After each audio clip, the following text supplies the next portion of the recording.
Caleb, So yoga balls. I heard. Yes, good job, Caleb, good job. I'm not on the yoga ball because I'm not in the basement this year. Neither am I. Yeah, I've got a better chair though. It's not squeaky like I last year, have I a think. chair. I think my whole bedroom's getting squeakier. My bed's getting squeakier, my chair's getting My bed's squeakier, my squeaky. fan is not. Or maybe just my butt is squeaky and I've just been misinterpreting it.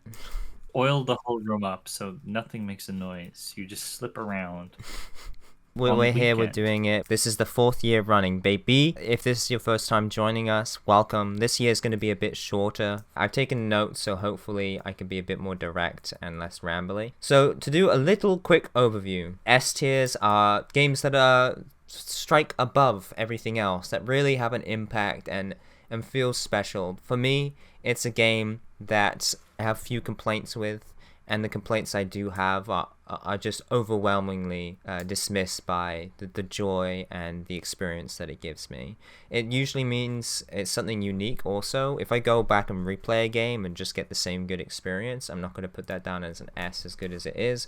It has to be an experience that feeds me something new. For S tiers, I don't know. I think I mostly agree. To me, they are just games which are just your favorites. They have everything, story, gameplay that are different, that all kind of work in harmony to make it like a almost perfect experience or a perfect experience. This year, I feel like I had a lot of those perfect experiences. Yeah, you'll Yes, get a ton I, of I've those. heard tales of a large snake of S tiers to this year. A tier is really good, but it just lacks that wow factor. That Really, one yeah, last thing. yeah. For me, it really I hold games to a very high critique.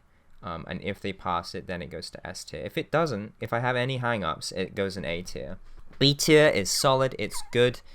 It's an experience that doesn't maybe fully involve you or really reel you in, but it's one that you can definitely award it a great degree of quality or of just enjoyment. It does something well. It does something simple well, and that's a B tier. C tier is a game that is a bit more mixed, but it definitely overall comes out more positive. So this is still a good experience, but one that you might recognize it's lacking, one that you maybe didn't feel motivated to finish, etc., etc. Do you have any notes on C tier? As it's kind of like a pivotal tier. C is pretty like middling. It's still like a positive experience overall, probably. Maybe it does a few things like good, but it doesn't exceed or excel anywhere. But it also doesn't really drop the ball anywhere either, I would say. It either has to be inoffensive, or it's a game that would have been, an A or B tier and just really dropped the ball on something. Yeah. Last year, I had a really bad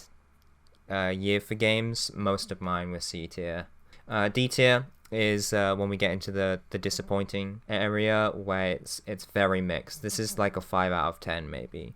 Not bad, but it's just maybe feels pointless, maybe feels overpriced, maybe feels like it had a great concept but failed.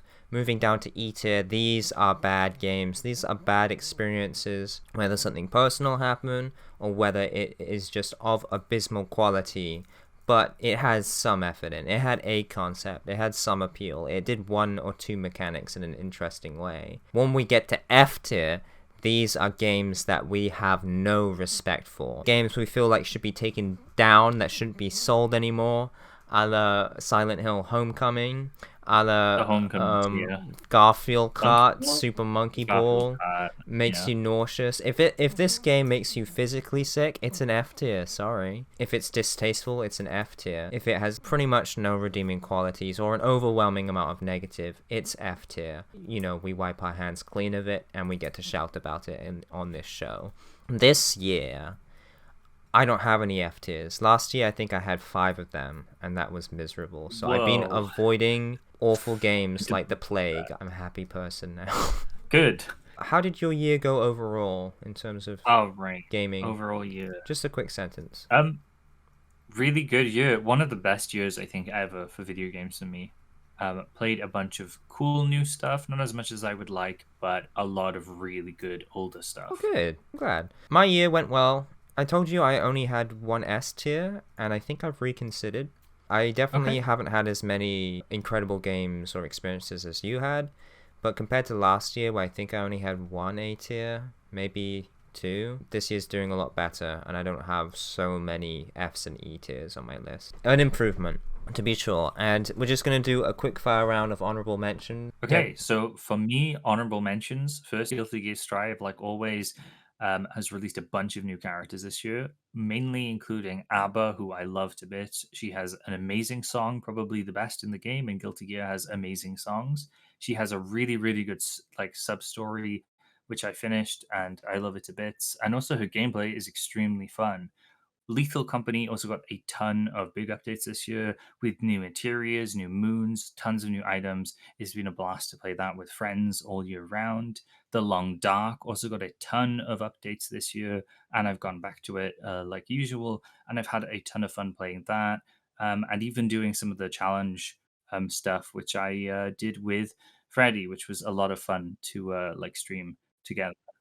And I also replayed Dead Rising, which I almost was going to talk about, but since I've replayed it, I didn't want a full thing about it. It is as good as I remember. It's one of my favorite games ever. It would be an S if it was on this list. And that's my honorable mentions. Good, that's good time. What about you? For me, honorable mentions, I want to shout out TF2. In previous years, I've been tempted to sort of talk about it and say how disappointed I was in the bot crisis and how unplayable it was. This year, though, early in the year, I did go back to it, and it's actually working really well. The community's doing well. Even casual has not that many bots anymore. And I actually spent quite a lot of time in TF2 earlier this year, playing more Pyro and Soldier, actually. And I just had a nice time returning to a game I thought that not only were it stays numbers, but that it wasn't playable anymore. So I'm really glad I got to experience TF2 again. Skyrim I was going to put on the list, but I actually had it on the list last year. But I did finish my my in-character roleplay, and I got to a pretty nice point and spent some time in Falkreath. I didn't play a bunch, it was maybe 30-40 hours, but I really enjoyed it. It was very valuable playing a couple hours of Skyrim each night. World Conqueror 3 I've gotten more into. I'm enjoying the mechanics more, but I think I played it to death now. Played a game with my brother a bit, Rocket Simulator. It's on the mobile phone, and it was just fun to play with him. I played a few Half-Life 2 mods this year also. They weren't very good, but it was nice to see people making Half-Life 2 mods.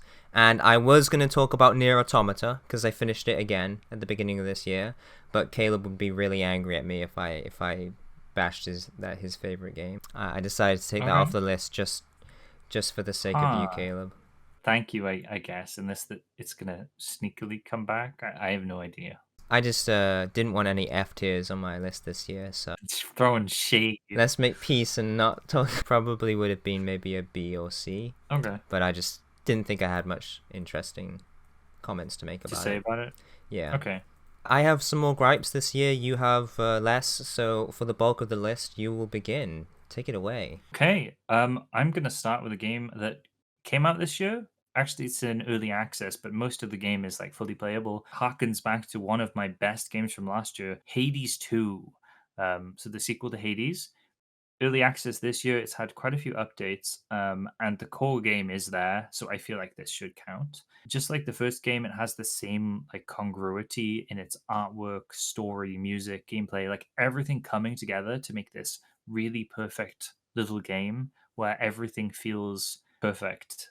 Some elements aren't like fully finished. I think there's some art that needs to be done and stuff here and there, but it is just like the first game except slightly different. So you said it was early access, sorry, but it's being sold for full price? Yeah, it is, but it's not like a AAA game price or anything. It's like £25. Okay. Definitely worth it, I think. There's a few really fun twists as well. Instead of the first game where you're kind of escaping the realm of Hades by going from bottom to top, you're now going into the realm of Hades. You're kind of breaking in, so you're going from top to bottom, which is very cool. You play a new character called Mel, who is really, really fun and has some very cool ties to the old cast. There's also some fun changes to gameplay. There's some new mechanics. Some of the mechanics aren't the best. They still definitely need tweaking and fine tuning. Like the Path of the Moon or Path of the Stars, it feels a bit like a redundant mechanic so far. There's tons of new characters as well, which I love to bits. like Dora. I could probably list all of them, to be honest, but I won't. And I think overall there's like a good balance of new stuff and old stuff. It's kind of really surprising like how they took this really amazing game in Hades and they're trying to do the impossible and make a sequel that is bigger and better than it. And it definitely feels like there's more content in it as well. There's kind of like two paths you can do. So there's a lot more variety in the places you go and the routes you do. So far, it feels like a worthy successor to Hades. It's a really fun game. I've sunk quite a few hours into it, I think around 30. And I'm going to give it an A. It's very, very good. Makes a man feel so warm and happy. And when it's more fine-tuned, it will be just like Hades. It'll have a story that'll really kind of shake me and make me emotional like the first one, because I feel like that's where it's going. But obviously, we don't have the full game yet, so I definitely can't give it like an S. So I'm going to give it an A. Cool. Sounds really nice. Yeah, I know you liked the first game a lot, and it sort of sounds like this is an in-progress thing where it's not quite better than the first game, but you see the aspirations for that to be the end product. Yeah, absolutely. So, my introductory game, it's a classic one. It's The Wizard's Castle. I'm sure you've heard of it. This is a 1979 text-based RPG. And I played the DOS release that was adapted in 1981. So this is a late 70s RPG PC game. It is text-based on an 8x8 grid, many loaded floors. It has a lot of things that I wasn't expecting for a rudimentary RPG. So it has like 4 races with different stats. The Hobbit is the hardcore mode. You can buy stuff at the beginning, balancing like attack and defense, armor, weapons. There are random events on each tile. There's like monsters and coins and flares and books. Check your map or use the lamp to look northeast, southwest to see what's ahead of you. So you can like plan and just see what's going to be there. It's not like a full surprise, but you do have to go through the process. And I found like the inputs to be kind of natural. Like I wasn't getting confused. Like if I wanted to pick something up, I would enter P by itself, pick up, and then it would do it. So I didn't really get confused with the controls, which is nice. For one of these games, it can be confusing, but this one is pretty intuitive. Unfortunately, the gameplay, after a few runs, I realized what you had to do, and it made the game really... I mean, obviously it's simple, but it just made it... There's only one way to actually play it properly, it felt like. You need to avoid the monsters until you get enough coins, find a merchant, buy the best armor and weapons, which are pretty cheap, and then all of the monsters are easy. Fight them and level up and get a little bit stronger. And you avoid all the books, because books, when you read them, they can give you something good, or they have a chance to like basically completely ruin your run. Like books can make you blind so you can't see where you're going at all. They can get sticky and bind to your hand so you can't use your weapon at all. And the only way to cure these things is to find extremely rare artifacts in like an 8x8 grid on 8 different floors. And it's very confusing. So if you get blinded, the game's essentially over. I would say you have like a 1% chance of recovering. You might as well just give up and restart. Once you realize the strategy, it's very simple.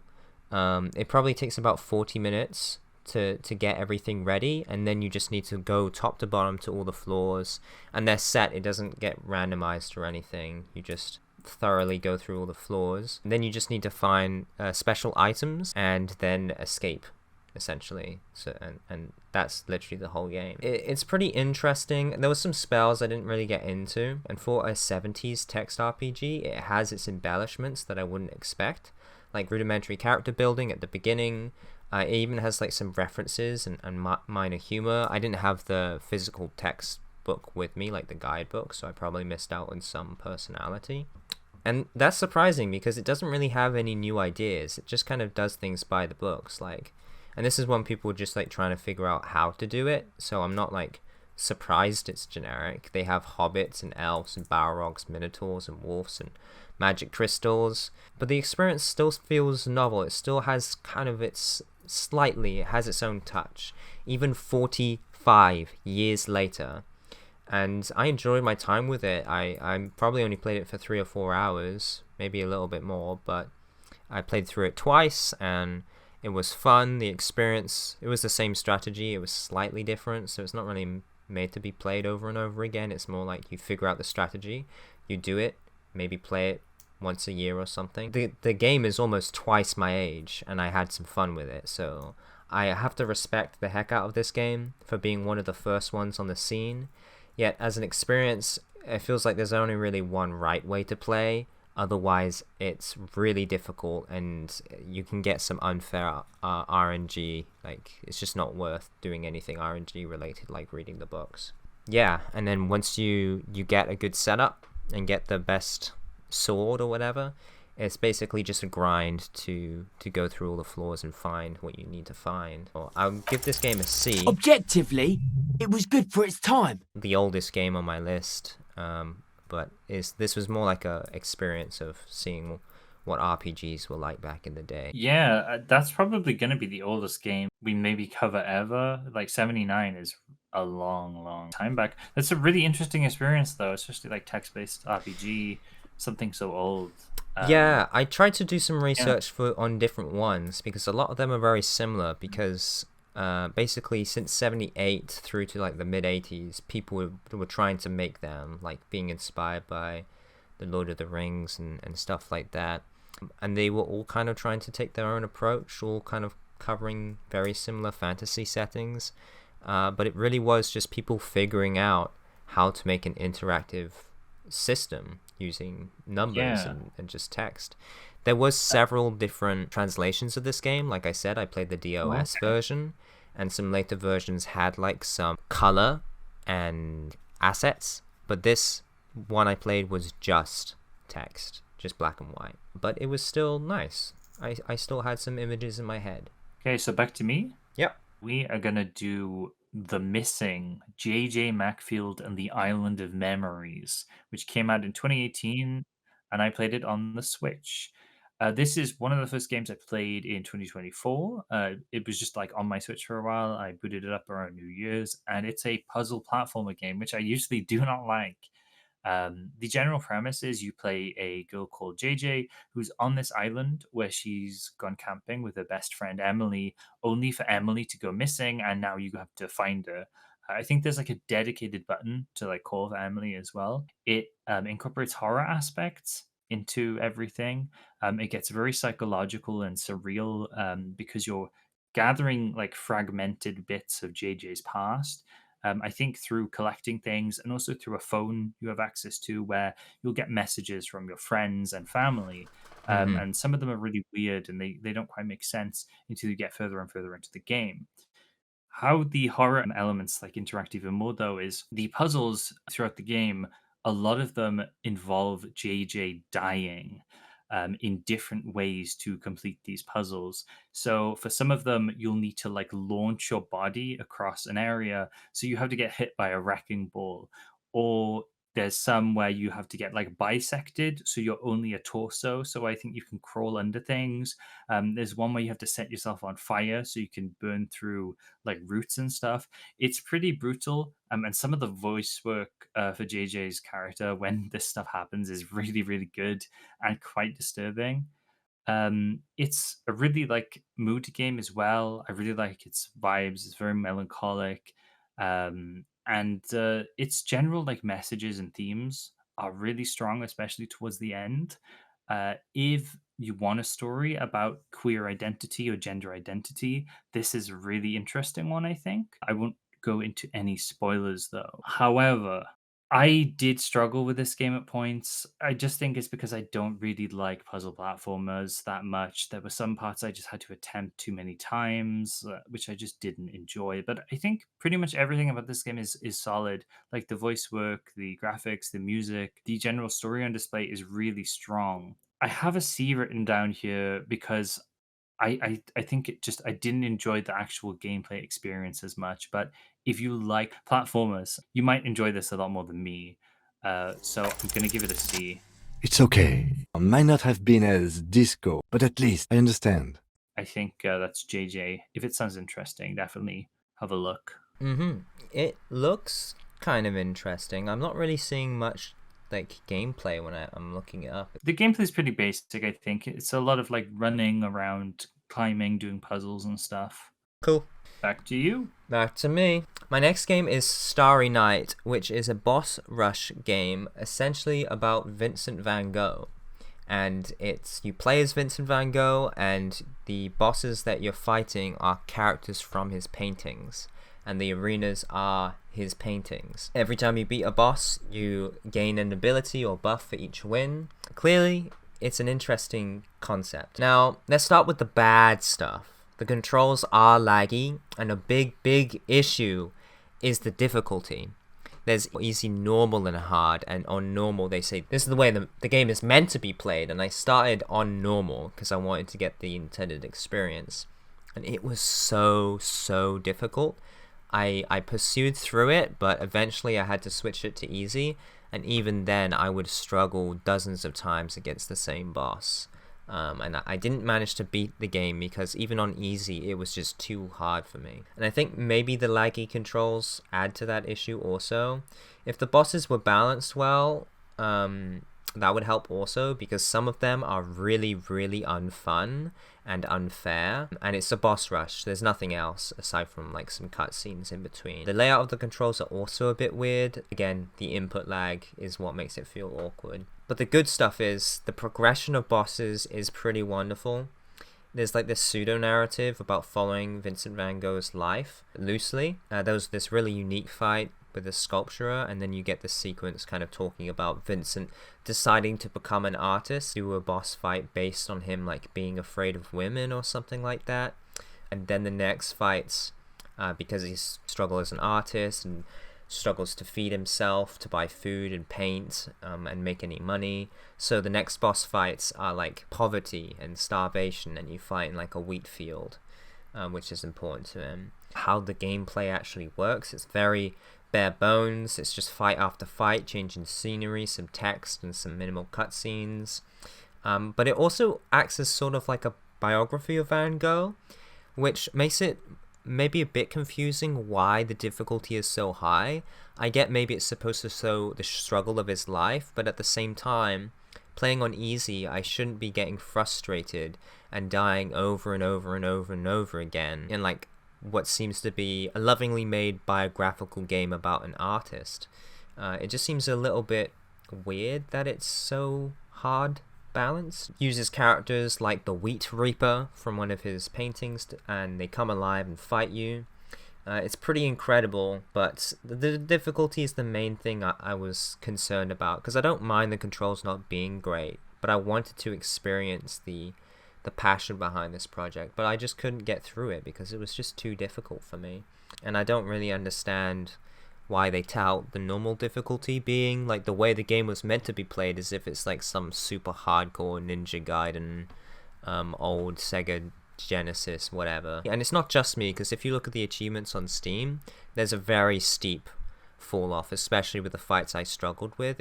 Only a third of people beat that boss fight, or only half of the people playing beat that boss fight. So I got about halfway through the game. So unfortunately, the way the game was meant to be played is you're interested in Van Gogh, and then you get about 6 boss fights in after several hours, and then you just give up because it's just too hard. So the game kind of really shoots itself in the foot there, it feels like, or cuts off its own ear. So unfortunately, I have to give this a C tier. Isn't something holding it back from being hyper? But I was really excited in the concept of the game, and hoping to have like an emotional experience of at least understanding how much Van Gogh and his art and his story meant to the developer, but I just was unable to experience that, unfortunately. That's a shame, because it looks really nice, and I'd definitely be interested in like a Van Gogh Souls-like boss rush. Yeah. I suppose keep an eye on the developer, because if they make refinements in future games, I'd love to see them try something like this, but it really matters if they're passionate about it. I kind of was drawn to this game because it really seemed like a genuinely passionate person about Van Gogh. Yeah, a little disappointing, but I still really appreciate the concept. Okay, I'm gonna do a short one. Suika Game, which came out in 2023, and I played it on the Switch. This is a really simple game where the general gameplay is just these fruits will fall down, and if two fruits of the same variety hit each other, then they'll go into the next fruit up. So two cherries will hit each other and turn into a strawberry. Two strawberries will hit each other and become a grape, I think, and then it just keeps going on until you get a watermelon. And the goal is to get a watermelon, but it's all confined in like a box, kind of Tetris-y style, except it's more circular geometry wise. So it's basically a little puzzle game like that where you just have to match the fruits, but be mindful of just where you're putting things. Very simple. The artwork's quite cute. You can even play it I think online for free, or at least a version of it, because it got quite popular, I think, a year or two ago. Yeah, I do But yeah. recognize the screenshots and stuff, so I've definitely seen it around. Yeah. It's a solid time waster, but I do find it a little too difficult and finicky on the Switch for whatever reason. I've played a bunch of it, but I've never actually beaten it. Maybe that says something more about my puzzling skills, but yeah, it's fine. It's solid little game. I'd give it a D though, because it doesn't really do too much. Do you need neurological tampering? Dead. Dabadoob dead. I don't think that's a mark against it or anything. It is just what it is. It's pretty simple. It isn't going to change your life. It might make your life worse though if you get addicted to it. It does look like one of those games, doesn't it? Yep. Yeah, so next is a game that I've been bumping the soundtrack to this game for years. I even played it at one of my old workplaces, and this is Candice Dabebe's Incredibly Trick Lifestyle. Yeah. One day I went out to see Doronko thing. Did you have a little listen there? Yeah, I have it on. Nice, okay. This is a saucy, raunchy game with god-awful, eye-bleeding visuals and gorgeously honest yet cheeky tracks sung by the developer. In fact, the developer voices most of the characters with a self-aware, awful accent mocking Southeast English accent, slang, and culture. It's like everybody is bimbified, spray-tanned, and either dishonest or sex-crazed. It's a truly horrible world. Yet it's so entertaining because it's puppeteered by a passionate yet seemingly poor skilled dev who's still better than I am at making games. Far from professional, but it's honest and self-accepting. It's clear it was fun for them to make, and even a few of the other voice actors are clearly just his friends. Absolutely ridiculous script and lines. There's sometimes a character will be speaking who's not the developer, and they will just start laughing and giggling at their lines, or you can hear them starting to chuckle at what's going to be said at the end of the sentence. So it's really fun in that way. The only thing I genuinely dislike about this game's writing is the RPG jokes. It does the same thing that stupid Perpetual Realm of the Guilds did last year, where it's just ha ha, RPG, huh? I just stand here all day, and isn't it a bit weird that we get experience for killing these random monsters that pop up? And it's done in an annoying accent anyway, so it just makes it even worse. But thankfully, that isn't literally the story. There's other stuff going on too. That's happening and the gameplay gets extra shoddy. It can be unpleasant and feel like it's disrespecting your time. But the models and the voice acting, oh boy, does it just keep you in. I'm pretty sure I've sent you some clips from this game. I think I've seen them here and there, yeah. It's bizarre. Yeah, the way they're animated, their eyeballs just pop out. The story, which is fine, only really to facilitate the adventure initially, it revolves around a rival Weach who steals your neighborhood tan van, and you have to travel across this island. It's pretty generic. And the models basically look they got a single ball or object in Blender and just stretched it out until it was a human doll-like model. Instead of having many shapes with joints, it's just an amorphous mass which is being stretched and squashed to animate. Magical react of magic! Terrible chat, please do not call me the King of Bling. I am merely King Seb, and I am not obsessed with money or even that rich. Apologies, King Seb. I definitely won't want to offend Your Highness, as I'm a very nice weach, to be honest. You are forgiven. I mean, their pupils stick out of their eyes, and their eyes are already sticking out of their heads. The clothing is just spray painted on textures. The soundtrack is perpetually booming on repeat. There's not a quiet moment. Developer is constantly singing into your ear with the most ridiculous lyrics. The soundtrack is okay for an amateur, but oh, holy moly, there's a Cybertruck outside my house. What? That's kind of random. Yeah. Okay, anyway. It has about the same amount of polygons as the Cybertruck outside my house. It is still better than 90% of the games I played last year, and 100% of the games I played this year. Definitely, I felt like the developers had more skill behind them, so I'm really impressed with what this guy managed to do with what seemed like a very limited skill set. So it's clear that he had passion for it, and I really, really respect that, and it actually does inspire me to make my projects, because when you're an artist, it does feel like you're just like an amateur, and what can you make? But this guy just didn't really care about that and made a game, and I actually ended up enjoying it quite a lot. I won't talk about the mechanics too much, as I found them equally surprisingly substantial and equally questionable. So if I got into the weeds explaining whether it's actually good or not, I would just be here for a very long time. Really hard to tell if it is actually good. It's certainly better than what you would get in other amateur JRPGs. And wait, I said JRPGs, it's not Japanese, it's English made, but it essentially, beat for beat wise, is a 3D translation of like an RPG Maker type or JRPG game, as like it has like an overworld map with like miniatures, bump into them, then go into the actual location. The character progression works on with field encounters with monsters and stuff. Gameplay is weird, but it's still better than uninspired turn-based stuff. It's like a bullet hell-esque, but very light. It uses projectiles with different shapes and sizes, revolves around them having different physics or properties. The story, besides intentionally spoiling stuff and pointing out cliches constantly, it was actually kind of good, especially near the end. There's like this final sequence where you have to organize all the people you've encountered in your adventure, both the friends and the rivals you've made amends with, and they all of them, every single character, perfectly works together to help you out in this final like musical concert Tanvan showdown with your rival.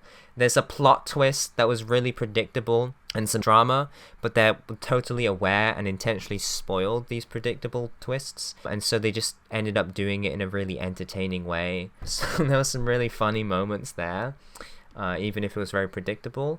Now, I had no expectations for a good ending, especially as the game intentionally played its hand very open.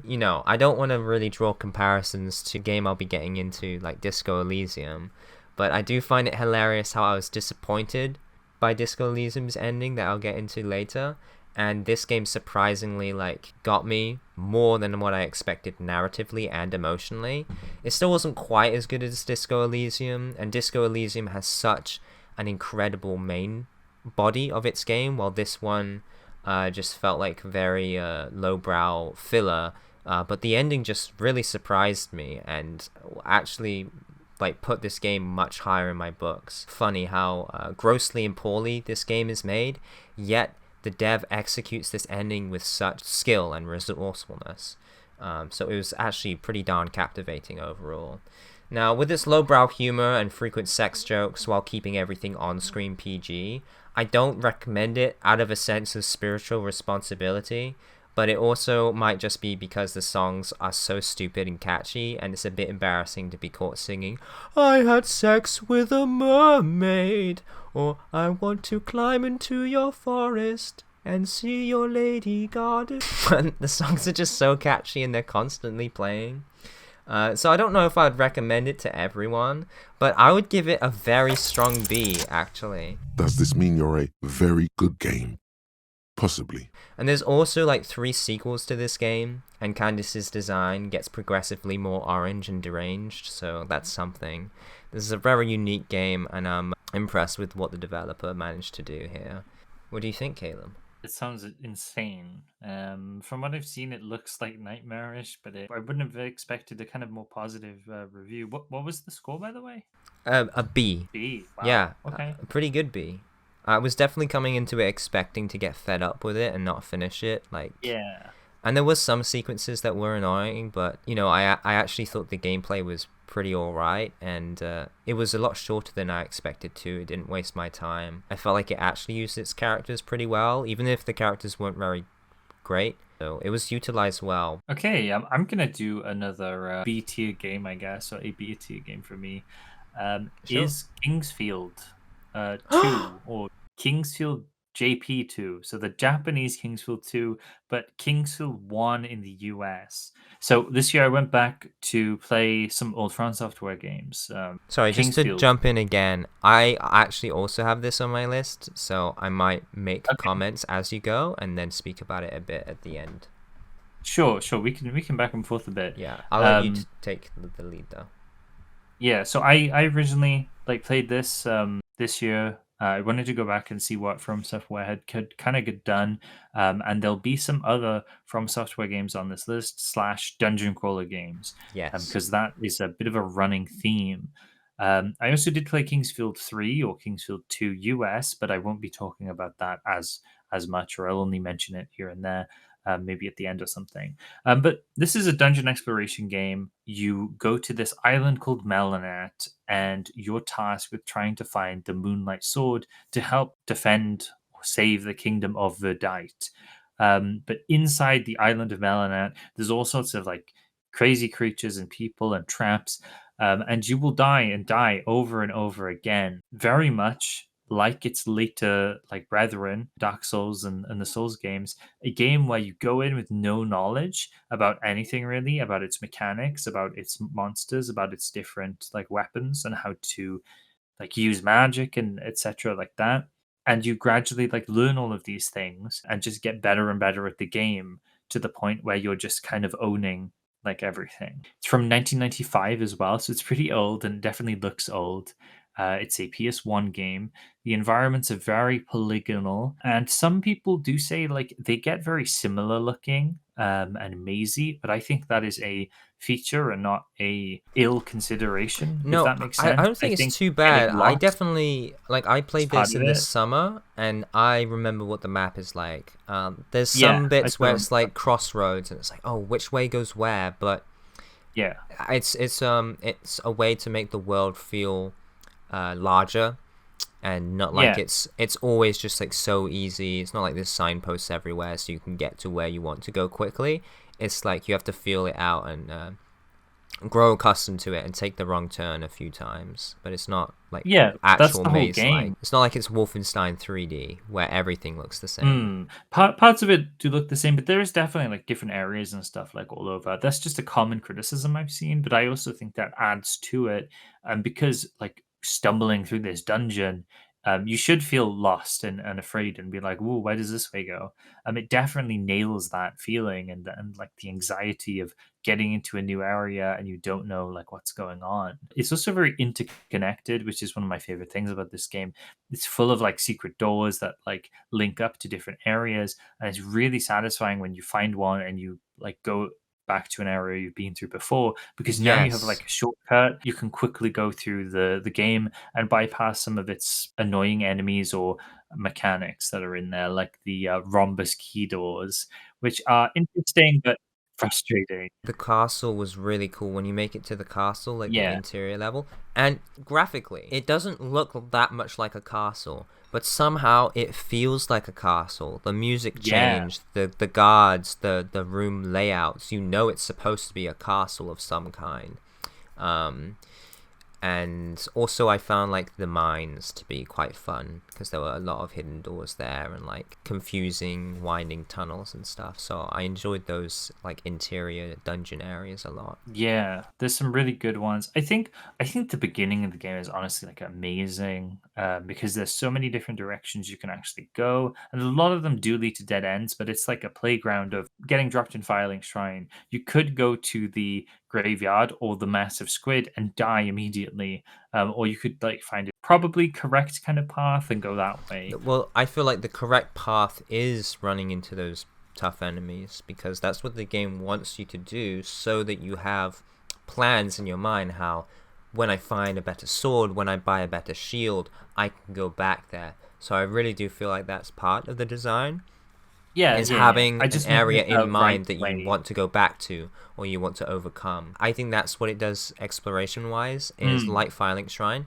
It places difficult areas near easier areas to encourage you to be interested and curious about the world. It definitely does that really, really well. I think mechanically, there's some really cool things like with the flask system and the teleportation system. The way that that's never spelt out for you, and you have to just diegetically just kind of find that and piece it together is really, really fun.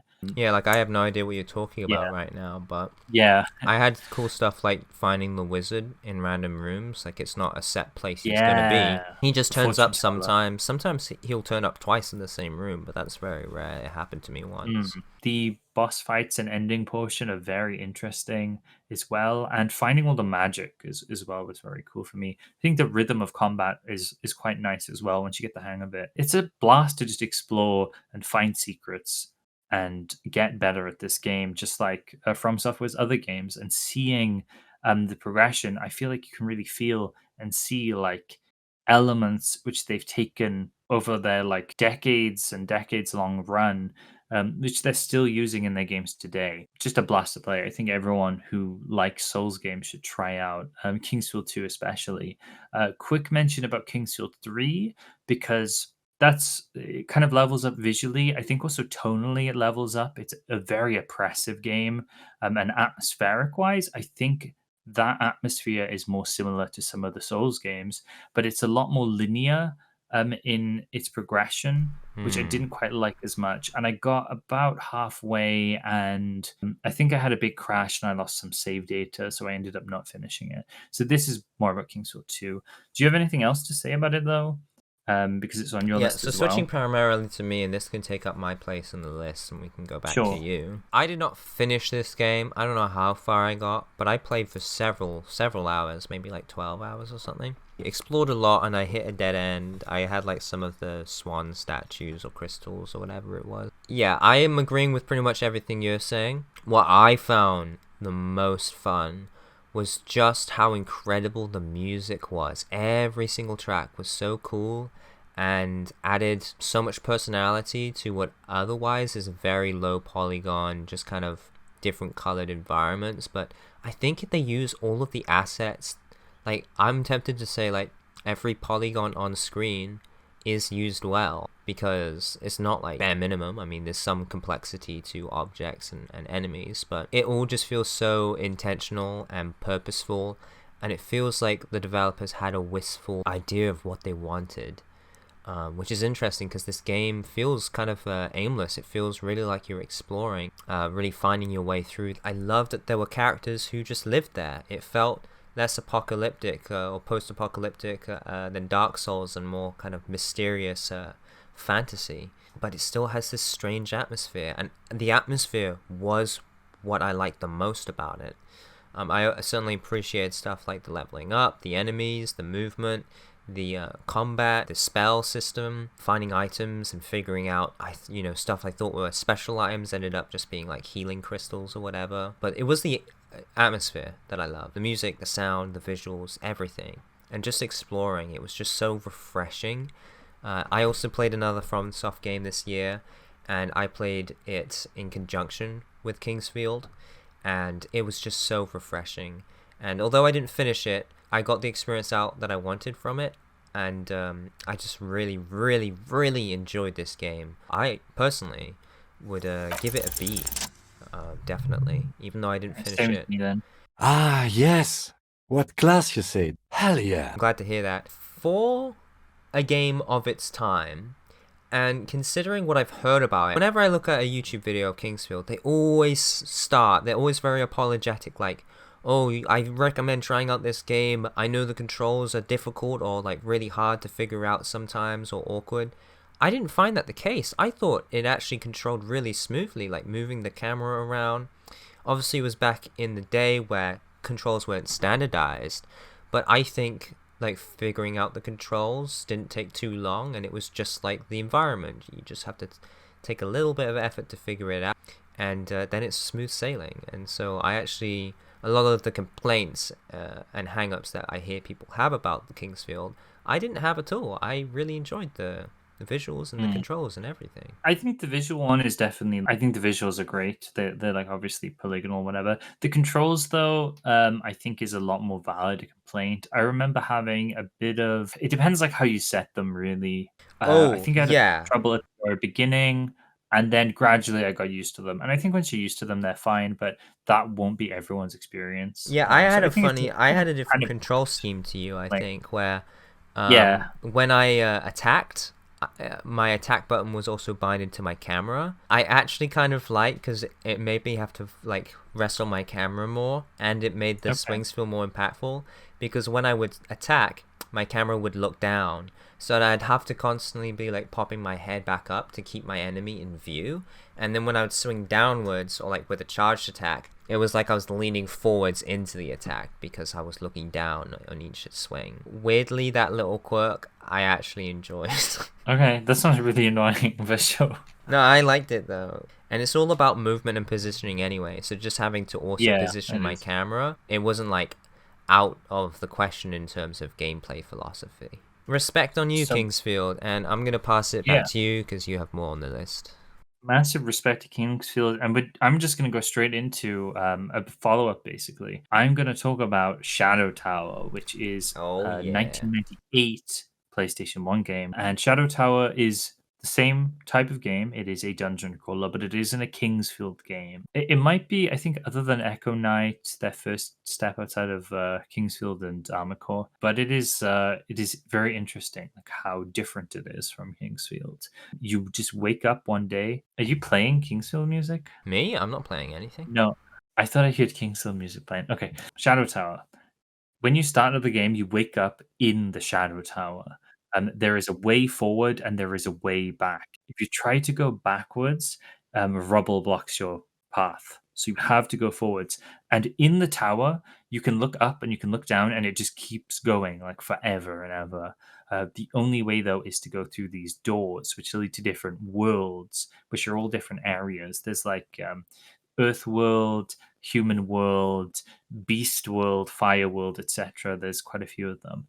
But you can also sometimes, because how the tower works is it is like this big, long tower with bridges. And sometimes you can actually jump off the bridges to get even lower into the tower without going through some of the levels, which is very interesting, that consideration. It's basically like a hub, although once you go down, it's not so easy to get back up. Another thing I think that's very different to the Kingsfield games is it focuses in on horror atmosphere a lot more. It's a lot spookier. It feels really desolate and oppressive a lot of the time, especially like early on and later on. There is just like a focus on dark fantasy. There's a lot more undead things. There's a lot more like creatures, which I can't even begin to describe. They're so weird. There is a room later on in the game where all the enemies are invisible unless you do a certain thing, and that room is terrifying because you don't know where anything is. It is also, I think, my favorite thing about it is its mechanics. So it is very resource management heavy, and this might take a bit of explaining to do, but you have mana and health, which are pretty normal things for a dungeon crawler RPG to have. You also have weapon and armor durability, or like every item equipment has durability, which is very important. And there are now and again shops around that can fix your gear, or they'll sell you items as well. There's like the fixing shops, and then there's the selling shops, or selling or buying shops, and usually use cues, I think, to buy things from those shops. But then the durability shops, where you repair your armor and weapons, you have to use health as a resource. And the only way to get the health back is by health potions, which are not like a fixed amount, but they heal all of your health. And it becomes this weird resource game, usually, where you will have to keep backtracking to shops to kind of use your health up, but not too much or you'll die, to repair your gear and then just chug a health potion. And then because of the degradation factor as well, you might lose some items by degrading, or you'll at some points have to switch out like mid-run through the dungeon. And I just find it really, really engaging and interesting. And it makes these tense situations where you need to go to a shop, but it's like quite hard to get to because there'll be enemies in your way. Another interesting mechanical consideration is the enemy spawns are finite. So after a while, if you kill enemies enough, they won't come back. Um, so you so you can fully like wipe an area. There is like a loot pool though, so there is a variations to runs. You might get different magic or items from different enemies, and from what I'm aware of, there is no like loot pool available like online because it's that random, or no one has like dared to try. It's just all of this stuff together, the mechanics and the atmosphere and the visuals, and the general gameplay.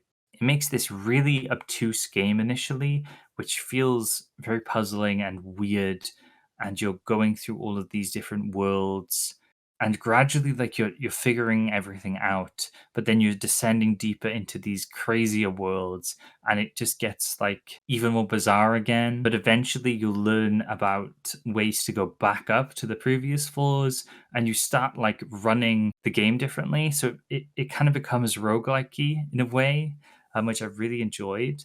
There's also like some side quests, and there's actually a few characters in this, which I didn't expect because Kingsfield didn't feel like it had any strong characters per se. They were very like archetypal. They didn't really have engaging quests, to be honest. But Shadow Tower has a few, and they're quite interesting and weird. There's also tons of secrets. There's tons of hidden doors. There's lots of weird things. There's at one point there's like a switch you can turn on at one point, and I'm not sure what it does, and no one else online does, and that kind of freaks me out. Hey, It's just bizarre. that's cool. Yeah, I've heard coverage of this game before, and it sounds so cool. Yeah. It definitely sounded like something you'd enjoy, so I'm really glad you got round to it. Yeah. It also, from A what lot you're of describing, sounds like a very natural alternative gameplay and world to Kingsfield. It feels Yeah. like they really yeah. knew what they were doing. There's a sequel, Shadow Tower Abyss, which is a lot more talked about, which I'll have to play at some point. But this one, I just loved the horror and just like how this game looks is amazing. It's one of my favorite looking games, and it's PS1 game. It's a massive step up from Kingsfield, I think, and just one of my like favorite gaming experiences ever. It was so fun to play, so I'm gonna give it an S. Sure is. It's the jam, my man. Like a rash you can't get rid of. Wow. I was expecting an A but not an S. Cool. Back to you then. Yeah. I'm just surprised. I'm glad it was actually that good for you. That it was an S. That's incredible. Yeah. So what pushed it to be an S? Was it just like the obtuseness and the atmosphere? It's everything coming together really, but the visual elements, like the sounds, how creepy this game is. It barely has any music, by the way. It's mostly just I remember you background saying that because sounds, environmental you were sound. playing this as I was still playing Kingsfield, and I was just saying, oh, the sound, the music is so good in this one, and you were like, man, I'm playing Shadow Tower right now, and there's no music. And I was like, what? The OST's like 10 minutes long or something, which is just like the opening song and the ending song or something. Just like Dark Souls. Yeah, I don't know. It's the atmosphere. It's so atmospheric. I just love how this game looks like so much. I can remember it in my mind. It's so cool. I think everyone should try it out. Awesome. I look forward to trying it out. Obviously, that time. Next few games I have are co-op ones, so you can tune in too, because you're my only gamer friend. This next one is One Armed Robber. This one was fun. Co-op. We only played like one day, but we played quite a lot. It basically is like Payday 2. It does some things actually better than Payday 2, with 100th of the budget and 1,000th of the file size. There's some funny physics, which gives some good laughs, but has very limited amount of content and maps, for it's just a straight up paywall or ridiculous grind to unlock more stuff. It is free though, so I totally recommend giving it a go and completing each map at least once. It was really good, if not a fun and short-lived experience. you have any comments? I really liked the physics engine. I think it was really fun, like little addition where you can like throw things and grab things and everything's a little Oh yeah, like with the crazy. I forgot when you try to like unlock a door or something, like picklock it, you just Yeah. kind of have to like wiggle your mouse around. It's fun. Yeah, and because you only have one hand, like your actions are limited in some fun ways. But it definitely had some of that payday excitement when you were doing heists and stuff. I enjoyed it. It's not on my list though, sadly. That's okay. I'll just give it a C tier It's okay.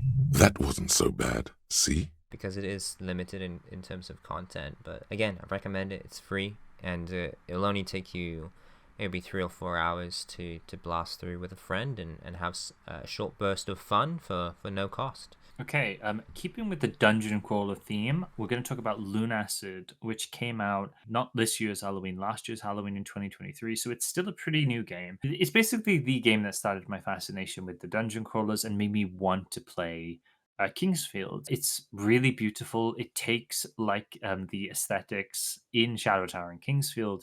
And that kind of PS1 polygonal look, but makes it look like breathtakingly beautiful.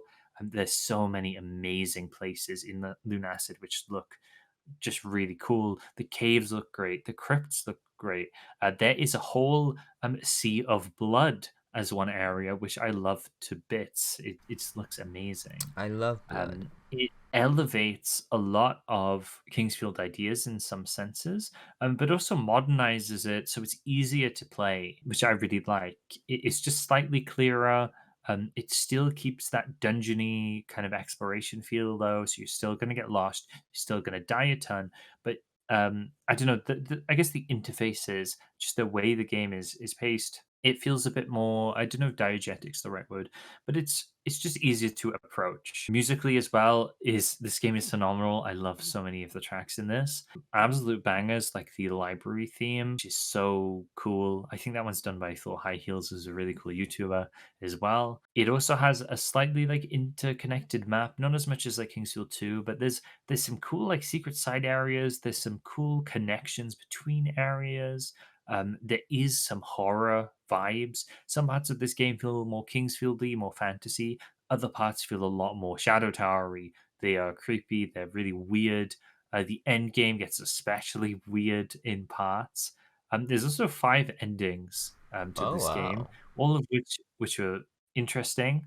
I got all of them. The final one, I believe, requires you to collect every, I think, weapon and spell in the game, which I did. That was quite a lot of fun. Whoa. And the final ending has a really fun reference to anyone who's played Drakengard. Very cool. Played what? It's Drakengard. I think I Drakengard. mentioned it last year. Lunacid is this love letter to these dungeon crawlers, to Kingsfield, and I think it is a great entry point if you're a bit scared about going into these older games or just can't be bothered to set up an emulator. It's cheap, it's readily available, it's really cool. I highly recommend. This is a game where I feel like it hasn't quite resonated me as much as like Shadow Tower, but I can't think of any faults with Lunacid. Everything it does is amazing. It is fun to play. I'm clearly like praising it a ton. So like, how can I not give it an S? If that makes sense. It doesn't sound like it's a It's like- very intense enjoyment though. It sounds like a seamless one, but if you got way more out of like Shadow Tower in terms of aesthetics and feeling. Yeah, but this game is more consistent. It's like everything about this game is so good. And not Okay. like it's like this game changed my life good, but it's like everything about this game is like 90% maybe. Okay. I don't know. It's up to you. It's just a really, really good game. I get maybe because I'm going to give so many S's, and because this didn't quite touch me in the same personal way as other games, I'm going to give it like a high A. It's very, very good.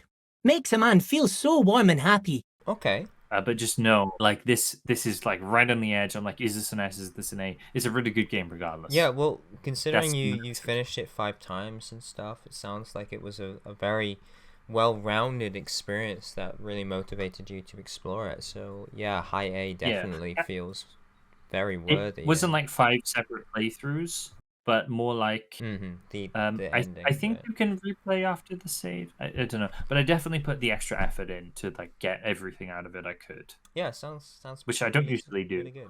Yeah, so another co-op game, I have Remnant from the Ashes. We talked about it previously, but it was this year where we played the majority of our campaign. We never finished it. Fortunately, we had some technical difficulties and stuff, and it doesn't run very well while I'm playing co-op. When it's solo, it runs fine, so would be nice if there was some more optimization. Last time, I think last year maybe, we talked up until like the Mother Tree boss fight where Caleb was very disappointed in that. But we finished Earth and we went to the other 3 planets. They are so much better. Earth definitely is unfun. We actually re-rolled that world and went back to it, and it just isn't very fun. We had way more fun with the mechanics and areas going into the other worlds. I think the city just sucks. Unfortunately, again, the performance when in co-op was stress testing my PC and tanking my frames. In single player, it looked really good, and it also ran a lot smoother. Make sure you got a good PC. If you are a solo player, I do still think the game is fun, especially with the random layout and bosses. Kind of a little bit Souls-like, but it's a third-person shooter. Kind of acts as a very hybrid roguelite in the terms of it's semi-randomized, but also as like a replayable campaign. So the campaign has the same beats to it, but you'll have those beats in different orders. Rooms, enemy placements, and also the order you go to the world is different, and each time you encounter a boss or a mini boss, there's maybe 1 to 3 different bosses you could have gotten there but didn't. Each world has, I think, 2 minor bosses and 1 major boss fight. Unique boss weapons and level ups, and you can attach interesting like secondary or special effects on your weapons, like healing, which Caleb used to support. I had incendiary stuff. I also had like this trap I could fire down.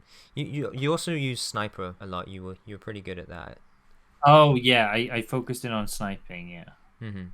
Yeah, so there's some randomization to it. I think it's enough to keep things fresh if you've played it and you want to replay it. It definitely increases replayability, but I wouldn't say it's a totally different experience. Our experience was good in terms of progression because of the random elements, as well as like when you get weapons or item placements and drops and stuff like that. There's a chance that your game might be underwhelming or it might be really good, and then you'll replay and have it a bit be underwhelming, but it at least keeps you on your toes. Also, the DLCs sound fantastic. They are kind of confusing, and it leads to this idea that the base game, they had to release it before they felt it was ready, because the swamp planet, I think, lacking some enemies or lacking some form of variety of bosses, and there are cheap DLCs you can get that improve the areas, just straight up improve them and add like different game modes and add the ability to like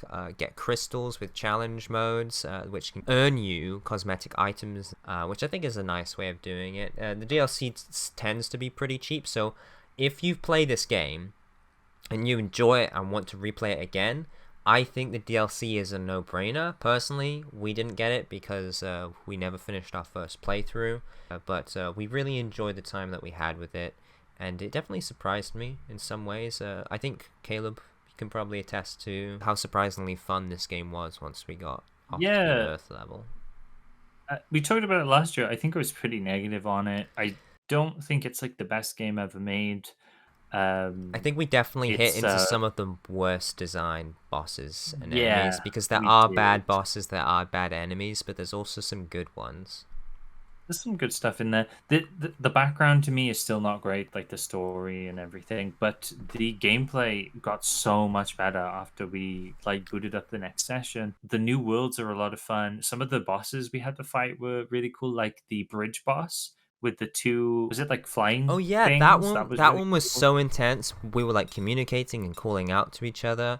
I also remember the boss fight in that pyramid where there was like radiation. It was like a larger boss. The camera zoomed out. His hands were flying around and stuff. Oh yeah. That was interesting too. Sniping was also really, really fun. Really loved sniping in in that game. It got so much more fun once I found the sniper rifle and spec'd into critical hits. There was some good character building. You there could is. probably get unlucky and not find much synergy. Also, we took off the stupid rings that gave us 300 we damage did, yeah. vulnerability. I guess that Caleb was very resistant to that. He really wanted the game to be unfair. I think we both found our niche and both found abilities that like added to us. I think I had some gear on. You have like passive armor and set bonuses effects. I have ones where when I slid, I got extra running speed, could do more damage and stuff like that. So I was very mobile, and I relied a lot on my shotgun and damage over time with my incendiary pistol, while Caleb sniped from behind and supported me from healing. So we had a really nice character dynamic and build dynamic, and it was just really fun to blast through. Especially memorable is like the forest world, which looked gorgeous. Because I was struggling with frames, I even turned the quality up and bared through the bad frames just because it was so gorgeous and added to the experience and atmosphere so well. I would be between a C and a B for this game, but just because I'd say last year, a C, but this year, playing what we played this year, I'd give it a B. Does this mean you're a very good game? Possibly. I'd probably like up mine to something like that as well, I think. Not that it's on my list though. Right, okay. But we agree, it was definitely a B in terms of Much fun better. and character building. So yeah. Okay, we're gonna go into one of the bigger releases, I guess, from this year, or at least from the beginning of this year. Palworld. Palworld was really big. It's a survival crafting game where you enslave Pokemon-like entities. What? They're not Pokemon. Oh. And it caused a lot of drama as well as lawsuits from Nintendo. But the actual game is just kind of fun. It's fun to play with friends, but it's the usual like survival crafty thing. You build a base, you mine stone, you mine wood. Building the base is probably the most fun part for me. You plant crops, you automate stuff with mines, but the difference here is you catch these Palmon or pals, I guess, to do stuff for you, to automate stuff, which is kind of funny. I guess the big draw for this game was like you could make your Pokemon have guns and like make a gun factory, and just that idea is very silly. But to actually get to that level of like production, you got to play the game for really long. And sadly, I think survival games just get boring after a while because you're doing the same stuff over and over again. At least with this one, now and again, you'll see a really cool looking Palmon, whatever they're called, and you'll be like, whoa. And some of them are pretty neat. You can fly on some of them, or like ride some of them, or like ride in the sea on some of them. There's rarer ones as well, which have some more unique abilities, which are interesting. And like comparing your different teams with your friends is cool as well.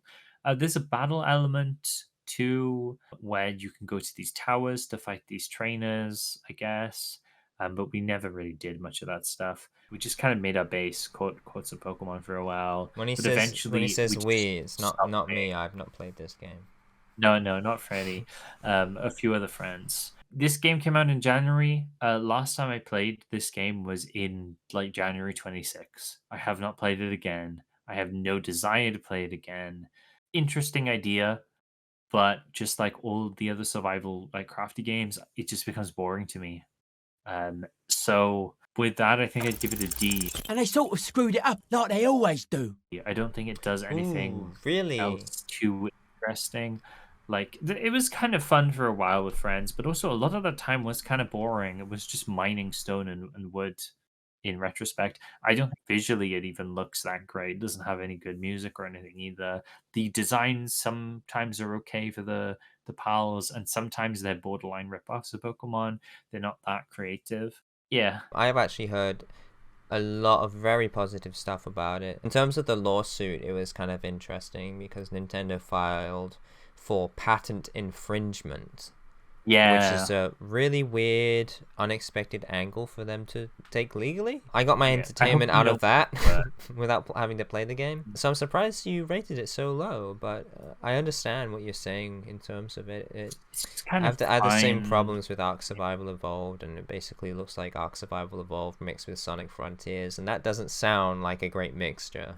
Yep, that's Palworld. Alright, More co-op games. More co-op games. Last year you had this game, Caleb. This year, last year I hadn't played this game, but I have now. It's Lethal Company. I don't really need to introduce it much, but it is basically, it's just better.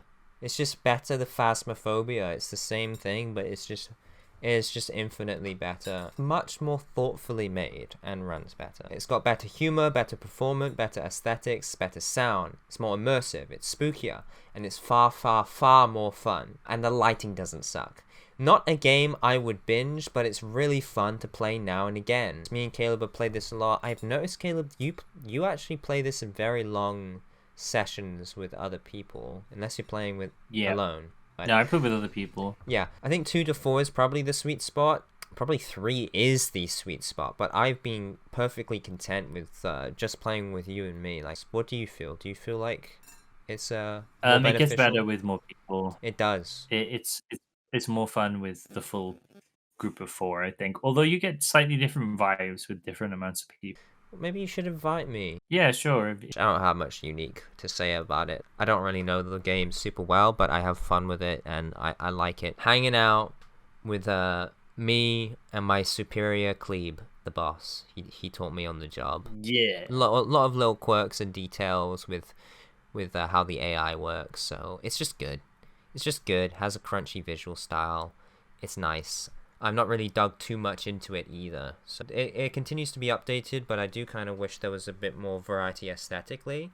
But there's still so many memorable moments I feel like just you and I have had. And with only 2 people, there's less chance for chaos and stuff. But like getting lost in the fog and not even managing to find that was funny. The area, or intense moments with the giants outside, or like me at the beginning when I didn't realize like enemies were like sensitive to my actual microphone, so you'd be like, shh, Freddy, stay quiet, and I'm like, what, why, what's going on? And then I die, and then a dog comes and just the comedy of talking to someone with the local voice chat, and then suddenly they go quiet, something's happened, and then you have to make a decision. Should I leave? And there's been times where Caleb is just left without me, even though I've still been there, and I'm like, what the hell, Caleb? Oh, I thought you died. Or we go back in for each other, thinking one of us is lost, but one of us has died, and the comedy of the machine guns, just like hearing somebody go, oh no! And then machine gun fire, and then silence. It's just... It can be creepy, it can be funny, it can be hectic. It's a great experience. Back to you, Caleb. And that's an A tier game. I love it. You love it. And you know why? Because we've got nothing to hide. Okay, we're going to go, I think, to the first game I played this year. No More Heroes for the Switch, not from the Switch. I played it on the Switch, but I played it on the TV instead of handheld mode. So I usually play my Switch games handheld mode. You can do that? This time. Yeah, you play it into the TV and use the motion controls or slot them into a controller. Do you not know that? Do you have a Switch Lite? Yeah. You can't do it with a Switch Lite. You can do it with the regular stuff. Oh, okay. Sorry, I didn't know you had the fancy one. It's the original one. Yeah, but it's more expensive. I couldn't afford it. Fancy one's the OLED. I've got a second-hand one anyway. Regardless, this came out, I think, 2020. This year, obviously, though, New Year's and like post-Christmas. I love No More Heroes. It's so weird. It is a Suda51 game. I think it's Suda, so it's going to be quite bizarre. You are Travis Touchdown. You are this nerdy otaku guy who bought a laser sword off the internet and decides to take down the world's biggest assassins because this hot lady told you to. And Man, that's such a crazy concept. I couldn't imagine me doing that in real life. It melds like the mundanity and the weirdness of that whole thing with this insanity, which is most of the game, which is a hack and slash, which is really fun to control. Originally a Wii game, you use the motion controls, you play this. Or I think with the Switch as well, it has motion capability, so I got to use the motion controls. to an extent. The funniest thing, I guess, with this is you need to charge your sword sometimes because it runs out of energy as you're fighting, and you've got to do a jerk off motion, which is this game's level of humor. It is in the toilet, it is silly, it's goofy and crude. The general combat, really fun. You can do some like flourishes with it, with I think like riposting, blocking, and there's something called the dark step, which is kind of hard to do at the beginning, but is like the pinnacle of the combat, I guess. Where it gets really exciting though is all of this is just like in service to make a cool boss rush game where Travis has to fight these deadly assassins and try to go up to be number one. So you have these really, really fun boss fights which are unique with these insane, like quirky characters which have so much personality, and it'll also mix up what happens in these boss fights at times, changing narratively or just the gameplay style changes in some very cool ways. They're definitely the star of the show. It's very flashy as well. This game just has like such a unique style to it, which I find hard to really articulate. You just kind of need to play it. It is very special. I think one of the stylistic things I like is the menu system. I guess is you going to your like motel room, and there you can change your T-shirt and stuff, or like what sword you're using, or do some side quest business, or see like some menus. But it's just like diegetically in Travis is like flat. The favorite thing about this game is Travis has a little cat called Jean, and Jean just walks around in your apartment while you're going through menus, and it's the cutest thing ever. And you can also play with Jean and feed her, which just made me incredibly attached to this cat, which is just in the background. I don't know why I love this cat so much. It's like one of my favorite things of this year. You start It's this crying when cat. you think about him. Because You I don't get know, your it's so favorite cute. clip of this cat. I'll show it up. There it is.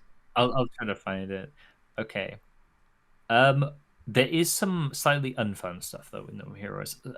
It's complicated. So in between these boss rushes and like hack and slashes, No More Heroes has an open world where you can drive around on your bike in this fairly expansive like area. There's some collectibles here and there, but it's mostly quite barren. There's a few things you can do to upgrade yourself, but the majority of what you'll be doing here is in between the boss fights, you need to pay a fee to actually play the rest of the game, which means you need to do odd jobs around essentially mini games to get the money, or you can just fight some people, which I find kind of boring to be honest. The mini games are actually kind of fun. I actually like them. They involve doing lawn mowing, grabbing coconuts that have fallen off trees, finding lost cats in the neighborhood. The problem is to initiate these side quests to get the jobs, to get the money, you have to go to the job office, go to the job board, pick the job. You then do the job in the minigame, which is fine. Then it just teleports you to a random location, I think, or like somewhere where you finish the job. Then you have to drive all the way back to the job office to do it again, which just takes so long and it's really repetitive. It's really annoying. Definitely like it takes the steam away from the game because you kind of want to do the next boss fight. Especially at the end of the game, you have to grind quite a bit because It's the like amounts get higher and higher. It's too in the menu. It's not so natural Yeah, feeling. it's too menu-y. I wish there was a quicker way to just do these odd jobs or something. I don't know. Yeah. So there's some slightly mixed stuff. Also, a couple of bosses near the end are very difficult, but kind of in obnoxious ways. Right. Bad Girl is one of the worst offenders of this, where she clearly has like a pattern of movements she does, and she also has like one insta-kill attack, I think. But what she'll do is she'll start repeating like the same few attacks over and over again, where you can't really hit her. So in this game, which is usually very fast paced, I'd say like most parts probably only take a half hour to like do the whole level and kill the boss. It took me 25 minutes to kill this one boss. It was the most boring stuff ever, which is sad because people really like this boss and I can see the idea, but it's so tedious. I don't know if I was doing something wrong, but it took me so long. That's a lot. I feel horrible. like with boss fights, sometimes even 5 minutes can feel kind of long. Yeah, this was insane. Like, I don't know what to say. That said, though, I really love this game. It's so charming. Travis is such a cool character. I'm excited to play the other few games in the series. I am going to give it a B. Does this mean you're a very good game? Possibly. mainly because of its like storytelling and some of its better mechanics and characters. A few questions. Sure. Where is it set? Is it set in Japan or America? It's set in, I think, a fictional American city called Santa Destroy. Great. And were you confused at the developer at the beginning? You were mentioning a name. Yeah, so it's Grasshopper Manufacturer. I think it's Suda51. Yes, it is. I just sometimes get Suda mixed up with Suiri because they both are strange Japanese men who make weird games, and they both start with S. It is Suda51, yeah. Yeah, Suda. And how was the port on the Switch itself? Really good. Everything worked fine. The controls were great. Looked great. Okay. Yeah. Perfect. Another co-op game. Yay! I played a lot of co-op Whoa. games. Last year we didn't play any. This is web fishing. Do you have this on your list, Caleb? I also have this on my list, yeah. You know what? Could you explain the concept of it? I think you would do better. Yeah, so web fishing is cooperative fishing simulator basically, where you play little Animal Crossing-esque characters. You go around this little map, little foresty area, which has some small ponds, some bigger lakes, and then the sea going around it. And you just go fishing. You fish. You'll get money for the fish, which you can use to buy upgrades to fish better, or some quirky stuff, which we can get into, I guess, in a bit. Yeah, or there's some cosmetics, which this game likes. Yes. There's so many cosmetics that they're a lot of fun. Yeah, I'd also add there's bounce pads, and there's two different categories of fish. You can catch freshwater and salt, or like ocean fish. The ocean fish are kind of cooler and bigger, but also in the freshwater you can get stuff like turtles and koi and stuff like that. And frogs. And frogs, yeah. It was funny because Caleb sort of began off getting super lucky and getting some really good stuff, and then I got some good upgrades and stuff and got some absolutely massive. In fact, I got some big stingrays and some rare shiny stuff. But then during that storm, I caught that one fish in like the pond that took up like the whole skybox. Like it took up the entire camera. Like we couldn't see anything. I would pull it out and it was so comically and shockingly massive. There's also bounce pads around the island, which are fun. We spent some time trying to bounce onto like this island in one of the little in the lakes. Yeah. There's waterfalls. There's kind of hidden areas. There's like rare items you can collect and find. There's a lighthouse that we enjoyed. Emotes and messaged locally, and it makes sounds. Like if you type an E, it'll make like an air noise. And we found some really creepy like noises we could make, and I made my guy kind of have this really weird stare. And I think we looked really cool. The colors that they choose for the customization work really well together. I was really happy with how my character looked, with like a cool jacket, a beanie. The game also has a bit of a humor that sets it apart. Really punny, but web fishing, because it's puns, not fully geared to like a family audience, it can get away with slightly more adult jokes, or just jokes Animal Crossing wouldn't make. Yes, it's more cheeky. Now this game actually isn't really my type of game. I know Caleb loves fishing. I play some fishing games, but I don't know. For me, I just don't think it's quite my type of game. Caleb probably likes this game more than I do, but I think I enjoyed my time with it just as much as he did, as we did it together. It was fun. We played it like all day. We played it way longer than we expected to play. Yeah, we definitely. The only thing I guess I'd add on would be, I really like the art direction. I think it has a really good like atmosphere. It has very autumnal vibes. It's warming. It's very colorful. The music is really chill as well. Yeah, I think it's good. I don't think I quite connected with the aesthetics of it, but I think it was it was well done artistically. Yeah. Yeah. Like some of the silly items you can buy include a guitar, which you can actually play. Like I was strumming on fully that like thing. operational. You can play songs. People have remade songs in web fishing, which is kind of wild. I think love it's funny. mechanics Plus, like you can that. draw in the ground as well, I was and gonna people have made mention. like just artworks. That's really cool. It's just a really fun community game. We only played it together, so we didn't get a full community aspect, but a really cool little game that came out this year. Only one play session, but it was really memorable and a nice addition later into the year. and so I would give it a solid B. I'd also give it a B. I like that. Ah, yes. What class you said.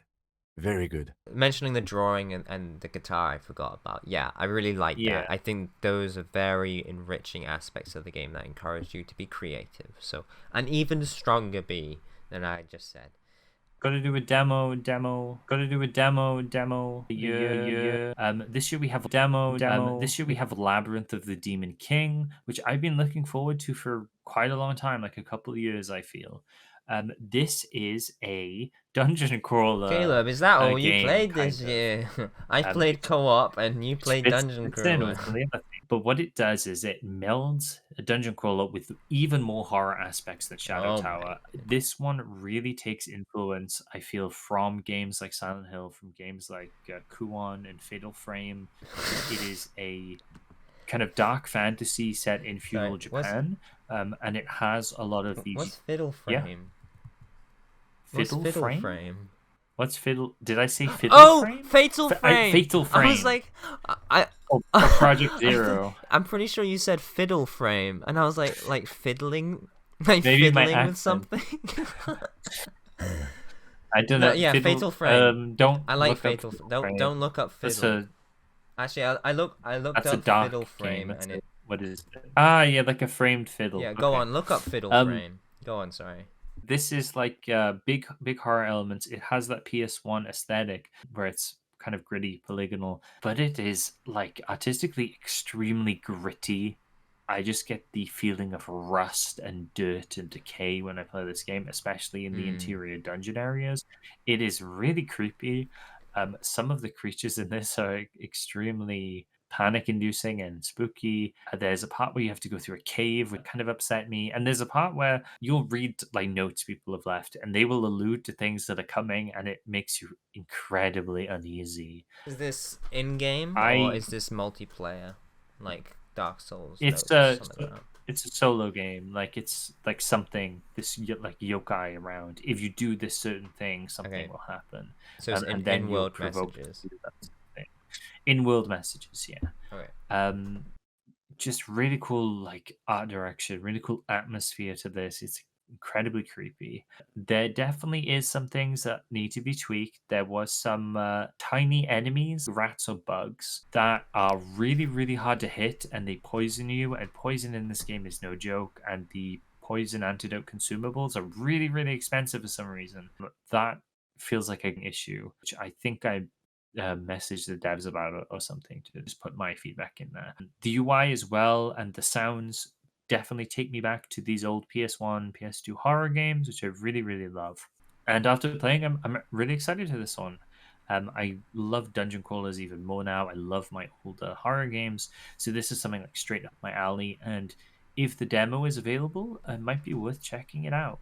Labyrinth of the Demon King. I will give it a B so far. Hell yeah. What class you said. Very good. I like that. Excellent, Caleb. Yeah, it looks real rusty. It's real gritty. I really like the appeal of these dungeon crawler games. I did want to get into it. I did want to play Shadow Tower, and I have my eye on other dungeon crawlers. But yeah, that wasn't my thing this year, and maybe it's good that it wasn't. Yeah, I have a it'd lot be on your list. So if we were top just talking about dungeon game crawlers of Dungeon Crawler of the Year. for like 3 hours. Okay, if you notice, I've been talking about PC games. So I'm going to talk about Disco Elysium, and this Oh wow! is gonna be a long one. This is gonna be one of my longest ones. So this is the game I got from the Game Exchange from last year. Caleb trying to cheer me up because I had a depressingly bad experience with games last year. I was also very, very depressed at the beginning of this year when I first played Disco Elysium in February.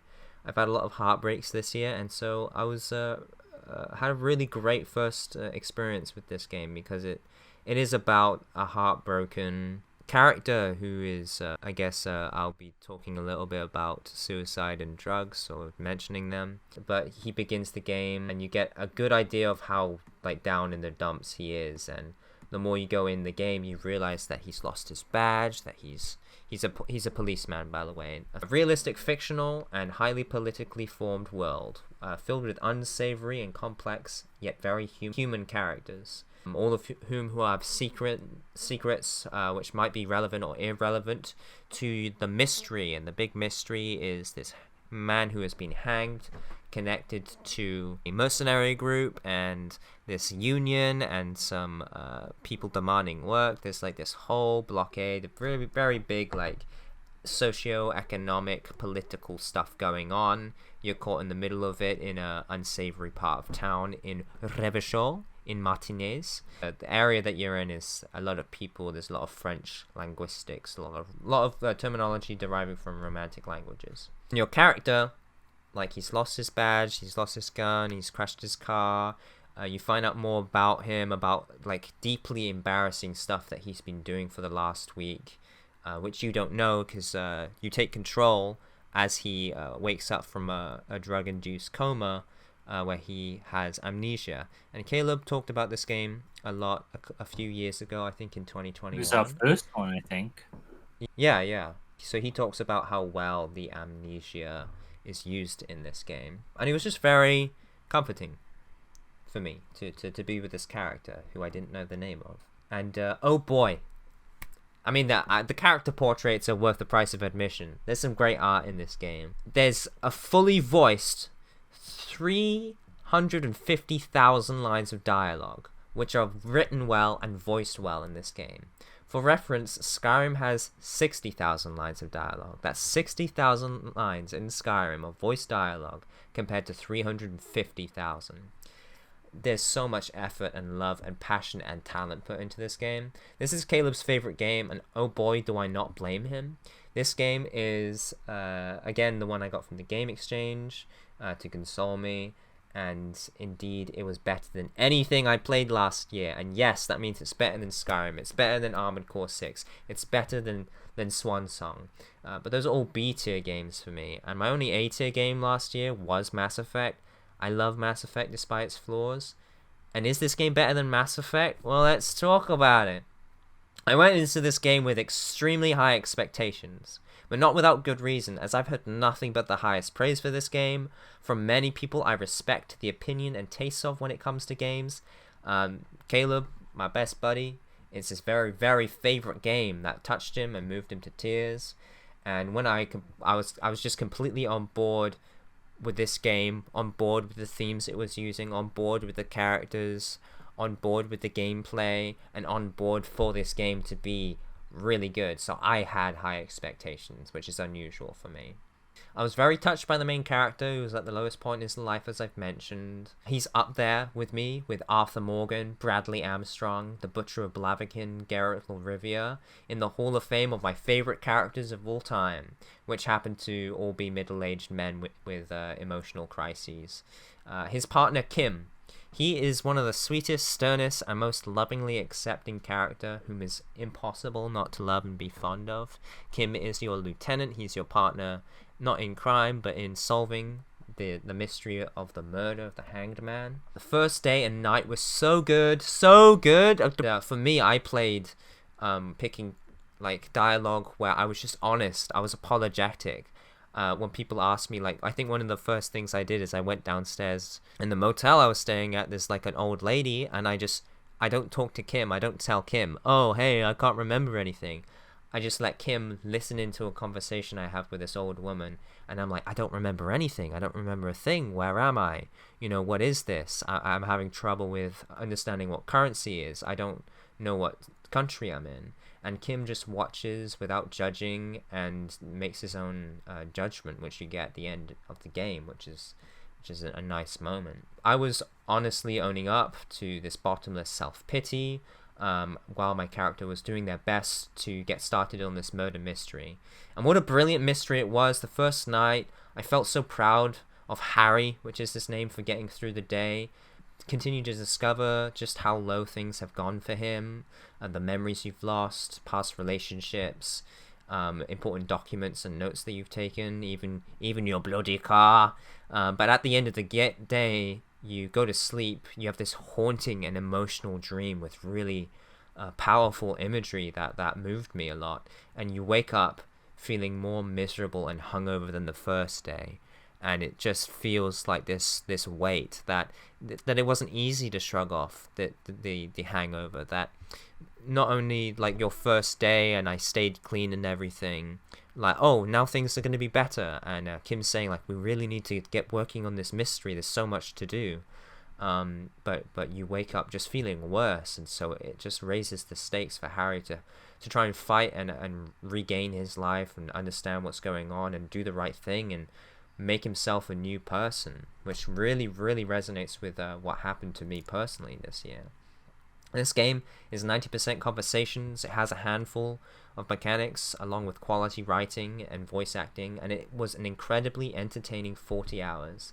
The stats are the aspects of your mind and body. They tune in often in conversations, reacting to information, expressing impulsions, arguing with each other. Electrochemistry will urge you to be impulsive whenever you see anything remotely related to drugs. You can see a glass bottle or find some change, and electrochemistry will tell you that you've worked so hard and it's time to take a break and get some vodka, or even something better, speed.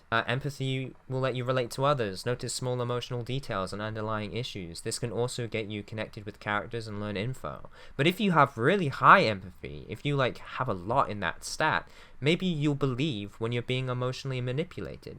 Maybe when a character feigns subtle details, you'll fall for it because you're too empathetic. If your physical instrument is too high, you'll have hyper-aggressive thoughts and will open to more dialogue options. You might be able to threaten people. Your volition can tell you to ignore your other aspects of your mind, to ignore suggestion and logic, and to try and just do the right thing and be moralistic, which is what I ended up listening to. I ended up listening to volition, and by the end of the game I was ignoring the rest of my psyche and just trying to rely on my volition, which eventually admitted to myself that it is at fault too, and it's also been undermined and isn't trustworthy. This game also has a lot of political themes, and you can pick up ideas in your head like fascism, ultraliberalism, communism, moralism, or some more like, less extreme things. And I ended up rejecting a lot of these ideas because they were presented in a very impulsive and erratic way by my mind. Like even the stuff that I would kind of agree with or would be willing to go along with for my character, like ultraliberalism or communism, it was just so deranged, the way that my mind brought these ideas up to me. I ended up rejecting them, so maybe the ideas that I equipped my character with weren't the most interesting, but it was still a really interesting mechanic. Yeah, there was some issues that I kind of felt like the narrative for my character dropped a little bit, because with Harry I went cold turkey with like all of his drug dependency and alcohol reliance, and it didn't really have any effect on me besides the dream on the first night. I didn't get any debuffs or anything, so it was all played very light, and I didn't feel like my character was actually struggling that much. In terms of the thoughts I did take on, my very first one, probably my more fundamental one, was the sorriest cop ever, allowing myself to feel embarrassed and trying to take accountability and apologize to people. I'm about to cut into this game because this game consoled me when my heart was so broken, but I also ended up having a lot of issues with the ending. So I'm just going to get into this because I've already talked a lot and I already have a lot more to say. Like I said, the first day and night really impressed me. Those moments where I was impressed started to become less and less frequent, and the character arc became more lax and sidelines. The mystery took over and center stage, and it was really enthralling. I would hop on and intend to just play for 20 minutes and end up playing for like 8 to 14 hours. Like, it was terrible. Like, I ruined my sleep schedule with this game. And then suddenly near the finish line, I feel like it falters. Suddenly the mystery just has this dramatic twist. It keeps going until this ballistic analysis becomes available. And I'm like, finally, we're getting somewhere. You have 3 sites to check out. Unfortunately, 2 sites have no prompt, and you can't analyze them. One of them you can't even get to, and that's the one that actually has information to. So the game blocks you from continuing with your mystery, and instead you have to go confront someone, and it doesn't work out, and then you get caught in this whole series of events, which is exciting, but it also just denies you the freedom and the mystery that you've been allowed this whole game. And then suddenly you're railroaded, and suddenly you have to do these things in a specific order, and essentially the whole game, the mystery that you've been working towards, you can't solve. You can't. The game does not allow you to go to the area where the murderer is. In fact, the murderer, you don't really get any good clues with. You can't really guess who it is. I had guesses, but they were wrong, and that felt disappointing that I couldn't have an early guess in the early game, and it was just impossible. So I was kind of let down by the outcome of the mystery, because it was just straight up inaccessible for the game until the game wanted to open it to you. And when it did reveal the solution to the mystery, it just revealed it all, and I felt like a lot of the information I gathered didn't really mean much. It just kind of, oh, here it is, plainly explained, no difficulty in the conversation. And I felt like I was getting ready for my mechanics to be tested, for my mind to go blank, and so I couldn't rely on all this information from my mind and my skills, or it would be really difficult and I'd have to pass a lot of checks. But the game just kind of gave up with that sort of engaging with the mechanics in that way, and instead decided to just take you on a specific ride, which was good, but it also disappointed me. I'm disappointed because this game has really good writing, but just that lacking at the end, the ambiguousness of the ending, which I don't hate ambiguous endings, I like them, but it just felt like it was lacking emotional payoff, and it felt very safe and narrow. Like they could have paid off that emotionality, but decided to surprise you instead, and just kind of do that surprise well, but also, where's the emotion? Like, I was on my knees ready for something big, and it just didn't come. And so I didn't really feel moved at the end, unfortunately. Really, the best part of this game for me was the mystery in the middle of the game, and then also the character moments in the first day and night. I think this game could have been much better, which is where I differ from Caleb, because he said it was perfect and it couldn't be improved. For me, I think it could have been much better. And I think if the developers took another crack at it, they could make my favorite game. They have the talent. Unfortunately, they've cancelled their ongoing project, and a lot of the staff has moved on, so I don't think we're going to see that. I really wanted this to be an S, and I was going to give it a low S, but wait, what's even the point of a low S? An S is an S, and if I'm having to stretch to justify it being an S and saying, oh, it's a low one, I think that means it's not worthy of an S. So I'm going to give it the highest A I can give it. I love it. You love it. And you know why? Because we've got nothing to hide. Yeah, I think it's better than my beloved Mass Effect, but it's not an S for me. But it was better than anything I played last year. I really appreciate you buying it for me, Caleb, and I really had a great time with the game, but unfortunately I had a lot of issues with it. As for my favorite bits, I loved the dialogue, I loved the talking mechanics. I can't deny how good it is, even through my disappointment. Fun and had such sincerity. I loved the dance club side quest. Getting Kim to dance was so fun. And Kim having to repeatedly try to explain the concept of homosexuality to Harry was hilarious. He didn't quite get it. I do recommend this game, but keep in mind, enjoy the life and the body of this game. Don't anticipate the ending, just like in real life, and like enjoy the moment, enjoy the mystery, enjoy the character interactions. Just like Kim, he loves to see little things. He loves to see doing kind things for strangers. He likes the conversation. So I would say enjoy every moment of this game. So if you liked the 200 or so voice lines of dialogue I just gave on Disco Elysium, you can go listen to 360 more thousand of them in a playthrough, and every playthrough is different because the choices you make, the voices that you give, the options that your skills unlock also lock you out of other things, and so you always miss something in a playthrough. And so I'm willing to replay this game, and you're going to get a unique experience. I know me and Caleb had very different experiences, even though we both I feel like play games in a similar way. It's a great piece of art. Enough said. An addendum to Disco Elysium. I played some of it this year, actually, for the first time since I finished it, and it's just as hard hitting as it was when I first played it. There's so many new things I found. It's still a ton of fun. It's still my favorite game as well. Awesome. I think this game would have hit a lot harder if I played it at a different point in my life, but maybe the point in my life that I played it at was to confirm to me a few things, so I appreciate that for it. But I was expecting more emotional investment.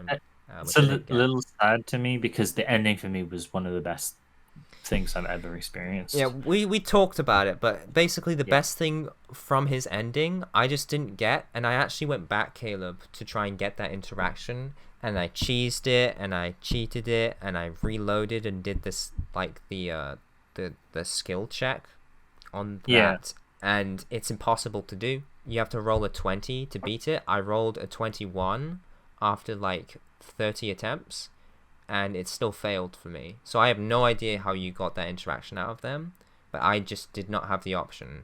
It must have been, I must have had to have a specific school of thought. I must have had to do something else like hours earlier in the game. But your highlight for the ending was not accessible on my playthrough, unfortunately. One of my highlights is the ending. Yeah, it sounded really cool. That is unfortunate. Yeah. Do you know what? I'm going to go for a really short, sweet one. I'm going to do Before Your Eyes, which is a 2022 game I played on PC. This is something that took me about an hour and a half to beat. And the main mechanic is it involves your blinks. So whenever you blink in this game, time moves forward, and it plays around with that concept of time moving forward. I don't really want to say anything about the story because it's such a short experience, but this game absolutely destroyed me. I think it's one of the best experiences in a game I've ever had. The blinking mechanic is really, really interesting, and it feeds into the game in just some fun ways. It's also just an interesting way to play a game. You do need a webcam for it. Totally worth doing. To just buy a webcam for this game in particular, because it is magical. S tier. That is a monumental achievement, Detective. That's amazing. I have to be vague about it because it's so short, but it is great. I've seen a bit about this game. It seems incredible. Purposely really condensed about memory and about how special your childhood can be. I do have 2 more PC games, but I decided I want to keep them for later. So I'm going to move on to 3DS. What I played on my 3DS wasn't much this year, but I did play some of Pokemon Sun. I played about 30 hours of Pokemon Sun on and off since 2018, which sounds crazy because that's so long ago. I didn't enjoy it that much, and I basically just grinded before the first gym and trial, so I was really over leveled because that's what I would do back then. I don't do that anymore. Thankfully I've been fixed. I decided to pick up my playthrough and actually play through it and just try and have some fun because I was playing some other Pokemon games, so I just had that really big desire to have an adventure and play Pokemon. So I played Pokemon Sun, which is my first 3D Pokemon game. Fortunately, I did not like it that much. The camera angles, the very, very blatantly cheeky artificial roadblocks, which were even slightly more annoying than even the Gen 4 ones. They were very arbitrary and frustrating. I liked the designs of the Pokemon though. I really loved the regional forms. And I loved what they added. They added like a Nintendo style petting thing where you could really interact with your Pokemon. It added a lot of charm and playfulness to every Pokemon, and must have been a big undertaking to create an animation library for all of these Pokemon. Also, the HMs disappeared for rides, which were fun, but kind of confusing lore-wise, as now I had 9 Pokemon on hand, as 3 of them operated as a replacement for HMs, which I could just summon out of nowhere. No Pokeballs. I got them from, like, a little pager. One of the Pokemon mounts replaces Rock Smash and the bike. Another one replaces the Item Finder and the bike, and the other one replaces Surf. Now, this game is split not into one big region, but into several islands, kind of like the Sevi Islands. The first island was great. I loved it. Lots of detail, lots of places to explore. The second one was really disappointing, filled with fluff, poor camera angles, faux towns, buildings you couldn't enter, no real centralized culture. And I didn't like my starter Pokemon that much either. The first time this has ever happened to me. But I could actually swap out my starter because of a strange Street Pass feature. I love Street Pass, but it feels weird to get copies from other people's starters, like of other people's starters. So I went into like my PC, and there would just be different starters that people I walked past the street picked. I had also like started us from Gen 1 and Gen 5 and stuff like that. It was just really weird. There's also the awesome and mechanically rich Avenue shopping mall from Black and White 2 that I loved. It's now like immediately available via your Rotom decks, which is a weird option to have so soon in the game. I didn't engage with it too much, but there was a reason why in Gen 5 it was a few gyms in. Because at the beginning of the game, you can get rare healing items, up your friendship, special items, and gain XP without having to fight anyone. It's like if you could get proteins and there was a daycare in your starter town. It just kind of feels weird that you have so much accessible at the beginning of the game. There's like lesser handcrafted difficulty or carefulness with the beginning of the game that really sets you out on your adventure, you know, like with the first section in Kanto with Brock. It's like you have a limited amount of resources, and here you have an infinite amount of resources at your hand. I did enjoy the switch up from challenges from gyms. I thought that was nice, but I was kind of confused. They don't really explain the concept that well. The other issues I had about it were technical. The game struggles to run, it lags, and loading is often worryingly slow. Whenever I close or open the game, it gets stuck on a black screen for so long that I think it's hard crashed. But it just takes ages. That just means that things don't feel great. And the camera angles are very limited because of the same issue with the performance. Double battles are also very choppy with frames, and there's a new scenario where the wild Pokemon can cry out for help for other species to arrive, and they will team up on you. So 2 Pokemon will be fighting against one of your Pokemon. And that is cool. I like the concept, but it turns wild encounters, regular wild encounters at the beginning of the game, into long, laggy affairs, where the Pokemon every single turn will summon a new Pokemon. So even if you can one-shot the original Pokemon or the called Pokemon, you can just be perpetually stuck while they perpetually call for help, with a low chance of failing. There was times where I would encounter a wild Pokemon, maybe I would want to catch it, and you can't catch it if there's 2 Pokemon, so I encounter a Pokemon, I want to catch it, it's a cool design, and then it ends up crying for help about 10 or 20 turns in a row, and I can't catch it, and I can't knock it out, and it was just frustrating because it's laggy the whole time. And this is a universal feature. It's not like Dark Grass in Gen 4, where you can choose in and opt in to go in there and maybe get a wild double battle. This is just a feature that's everywhere. Now, I do like the idea of making the wild more wild and less predictable, more realistic, like a family or a flock of Pokemon rallying their fellow mon in distress and fighting you, giving you a better challenge, maybe helping you out with XP grinding, but it wasn't optional. It began at the beginning of the game. Like many things in Pokemon Sun, mechanically and experientially, it was not fun, even though aesthetically and conceptually it seemed great. Pokemon Sun sounds like a lot of fun, but I just didn't have that much fun with it. It didn't feel like an adventure, especially as you're being constantly stopped and directed and railroaded by story characters that every turn, so predictable. I would get to a new area, I would enter a building, I would finish a trial. Always, there was just a long sequence, and I'd heard of this game being handholdy or having too many cutscenes, but I didn't think it was actually that bad, that it made the adventure feel so small, where I was constantly being interrupted, that I had nowhere to spread my wings, that I was being given rides and HMs at the beginning. And I feel like all of the features and quality of life of things that it adds, and the more directed story and characters who are constantly interrupting you, just ruined the adventurous spirit of Pokemon games, as well as the pacing. And so for my first 3D Pokemon game, it felt bold mechanically and aesthetically, but it just felt wrong, and it didn't have that adventure that I want from Pokemon games. So unfortunately, I didn't like it, because I enjoyed a lot of the novelty of 3D Pokemon, but it was very disappointing, and it's probably my least favorite Pokemon game I've ever played. I'd still give it a C. At least it stands out from the others. That sounds pretty rough. I've never played Sun, so... No, I didn't finish it either, but I just, I wanted to finish it, but I just there was no momentum to the adventure. No excitement to see what comes next. That's horrible for a Pokemon game. It's like yeah, I mean, it was still like I enjoyed the Nintendo stuff. So, like I had a good bond with my team, but we didn't really have much to do. I didn't feel like they had my back because I was just kind of wandering around.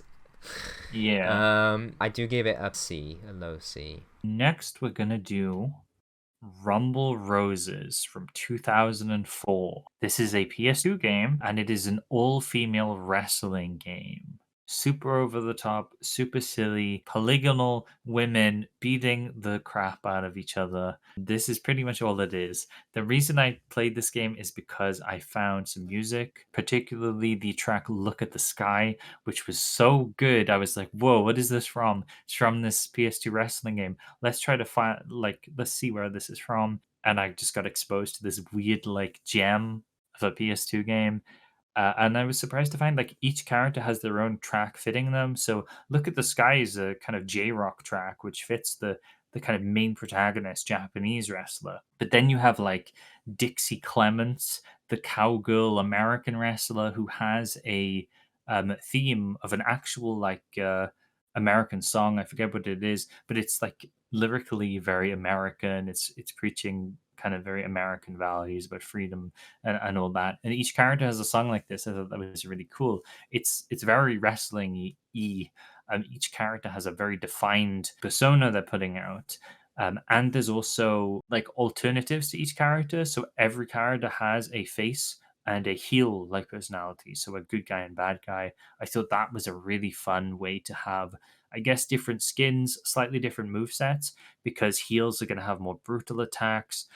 They're going to be more mean, and then faces are going to have kind of, I guess, more triumphant ones. The general gameplay was pretty solid. You have a kind of block, you have a general hitting, you have a grapple, you can jump off the sides of the rings to do big body slams and stuff.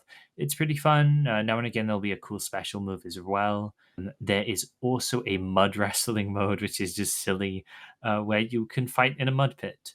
The campaign is Caleb, I would fight you in a mud pit. I'd maybe fight you in a mud pit. I mean, the storyline is really goofy. The voice acting is horrible in the best type of way, just to make this just over the top silly game. I had a lot of fun in the couple hours I played of this, 3 hours maybe. Big PS2 vibes, which I always love. And I'm not really that into wrestling, but this one actually is cool. a PS2 game though. It is a PS2 game, yeah. The sequel, Rumble Roses XX, I might try that out next year, maybe a future year, who knows. Solid C. It's okay. I might not have been as disco, but at least I understand. Fun evening with this game. Very interesting. It just found my way. I found very interesting. It found its way onto my path. Into your hands. Yes. Into my hands. Moving on, I have my Switch games because guess what? Your father got a Switch this year. I got a secondhand Switch Lite. Just a little note here. Nintendo handheld consoles. I've never had a home console. The Switch is my first, even though it's a hybrid, and I got the Lite version, so it's basically just a Nintendo handheld for me. But I've been impressed with the Switch, with its library and graphical capability, but it doesn't feel like it's got as much personality and charm as other handhelds personally. I didn't rack up much playtime this year, but I do have a few games to talk about, so let's talk about it. First one I want to talk about is Crash Drive 2. This is a little indie arcade racing game, and oh boy, is it very fun. The progression is not very deep, but it is just good fun because of the controls. It moves so well, simple, responsive, speedy. If you fail or crash, it's just a simple hiccup in pacing, not a sudden standstill. You load into a map, you pick a car or a truck or a buggy or a jeep or a lorry, which all kind of feel the same, but they all feel great, so I'm not complaining that much. Then you're free to roam. Every few minutes, a challenge will start. Collect X amount of coins, trick tag X amount of objects, race through these gates, score this amount of points. These are all pretty simple, and you can skip them on the fly just by honking your horn, which is a cool feature. But it adds to the flow and the pace of the game, how every 2, 3, 4 minutes it changes from being open and just fun to having a little challenge. It adds to the flow state of the game. The music is fun, although I was disappointed that when I eventually explored beyond the first map, the music didn't change. I wish it had a bit bigger soundtrack, but no. I think I played 3 different maps. The first one was excellent. So much fun, a lot of variety. The second one was kind of naff and flat. The third one was pretty cool though and picked that back up again. I liked it aesthetically also. I love a good racing game. I love Forza on Xbox 360. And I was disappointed by all the mediocre score of the PS4 racing games, so I've not actually managed to pick one up besides Racing Bros, which is the only one I've been playing in the last several years. So when I got my Switch, I bought several games that involved racing in it because I was excited that the Switch could handle like these 3D racing games. And this one controlled the best and was the most fun to play. Even that, despite its meek budget, it just had the best handling and was very, very cartoony and arcadey, but still really fun. This is a game that I would boot up when I had a little bit of downtime, planning to play for maybe 15 minutes or something and do a few of the challenges. But because of the gameplay being split into those 1 to 3 minute bites and just the effortless fun, that lone 15 minutes would turn into many, many sets of 15 minutes, and it's just a very entrancing experience. Nitro boosting around, doing flips and tricks and doing these mini challenges with low stakes, but it's fun, and that's what matters, and it perfectly fits into the Switch's pick up and play lifestyle, I suppose. So it really matched the Switch also, so it was a great experience for me. I would give it a B. Ah, yes. Very good. Simple game with not much content, but just excellent with what it had. It sounds like a good Switch game, yeah. Jumping back in, I am going to finally get back to a series I think I covered like 2 or 3 years ago. Yakuza. Yakuza's Yay! back. It's on been the 2 Game of the Year. years. 2 years. First off with Yakuza 5. I actually played 2, but we'll start with 5. As in, I played 5 and 6, not Yakuza 2 again. Yakuza 5 is really interesting. I think as an intro back to Yakuza as a series, it works really well because you start with Kiryu, who's kind of estranged himself from the Tojo clan and his family to be a taxi driver in a brand new city. And that's something that this game does a lot is there's a lot of new cities. There is, in fact, 5 cities you go to. There are 5 protagonists in this game with 5 separate campaigns kind of that feed into each other. It really bumps up the virtual tourism aspect because you get to go to all these different places based on real world cities, which I really, really like. There's more food, there's more mini games, there's more places to go, there's more arcade stuff. Some might say there's too much stuff in this game. It is incredibly dense. At points, I really felt bombarded and I felt kind of overwhelmed by how much there is to do. It's a very tiring game at points. Some standout, I guess, mini games are each character kind of has their own like custom mini game that's fairly like in depth and related to them. Kiryu has a taxi driving side quest mini game where you basically have a taxi sim and you have to drive and watch out for red lights and stuff and obey the speed limit, which is really fun. He also has a kart racer side game, which is very silly, and he can also do some noodle related stuff. Saejima has a whole first-person kind of hunting gallery, like side quest mini game, which is pretty crazy. There's also a baseball one for the new introduced character Shinada, but most, I guess, interesting and the one that's changed the most is you can play Haruka in this game. And instead of fighting people, you do dance battles, and Yakuza becomes a rhythm game for about 1/5 or 1/4 of this game's length. The story is winding and it goes to all of these places and it involves all of these characters, and in the end they meet up. There are parts I really don't like, unfortunately, but there are also parts I really do like, and I think they're thematically really hard hitting, especially near the end. I think it does come together to make a really good package. So at least I finished the game satisfied. There are a few parts of this game which are an absolute slog, though, mainly Saijima's section. Where once again you are forced to do a prison escape segment as Saejima, which is the most boring thing in these games, and they make you do it again. it doesn't feel relevant at all. Saejima barely feels relevant in this game, and he has some of the most boring stuff, unfortunately, which is kind of sad because some of the places he goes to are like these snow-filled like places, this like small village in the mountains, or the equivalent of Sapporo, I think, which is one of the cooler cities visually, but there's not too much to do.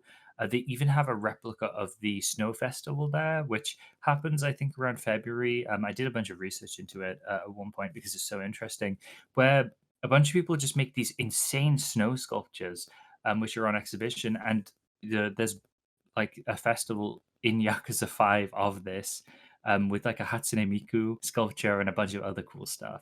It is a really solid entry into the series. It was fun to get back to. Parts of it I love, parts of it I don't like too much. But it's good. I enjoyed. I would give it a B. Does this mean you're a very good game? Possibly. A B. That's quite low for a Yakuza game. I'd say that's on the lower end. It's definitely on the lower end of my like favorite Yakuza games. Following with my Switch games. Next up, I have I have Jared Leto. I have Lego City Undercover. A game I didn't manage to play much of. I always assumed that this game, Lego City Undercover, was a regular Lego game. The kind I'm used to from like the 6th or 7th generation consoles. This is actually an open world game. The aesthetics were interesting, as a lot of the environmental features clashed with the Lego building blocks. Building blocks. So there was like more realistic buildings, objects, foliage next to like Lego versions of the same thing in the same environment, which isn't new, but with the higher fidelity graphics, it certainly stood out more. That aside, the open world is mega impressive, being, I think, a condensed version of a San Francisco-inspired city. It has docks, apartment complexes, seafront industrial areas, great bridge, rural roads, and a forest. It looks really nice, gameplay-wise. It's peculiar. A lot of stuff is blocked off from mission gameplay segments that when I was partaking in, I found often confusing and restrictive in gameplay. Kind of like how Call of Duty has cool movement and gadget mechanics, but is very restrictive. After you do the story mission or that area, the segment in that area, if you go back there, it's kind of the same thing. It doesn't open up or allow you to do much or change. It feels very static and restrictive, these little areas, mission-involved areas in the open world, which I do not like. The game also lacks a manual save, which really clashes with the Switch, an opposite of the game before, where you have to do specific actions to force an autosave. I can't believe there's no manual save. That is insane. That was on like the PS2 Lego games. That's crazy. Yeah. And the Switch being a hybrid with an offering of a fully dedicated handheld console, it's crazy that you might not naturally bump into an autosave for like an hour. So when I wanted to pick up a play and just play a little bit in the open world, I had to go out of my way to drive across town to do an action or start a mission to force an autosave. As for the story, it's a very, very cartoony. It's a first-party thing. Unlike most popular Lego games like Star Wars, Indiana Jones, or the bizarrely graphically intense Pirates of the Caribbean, it's Lego City, and you play as a police cop, which feels weird to be the law in a GTA gameplay style. Like a kid-friendly GTA, but you're playing a policeman. As if everything you can do, the game is approving of. If you are about to run someone over with like a police cruiser, they do auto dive out of the way. Narratively, it's a mistake or you're reckless. But it's just weird to be in an open world game as an authority figure and be able to like cause chaos. I don't know if this was the right style for a police game. It just felt weird. So this type of gameplay, this open world sort of GTA deal, is a gameplay style that works for characters that are individualists. One that doesn't care much or doesn't have a civic duty to serve and protect in a lawful manner. Like a GTA character, like Spider-Man, like Batman, like Homer Simpson from Simpsons Hit and Run. But it's a Lego game, and they are forced to be kid-friendly and appealing comedically to young children. It being a newer Lego game and not a classic one, there's a lot of physical acting, which is complemented with voice acting, which I'm not a big fan of, with the comedic timing. I really enjoyed the older Lego games where there was no voice acting. I really liked what they did there.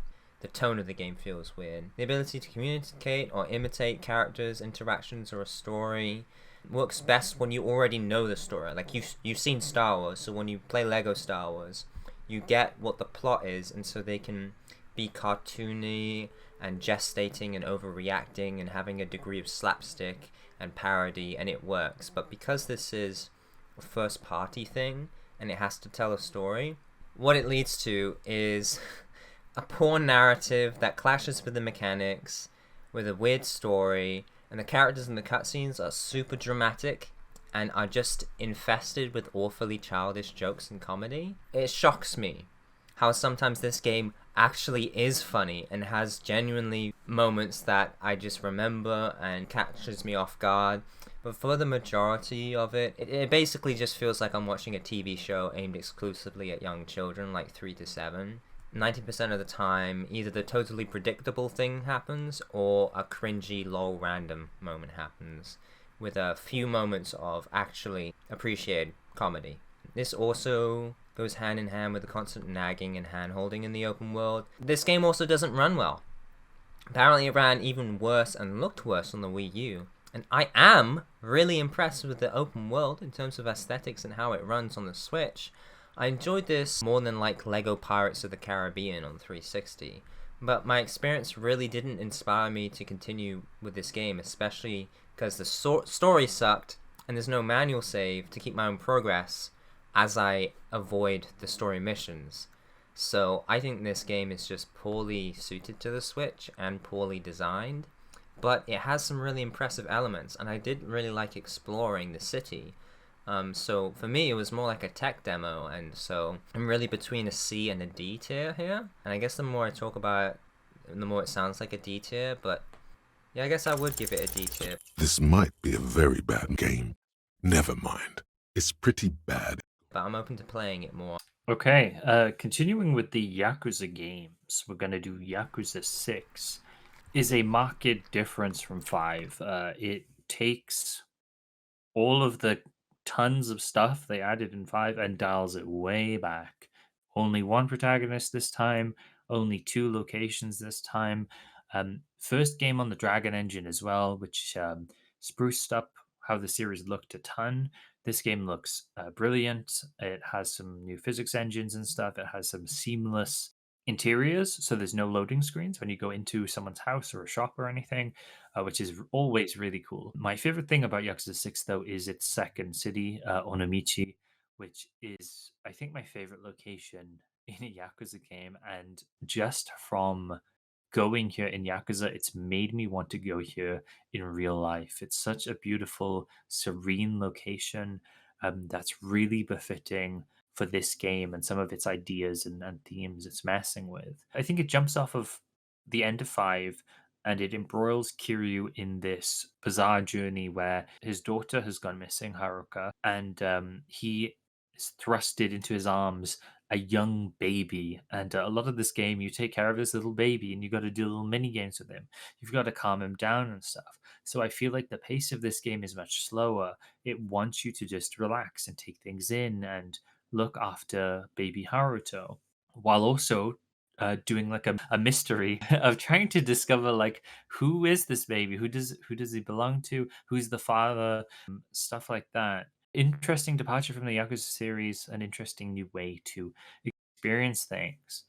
And the side stuff on offer, because the side stuff's always really important for Yakuza, is quite mixed. Some of it is my favorite stuff ever, and some of it is trash.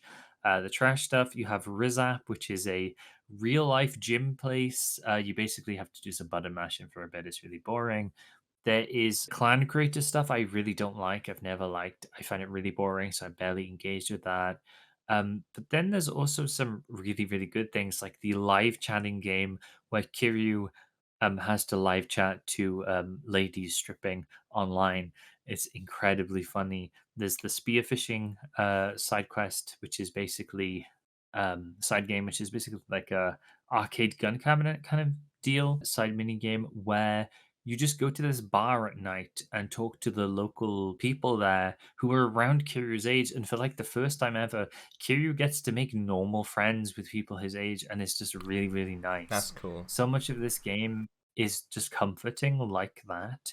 It's just really warm and humanizing. Its music as well helps a ton. Sadly, the English release is a bit neutered because the Japanese one has a lot of licensed music, which plays at certain parts, which is really corny, but I also really, really like it. And I listen to it and some of the scenes after playing the game.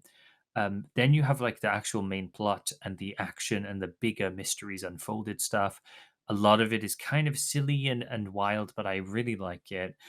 There is some amazing fights in this one. There is some really crazy reveals, which definitely had me gasping or crying or something in between. Maybe pooping and farting as well. This is meant to be Kiryu's ending originally. It is suitably Kiryu. It made me angry, but I also understood why it had happens this way, and I also really like it as well. It's such a polarizing ending for feelings. It's wild. But overall, I really like Yakuza 6. It isn't my favorite Yakuza game. Some parts of it were my favorite parts of Yakuza period, but other parts just kind of drag it down. That said, I think mainly because of Onomichi and just exploring it and just how beautiful it is, it's really hard to just describe in me talking. I recommend maybe just looking at Onomichi in Yakuza or real life. Like Yoromichi? Or Oromichi? Onomichi. Onomichi. Oh no, Onomichi. There's such a really nice list. I think that's the real Yakuza likes to do this thing where it makes fake versions that sound very similar, like Kabukicho and Kamurocho. I think Onomichi is a real place this time. Yes, I am looking at it right now. Yeah, it's very vertical, has like a shrine, it has like a really nice cafe at one point. Really lovely, lovely place. Yeah. And because of that, though, I give it an A. It's very, very good. Makes a man feel so warm and happy. It was just such a nice place to just be and explore. We should hang out there sometime. I'd love to. There's a few really islands there too. Another Nintendo Switch game. This is Blazing Beaks. This is a really fun, like, roguelike. Kind of like Enter the Gungeon. Really fun. It's got some cool sound effects, some nice variety of weapons. The area changes. The colors are cool. And it was the first game I played on my Switch, and I was pretty happy with it. It took controls took some time getting used to, but I don't know if it was just me getting used to the Switch itself. Unfortunately, falls into the pitfall of having way too much RNG, I think. And the characters, there's a lot of different characters you can pick. Blazing Beaks, so a lot of beaked animals, ducks, swans, pigeons, roosters. They all have pretty interesting, actually, and unique effects. Unfortunately, all of them have the downside of having lower health than the first guy you get. And the enemies already hit way too hard, and you can sometimes lose your max HP, and you're so at the mercy of the RNG, because sometimes I would get items just that would give me, like, more health, and I would keep getting them. So let's say I start at like 5 hearts. Let's say I start at 3 or 5 hearts, and I end with like 7 or 9 or 10 hearts. And sometimes I'd get nothing.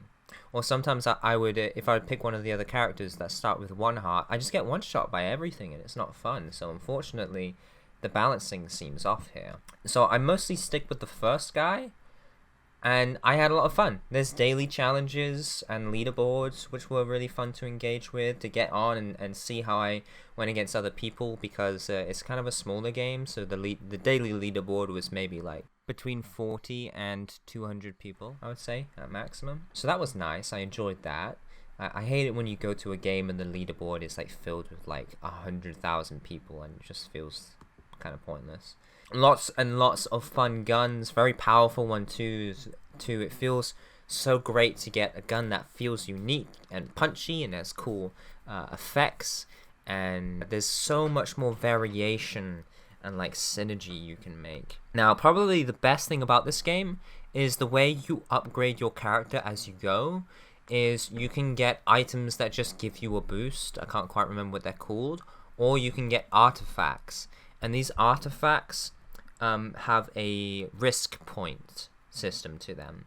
So let's say, if you touch a bush or if you touch an enemy, you'll teleport over here. Or when you kill an enemy, a bomb is thrown at you, which is one of the hardest things ever to deal with. But you have to choose whether to pick up the artifact. If you pick up the artifact, it gives you this debuff. And you try and pick up as many artifacts as you can, so you get a high risk points. And then when you get to a random merchant, you can sell all your artifacts off, and the more risk points you have, the more goodies he gives you. Random goodies, of course. So it's like this risk reward thing, where each area, you start off normal, you get weaker and get debuffs, and it's creative debuff. It's not just like you're slower, it's like you have to keep this in mind, and you have to keep this in mind, or you can't dodge roll, or this thing will spawn, or you can't attack for the first 5 seconds. And so it's like, sometimes you have to big brain it and like wrap your head around, okay, how do I do this? Sometimes if you take on too much, it feels impossible. You can really screw yourself over, like totally screw yourself over with some synergies. But it's really fun, and the more risk you take, the more reward you get. And I think that's the core of this game, about the fun sound design, the fun guns, and using this artifact debuff thing, getting it to pay off. And it's so frustrating when you have like such a high amount of debuffs and you almost get to a merchant and then you die. This game is very charming. I enjoyed its goofiness and its sound effects, and it was just a solid, really fun, wacky game with good enemy designs, but some character imbalances and too much RNG. So for me, as a first game on my Switch, I'm being a little generous, but I'm giving it a really good B tier. Does this mean you're a very good game? Possibly. Back to me? Yeah. So my next game is a game that came out this year, and it's a free one as well. It's a nice little short one called Doronko Wanko. It's about this little dog. You play this little Pomeranian who's left at home, and you're covered in mud. You come through the door flap, and you get mud everywhere. You're in this massive house, and you just get to mess stuff up. You can put paint everywhere. You can spill food everywhere. You can destroy the wine cellar. You can just throw blocks everywhere, and just make a massive mess. That is this game. It is very short. It takes about less than an hour to finish. There's some fun little like objectives throughout the house, which will unlock different hats and stuff for the dog to wear. And it's just a nice little release to be destructive for a short period of time. Cool. And it is available for free on Steam. Oh, if you want to free? check it out. For free? It's free. I'll play it. For free? For free? Yeah, it's for free and less than an hour of your time if you want a nice little evening. I would give it a C. At least it stands out from the others. Pretty solid little game. Back to this guy. That's the end of my Switch games. Okie dokie, time for my PS4 games. Hey, guess what? I played another Call of Duty game this year. Black Ops 3, baby.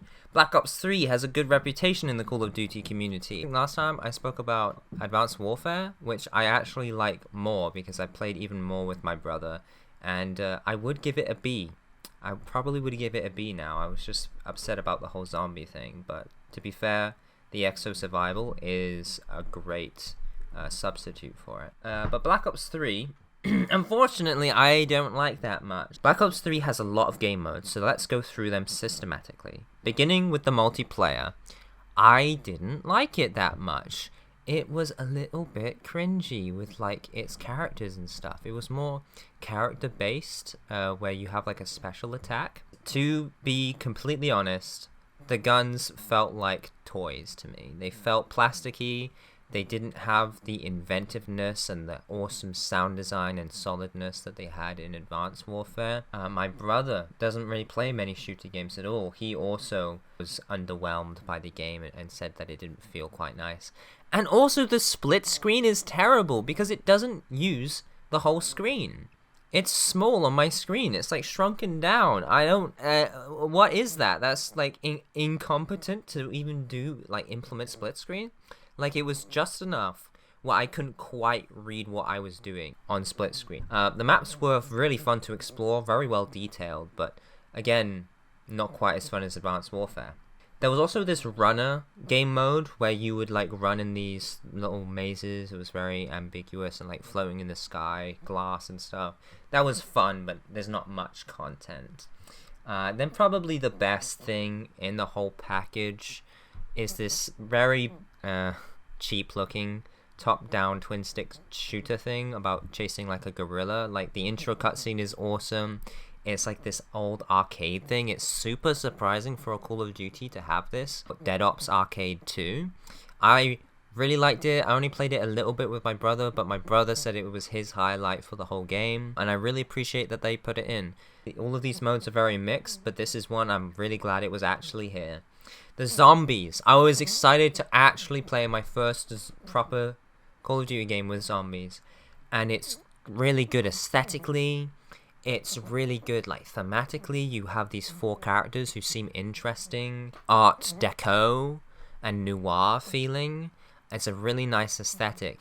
Unfortunately, there's only one map. There's one map and then like 4 different DLCs, so it's essentially the same frustrating, stupid monetization thing going on in Advanced Warfare. Aside from in Advanced Warfare, you actually had good side modes instead of like 3 mediocre side modes. So this was good, and it didn't feel quite as balanced, but I did enjoy it. The loading times were really awful in Zombies for no real reason. I don't know why it was so, but I really liked the voice acting in that mode. But really disappointing that it was just the one map and didn't run very well either. And unfortunately, it only gets worse because the last thing I have to talk about is the campaign. Caleb, ask me how the campaign of Advanced Warfare was. How's the campaign of Call of Duty Advanced Warfare? It was fun. It was fine. I would give it a 7 out of 10. It was dynamic, had a bad ending, had cool, interesting mechanics, but had limited use of those really cool mechanics. Had lots of nice set pieces, great graphics. Black Ops 3 has the worst shooter campaign I've ever experienced. I was lost. It is incomprehensible. This is worse than like Halo 5. I had no idea what was going on. The sound mixing is low, so you can't even tell what people are saying. It doesn't make any sense in lore. Caleb, can I get really angry? Yeah, Okay. Sure. It's so stupid. You have a character, instead of being part of a big organization or something, nobody explains who you're working for. It's this big post-apocalyptic thing about, oh, the Earth, the environmental global warming went bad, but you don't know who you're actually working for, and you're not in a squad or anything. You're not funded by like this military organization that actually has a motivation. Instead, it's you and this one guy, and your partner, I don't know what he's called, I forgot, but he's obnoxious. He's so annoying. He chatters all the time. He says stupid stuff. There's a mission which is like dark and brooding, and you just like discovered that some children got killed or something like that, and you're like, this is terrible. This guy that we know, maybe he did it. Doesn't make any sense. No stakes. Anyway, the next scene opens up with your partner eating a Snickers bar for an extended sequence, and then you just jump up, and he's like cracking humor. It's so cringe. It's so bad. The campaign sucks. The story makes no sense. The gameplay is awful. The guns also don't hold it up because they all feel like little plastic toys. This was incomprehensible. There's all this mind warping stuff. This is like Mind Jack all over again.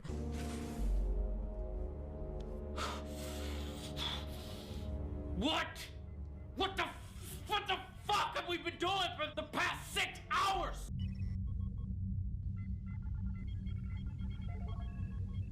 And most of the first several hours of the game revolves around a freaking train crash that they're constantly talking about, that you're just constantly re-experiencing. It doesn't make any sense. There's sections of gameplay I just got stuck on over and over and over again. You have these displays, these overlays on your screen that just shows you like an x-ray vision of everything. It has so many stupid, gimmicky mechanics that just add nothing to the game. I hate this campaign. This sucks. It's the worst single-player experience you could ever have. There was one room where these stupid, invulnerable robots raised up from the water the same voice line repeating over and over again, because you would instantly die. I've never experienced such an unbalanced, incomprehensible mess of a story with underwhelming gameplay that drags on with one single featured cringy character. It's nonsensical, and then it plays with heavy themes. I turn the censor on because it has grotesque gore on it, and the censoring is bizarre. You'll just be playing a sequence, and then all of a sudden, your screen is pixelated like you're playing E.T. Atari game. It's not explained. You don't realize it's the censoring. You think it's a bug or something. Then they have the insult. The sixth and final gameplay mode is a remix of the terrible campaign, but instead of it being like enemies that shoot you and you have to use cover, it's zombies. They made it even more brain dead. And they wrote a new story for it, and so you just have to, like, bear more of this cringe, poor-paced dialogue. It is insulting that they even bothered to spend human man-hours on this alternative campaign. That being said, the multiplayer was okay. Anyway, this probably should have been in my gripes. Yeah, I'm surprised. This is getting a D tier. I'm kidding. You know what? I'm upset. I'm angry. I'm worked up on this. I'm giving it an E tier. If I wasn't clinically depressed, I'd burst out laughing. But I'm gonna go with no right now. Sorry if I wasn't in the mood to butter you up, because it's not my job. Whoa. It should probably be in my gripes. Because I liked the multiplayer, but it was disappointing. And now I realized that was the best thing it had going for it, actually. So, yeah. This is an E tier. Screw you, Black Ops 3. You're so much worse than Advanced Warfare. I don't know why everybody says this game's good or mediocre and Advanced Warfare sucks. Advanced Warfare is like literally 4 or 5 times better than this piece of poo-poo doo-doo. Maybe we should have something good next. Yeah, sorry about that. I didn't realize. Go for another. I didn't realize I'd get so upset. No, I mean, then I started talking about the campaign. Balance stuff out. I'm going to talk about one of my S tiers. I'm going to talk about Fear and Hunger 2 Termina. So this is a 2022 RPG Maker horror game that really pushes what the engine can do to its limits. You get to pick one of a few out of a group of travelers who are riding on this train to a city called Braheville, and then the train suddenly halts. Fog fills the area, and the driver is gone. You're stuck in the woods, and the only way forward is into the city of Braheville. But when you get into the outskirts and the village areas, malformed villagers attack you, but they're the least of your worries, because the deeper you go, the worse it gets. RPG Maker horror, but there's a huge survival element because this game is really hardcore. You can easily die. A creature could hit you on the head, get a crit, and you'd be dead. Or a creature can chop off your limbs, chop off your legs, which reduces your crawling speed pretty much Don't permanently. reduce my crawling or chop speed. off your arms so you can't use weapons. It's incredibly brutal like that in its difficulty, and it really pushes you to try to figure things out, to figure out the different ways kind of into the city, because you're presented with multiple options. And some ways are a bit more dangerous than others, and you can kind of learn how to deal with different threats kind of differently over time. There is an RNG component with items and stuff. It is a game about knowledge, I think, first and foremost. You'll gradually learn how to do things. You can't even save the game normally. I'm pretty sure you have to learn how to save the game. It's pretty crazy and hardcore. It's pretty violent as well. I think the first game was a bit more so, especially on the sexual end. This one's toned it down a bit, but it's still extremely dark and gory. But to counteract that, the characters that you get to play as are also pretty depressive and moody, but are kind of bundles of joy in their own way. And they're all really different. You could pick Mako, who is an old bodyguard and boxer who does more damage with his fists than other characters. I think that's interesting. Most characters have a unique thing going on. Marina, who uses magic, she has I guess, more magical capability at the beginning of the game. Another cool one is Olivia, who's a herbalist. So you get to do a bunch of different herb-based stuff around the map and more than other people. But a cool thing about her is she's in a wheelchair, which brings her own set of like challenges, and I think maybe now and again some perks with the wheelchair. I think that's really interesting. And each of these characters has like tons of their own unique little quirks and also dialogue with other characters. And the characters who are in the train with you that you don't pick go out into the world and do their own things at different times. So you can actually meet them and possibly recruit them or maybe even fight them. Although it took me a good few hours to even find one companion. And that's one of the cool things about Termina is it's just figuring stuff out. Like it takes so long to find the first companion, but once you know where to get them, that part of the game comes more easier, and it's also slightly more comforting knowing you have friends with you along the way.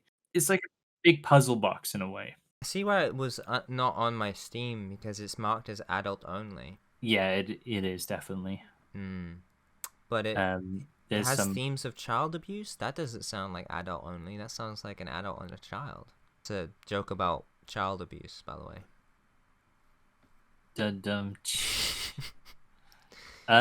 noticed all of your S tier games seem pretty dark in theme.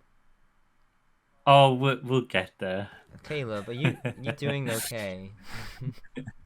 We'll get there. That'll be a fun thing to circle back to.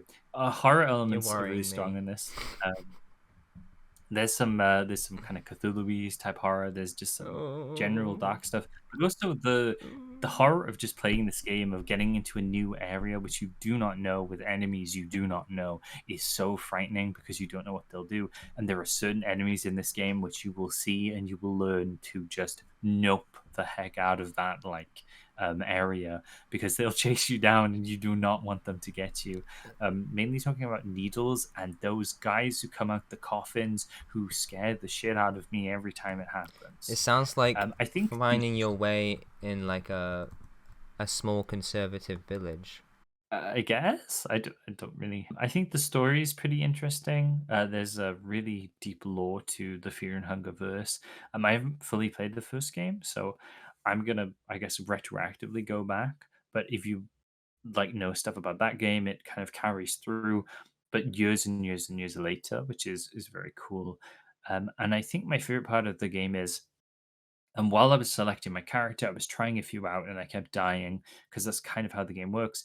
And I accidentally ended up picking Karen as a character one time. I didn't mean to pick her, but I was kind of locked into it and I didn't want to reset. And Karen is a reporter who didn't sound very useful to me, but I ended up finishing the game with Karen. I ended up doing really well with her, actually. And her reporting skills can come in handy in some ways, even if she's one of the, I think, weaker characters to start with, maybe. But she ended up being this character I really, really like. I had a ton of fun just going through this game, and I'd really like to play more because there's some alternate endings, and the developer, Mirio, is still adding stuff to the game. New areas, new mechanics, new bosses, new enemies and stuff, added on top of all of the great stuff that's already there, which also includes the music, which is really good, really foreboding. There's also a few nice tracks that play in certain specific areas, which really just ease any tension for a small period of time. And also, this game looks amazing. It's so dark. On RPG Maker as well as whoa, they really made their own thing with it. A great purpose for a depressing and heavy world is that it can offer you moments of reprieve. And it makes those moments so much more meaningful, and makes your companions and human connections so much more meaningful. So I know that you were very invested in this game while you're playing it, and I just didn't realize it was quite this heavy. So I'll definitely put up a content warning for this, but this does seem like a very impassioned game developer. Really, really good game. It's an S tier. That is a monumental achievement, Detective. That's amazing. I love it to bits. I'd love to replay it sometime with a different character. Alright, I don't know if that was uplifting, but that was definitely better than Black Ops 3. Next, I'm going to go for another middling one before we start to hit up with some better games again. This is Infamous Second Son. Man, this game had a lot of buzz around it at the beginning of the PS4 because it was one of the first PS4 exclusives. Unfortunately, I'm jumping straight in because the characters in this feel very, very 2014. It's like a cringy hipster BuzzFeed character, open world. I know that might sound weird, but that's just how it is. Like the jokes, personality, it kind of feels very Tumblr-esque. It's just kind of and I remember hearing so much about this game. How it has the best tax and the best animations and being in top 10 lists of best PS4 games. This game is super mediocre. It is a small-scale superhero game set in Seattle. I like it.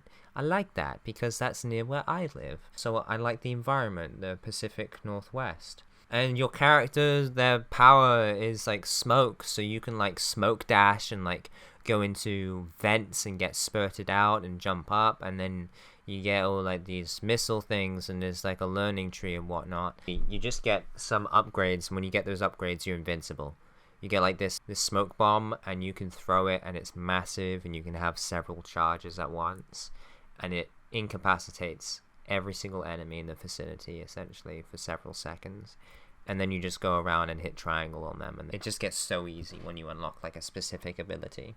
The power system is also weird because you like gain more powers and they overlap, or they like you can't use two powers at once, so you have to switch between them, but also they're all kind of similar besides the visuals, so they feel mostly aesthetic. It's open world, there's a lot of busyness, there's not much depth to a lot of the side missions. Unfortunate because the game started off actually really promising because it began from the perspective, and the main character is a First Nation Native American, and it's set in that community, and some stuff happens and you gain these superpowers, and you have like a strong, deep motivation to help your community and help your people, but your character is this stupid little twerp who just makes light of everything. And also he like plays around with, because there's like this morality idea, oh, choice, are you going to be good or are you going to be bad? And so your main character is supposed to like want to try and heal them of this illness by pursuing this like corrupt company, but you just like are like, oh cool, I have powers, this is awesome, this is like, yeah. Your character like contemplates about like murdering people and stuff. And it's like, where's this coming from? This guy's like literally a psycho. And like with the moral mechanic thing, you can murder civilians and you can assault peaceful protesters, but you're still a hero if you counteract those bad points by killing drug dealers. Huh? What? What the heck is this? And the whole game, the aesthetics of this game is revolved around this choice of red and bad and murder, and blue is help. And also sometimes like a civilian will be on the ground, and if you help them up, it's a good point for you, it's a brownie point for you.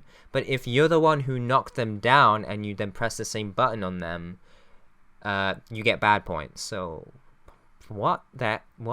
It's just so confusing. Sometimes you accidentally get bad points all the time, yet you're still good because you kill drug dealers, I suppose.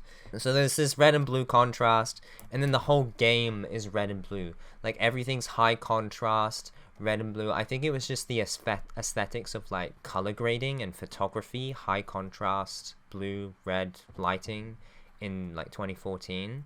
But I don't like this style. I think it looks ugly. I think it's bad. I think it makes everything look muddy. I hate the visual style of this game a lot. Really bad. It's basically the game equivalent of a Star Wars sequel movie poster. And digesting the game gives you a tummy ache, like eating the poster would give you a tummy ache. It's just vapid, generic, boring, shallow. And that's a shame, because they had a lot of potential for spooky supernatural stuff. And I put down this game because I got to this point where they introduced like this female character who's a psychotic serial killer girl who suddenly just starts flirting with your character in an awful, cringy way. There's no chemistry. It feels extremely forced. And then they just like, they have sex for like no reason. And it's just like, what's this game doing? Where's the focus? I thought this was about a Native American man going against like a colonial company who's oppressing people with superpowers, and he has this motivation to do whatever it takes to take that corporation down and help his people out. And it turns into him doing side missions, not caring about people, messing around and pranking the police and murdering drug dealers, and then having sex with random serial killers. It's just such an artistically vapid game, and I have no respect for it. Its mechanics are decent. Yeah, it just really turned me off. It had a great setup and just did really poorly with it. But they did invent a new way to hold the DualShock 4. You can do spray painting, and you hold the DualShock 4 on the side and shake it, and then you spray the paint by using the motion controls and pressing the trigger. That's the best thing about this game, is the spray painting minigame. But I'm going to give it a C tier. It's not nice, but it gets the job done. I've heard of Infamous. I don't really know much about it other than it was pretty like red and blue, black and white, morally, just kind of silly and stuff. This one sounds like it should also be your gripes, to be honest. Sorry. But what is your score? It was a C. For it? Because I was enjoying it for a while, and I liked the story at the beginning, but then it just kind of pooped its own pants. And also the combat was fun, but it also got really easy at one point. So I think I probably only played maybe 50% of this game, and then I put it down. But I had fun for the first few hours. It was nice, and I can see as a launch title it using the DualShock in such a unique way. I was quite impressed with that. Yeah, that sounds really interesting, and I've never heard a game do that. Yeah, it was definitely the best part about it. Okay, back to me. I think we're gonna go to my last game from this year, which is Buckshot Roulette. So this is a really simple one. You are in a nightclub, the music's pounding, you exit the bathroom, and into another room you go, where there is this just kind of big roulette type table. And on the other side is this weird spider guy. And then you are strapped into a chair, a shotgun is put into the middle of the table, and you are shown how many bullets are in there. Red bullets contain shots, and blue bullets contain blanks. It's Russian roulette with a shotgun, but it starts getting more interesting and tactical when items are introduced, like a magnifying glass, which you can smash to see what is in the current chamber, handcuffs to lock your opponent's next turn. You can also choose to shoot yourself with the shotgun, and then you get another round. So you can play really risky and try to shoot yourself. It becomes a kind of tactical little puzzle game where you have to rely on smart use of items, your memory of what's in the gun, and luck sometimes. It takes probably about like 20 or 30 minutes to beat the main campaign, and then you unlock an endless mode where you can just play endlessly. And they also added a multiplayer mode where you can play with up to 4 people, which is pretty chaotic and fun, although I do feel like when you're playing with people and when someone dies and the rest of everyone else gets to play, it gets really boring because there's no interactivity or anything, and you might be waiting for like 5 or 10 minutes while your friends are playing without you. But it's a solid little game. Has a cool aesthetic as well. It's kind of washed out and grimy and dirty, and the booming music from the nightclub kind of below you definitely helps set this vibe, the seedy vibe. Would you count it as a horror game? Horror themes and maybe visuals, but not really. It's more of like a arcadey-ish game. Okay. And you said it was a C? Executed quite well. Yeah, C. Okay. Isn't something holding it back from being hyper? Next up on my PS4 run, we have Rayman Legends, which I've been playing again with my sister back in the day, maybe when I was 15, 16, 17. I used to play this game a lot. I'm a big fan of Rayman. Cool thing I found out recently while I was watching a Rayman 3, rating every area in Rayman 3. Apparently, when I beat it as a kid, I didn't beat it because I only got about a third of the way through the game. I thought I beat the final boss fight. It was just like a mid-game boss fight, so one of my favorite games I've not played much of. But anyway, Rayman Legends is great. Aesthetically, it is awesome. It's wonderfully made. It's beautiful. I'm playing on the PS4, so it's even crisper than it was in the 360. You get bundled in Rayman Origins, but like a Rayman Legends versions of Origins that takes a while to unlock. But you essentially get 2 games in one. Origins had a bit more of a watercolory art style and different menus, which I kind of prefer in some way. But it's hard to say that Rayman Legends isn't better because it includes all of the previous levels of Rayman Origins and all of the new ones of Legends. These are really fun levels that are accessible, such good flow, such great drawings and quality. It's probably the best thing Ubisoft have ever made. There's music levels that just go brilliantly. They're so legendary. This is a game that is beloved by my family. I've loved coming back and replaying it. Luchadore! Love the boss fights, love the cake eating level. It's just got so much style and love into the visuals. Playing it on the PS4, also the online features are enabled without having to pay monthly subscription. So I get to play the weekly challenge and the monthly challenge and do the leaderboards and check out people's profiles, and the only other real difference is you can use the touchscreen to take like screenshots and scratch the like lottery tickets, which I actually don't like. But really good port, and I can't give it an S tier because it's just me playing a legendary game again, very literally. So I'm gonna give it an A tier. It's very, very good. Makes a man feel so warm and happy. Easy A tier, and it's a classic alert. Sounds very beloved by you and family. Yeah. I think I played this one. I can't really remember. Yeah, it's one of the best platformers. Nothing new this year, so it's not an S, but it's S quality. If you've not played this game, go out, play it, buy it. It's great for couch co-op. It's great for local multiplayer. Big recommendation. I have Psudoregalia, which is a 3D platforming Metroidvania game. In this one, you wake up as a kind of goat girl called Sybil in a dungeon, and you go to escape, gradually unlocking new modes of jumping as you go through this kind of interconnected map. But like I said, it's a Metroidvania, so there's lots of different ways in and out of areas. They connect in some fun ways. I'm pretty sure there's a few secret doors here and there as well. You can sequence break the intended path. And everyone I've talked to who's played this game has done things in slightly different orders, which is very cool. I also think visually it's really nice. It's, again, PS1 kind of PS2 style graphics.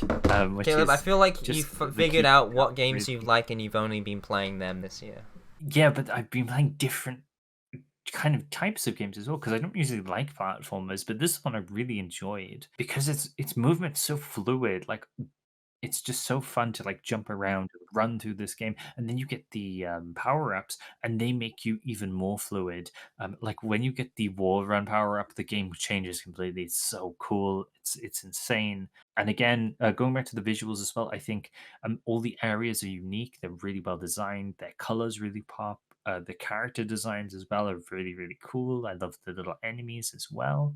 I think the only real gripe I'd have is there are a couple of areas where it's not very clear that you're actually meant to access them. To me, it seemed a bit too crazy a jump, or there's stuff tucked away, which are a little hard to find. I know some friends had a lot of problems as well getting to certain areas, so you can get lost in this. I think it could be a little more obvious now and again, but that's, I think, pretty minor. It's overall like a really nice short experience, maybe like 6 or 7 hours to beat, and it cost like about £5. It's a really strong, like tight package where everything is great in reasonable amounts, I think is what I'm trying to say. And even if you don't like platformy type games, I think maybe give this one a try. Like me, I ended up really, really loving it. I have actually heard of this game, and I've had a little look at it before, and the movement is definitely what jumps out, like the freedom, the combos you can pull off. Great music as well. There's some really great tracks here and there in this one. And what do you give it? I give it an A. It's very, very good. Makes a man feel so warm and happy. Nice. Really good.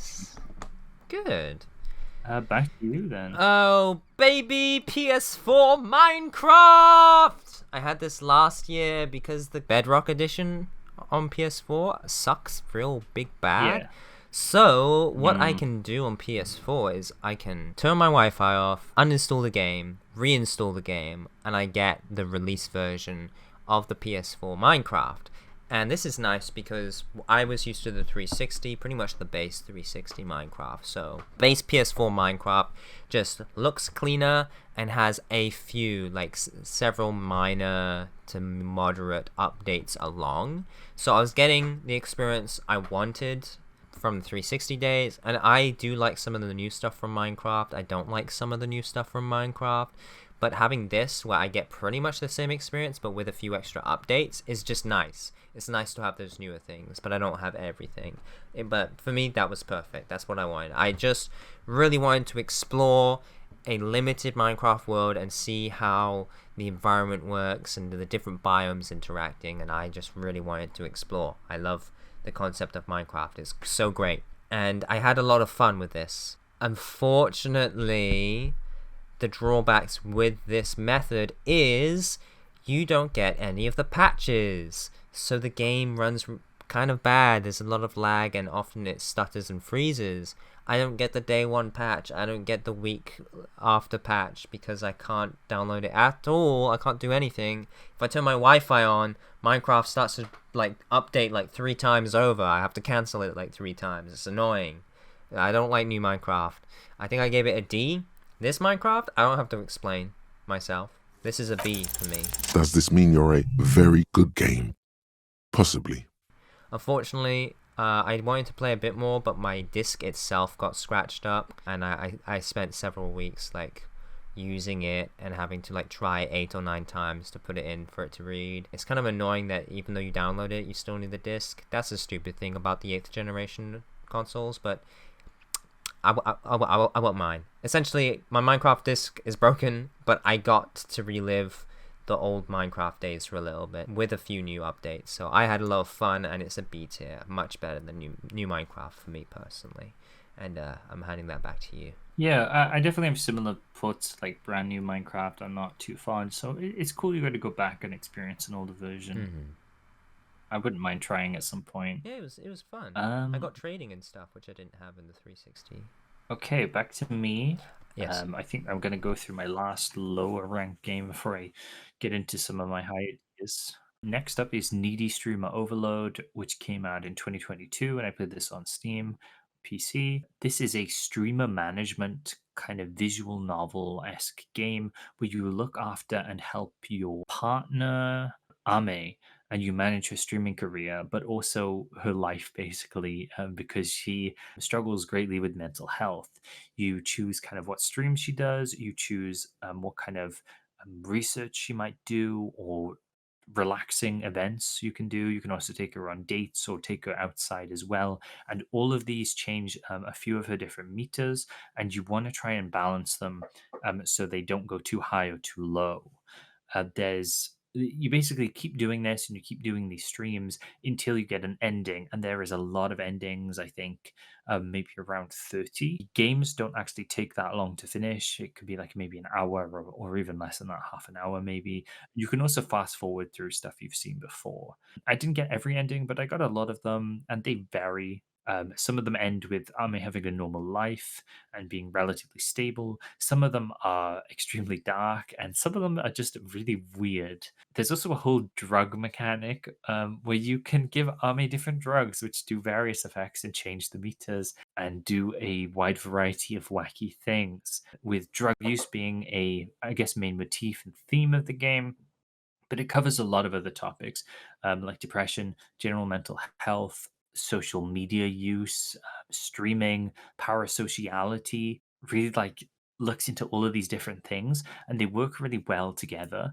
An interesting thing about this game is it made me extremely anxious and stressed playing, which doesn't usually happen with games. And I mean this in a positive way. Like that feeling felt intentional. and I kind of enjoyed it after the fact, even though I was breathing heavier than usual, like after some stuff. I think it just reminds me of certain people I've met, and just being on the internet in general and interacting with people over on the internet, managing like someone whose social needs and mental needs are extremely high. It's interesting. I also think the game does a lot of cool stuff where you kind of want to help Ame, and you can try to, but eventually you have to contend with the fact that she's extremely like unhealthy, and needs serious help. And at the end of the day, it's up to kind of her to like fix herself. Because there's some cool like thematic stuff there. Yeah, I'm glad the visually game as well. makes that point. That's an important one to make. Yeah, visually, this game is really cute. The UI design is really strong. Ame is really, really cute, and she has like all these different animations and stuff. And she kind of has two versions: her real self and then her streamer version as well. There's also some like cutscenes here and there, and some variations on different screens and stuff, the different endings, which are really, really cool as well. The music was also pretty memorable, and I remember it almost giving me a headache, which kind of adds into that anxiety, stress. With a mermaid. Not that that sounds relaxing compared to Needy Streamer. Needy Stream is just kind of like pounding in your head with these like catchy but is it hyperpop? I have no idea. Okay, it looks like a game that would be playing hyperpop 24/7.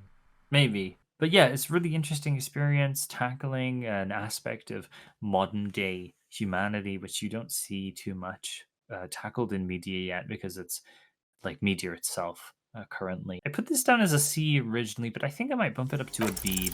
Does this mean you're a very good game? Possibly.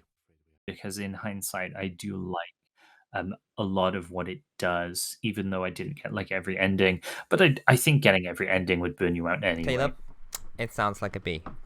Yeah, back to you. Yeah, next up, I have a game that I was thinking of putting on the list, but I felt like I hadn't played enough, and I still don't feel like I've played much of this game at all, but I've made good progress. This is Nioh! This is Nioh by Team Ninja. Caleb, what do you know about this game? I know that you've played it like 100 hours in the first area. I played 130 hours on the first mission over and over and over again, and I had so much fun. Okay, basically it's kind of like Dark Souls. I don't have to explain much. No.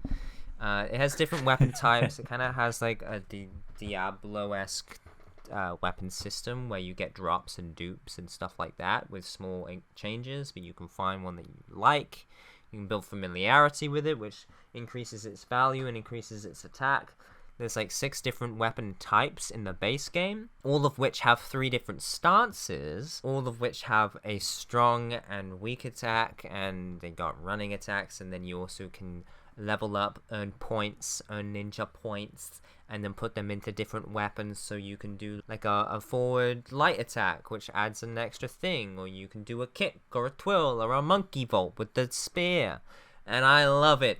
The gameplay, the combat feels so great that I played the first mission over and over and over and over and over hundreds of times, and I got to level 80 on a level 5 area, and I loved the game, and I listened to Callum's Corner while I played it, and I did this in 2020 to 2022 pretty much, and then I lost all my save data.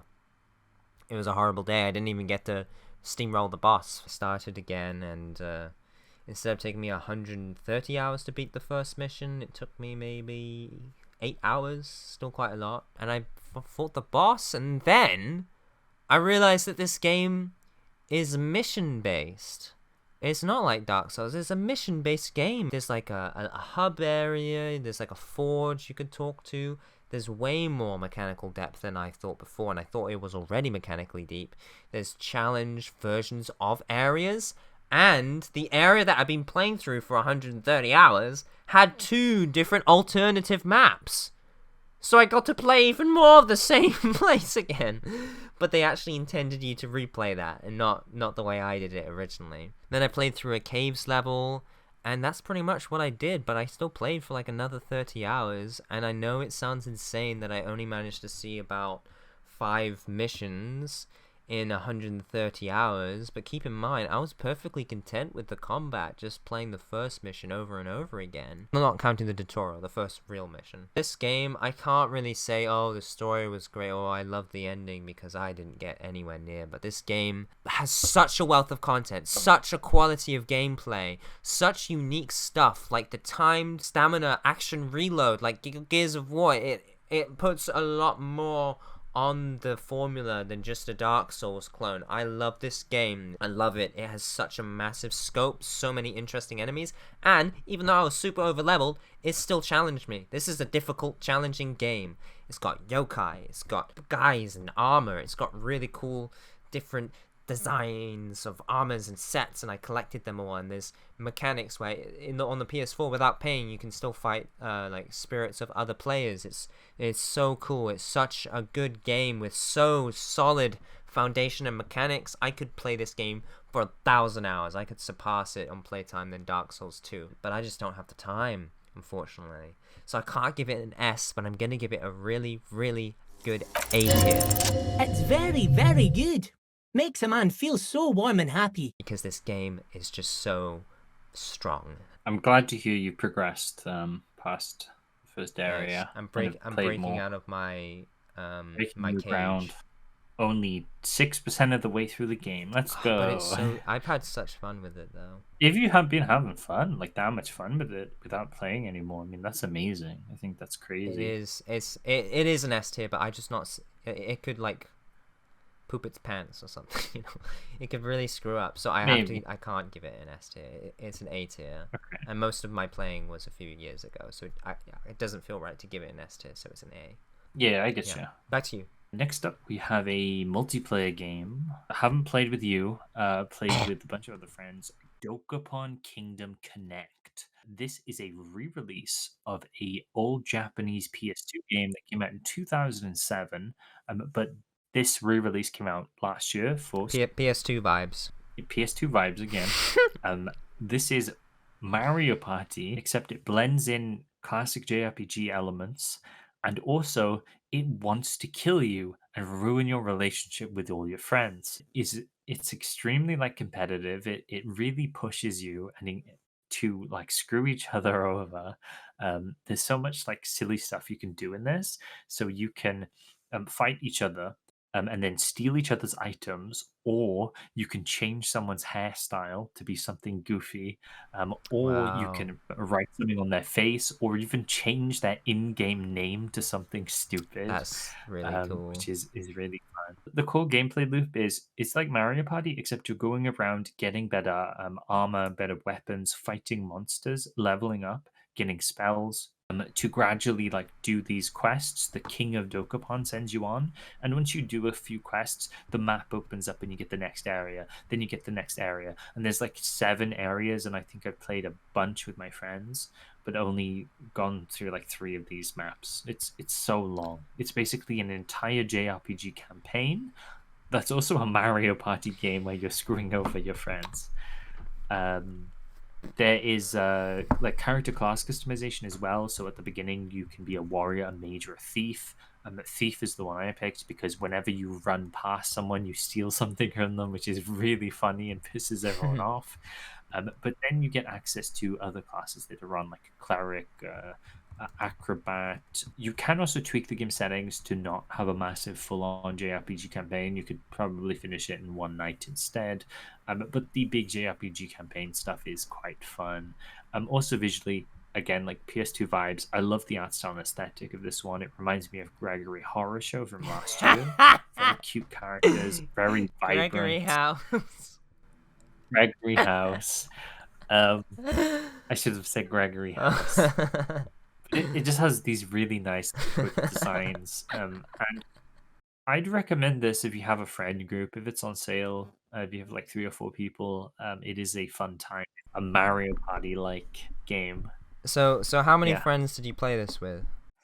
2. So it was me and two other people. But we're looking to maybe like try to make some other games with 4. And are you still friends with them? Yeah. Okay, Like it's not that bad.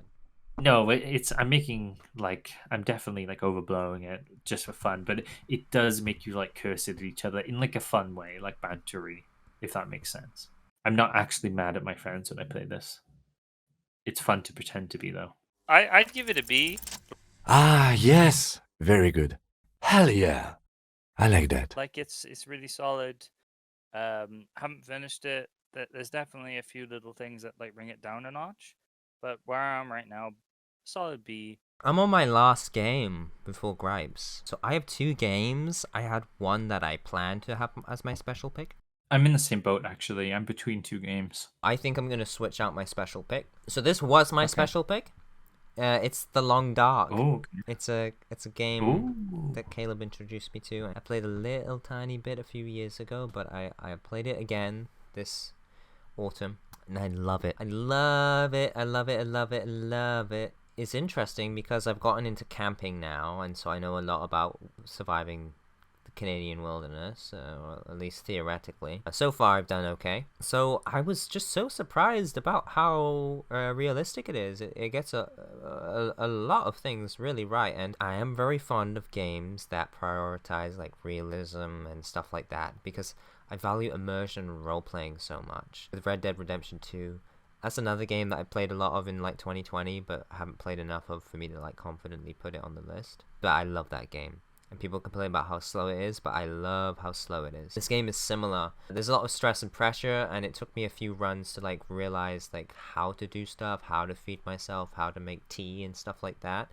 But it's really good. The only thing that's not really realistic, major thing, is I guess some animal behavior. But the developers like say that they know that's not accurate. It's just for gameplay reasons, and the fact that you find you can salvage so much random stuff. But there's a very specific plot reasons and lore reasons as to why that is. And essentially, it is about avoiding wolves, definitely avoiding bears, and managing your temperature in such a harsh environment. You get like -20s, -30s. You're focusing on clothing, you're organizing stuff, looking for food, and it's really difficult, but it's constantly challenging you to explore and stuff. And many things happen, like I couldn't find a sewing kit for some reason, then I found like 1 billion of them, and I found a gun after like 7 hours of playing, and then I get like killed, or like I drop it or something like that.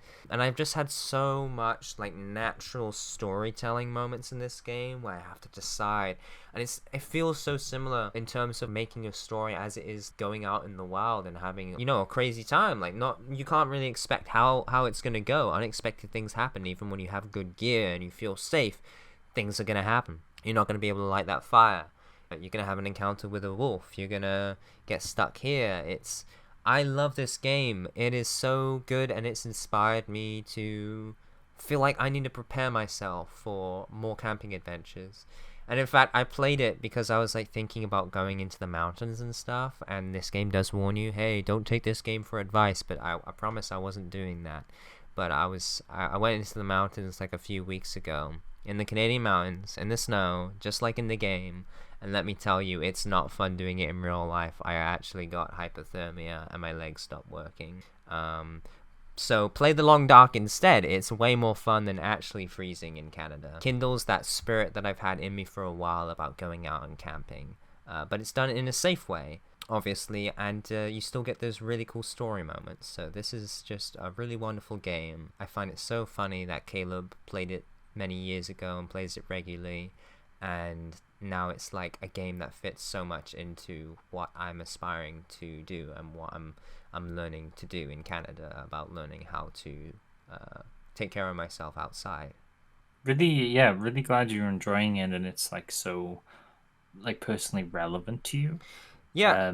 I played a bunch this year as well. It was fun to kind of play side by side. We played side by side. We played with the bear, a special mission where you have to like run away from the bear. There's also a lot of modes and a lot of different difficulties in this game that aren't so much like easy, medium, hard, but like Voyager, Explorer, and some different stuff like resources are limited, or the animals are more aggressive. And there's also custom meters for like every single aspect of the game, about spawning, temperature. There's so much more customization, and there's such a variety of locations with different difficulties and resources. So much replayability and vastness to what type of experience you can get. More of a storytelling one, more of a survival one, more of a horror one with the animals coming out, or survival with low resources, or more of like a doom and gloom one where the winter's getting colder and colder and it's like it's inevitable. But for me, I think Voyager is already hard enough, so I'm just sticking with that one. The updates for the DLC have finally finished, so the DLC is fully out now, and I've been messing around with that, and it adds a lot of really cool features into the game, like new food and stuff. They just released one recently, I haven't even played, where they add a trader character. But one of the coolest things they added, and this is free for people who don't have the DLC as well, is customization for safe houses. So you can actually move furniture around, build new furniture in most interiors in the game. It just adds a nice bit of personality if you want to set up your own little base. I think that's really cool. That is really cool. I like that. Yeah, it's a great game, and I give it an S tier. I love it. You love it. That is a monumental achievement, Detective. That's amazing. That's my S tier. Well worth it. Yeah, I didn't get one last year. Okay. Yeah, and Caleb, take it away with our final game for the list. Until Gripes? For the main list, yeah. Yeah? Yeah. I am torn between two games as like my game of the year, my special pick. These two are like some of my favorite things I've ever played, and definitely like in my top 10 games ever. Oh, you're getting me excited. Slow down now, buddy. What I'm gonna go with first is a 2020 RPG Maker horror game that pushes another with the horror engine game. With Remnant. You've already Another talked RPG about Fear and horror Hunger. game. I'm gonna talk about Omori. I next. knew it. I saw those Steam achievements, Caleb. This is a game I've wanted to play for a while, and I started to play in October, and I played it throughout October and November. Omori, you start off as Omori, this little black and white dude in this place called a white space, where you just have a laptop, a sketchbook, a cat. There's a box of tissues, a light bulb, and a knife.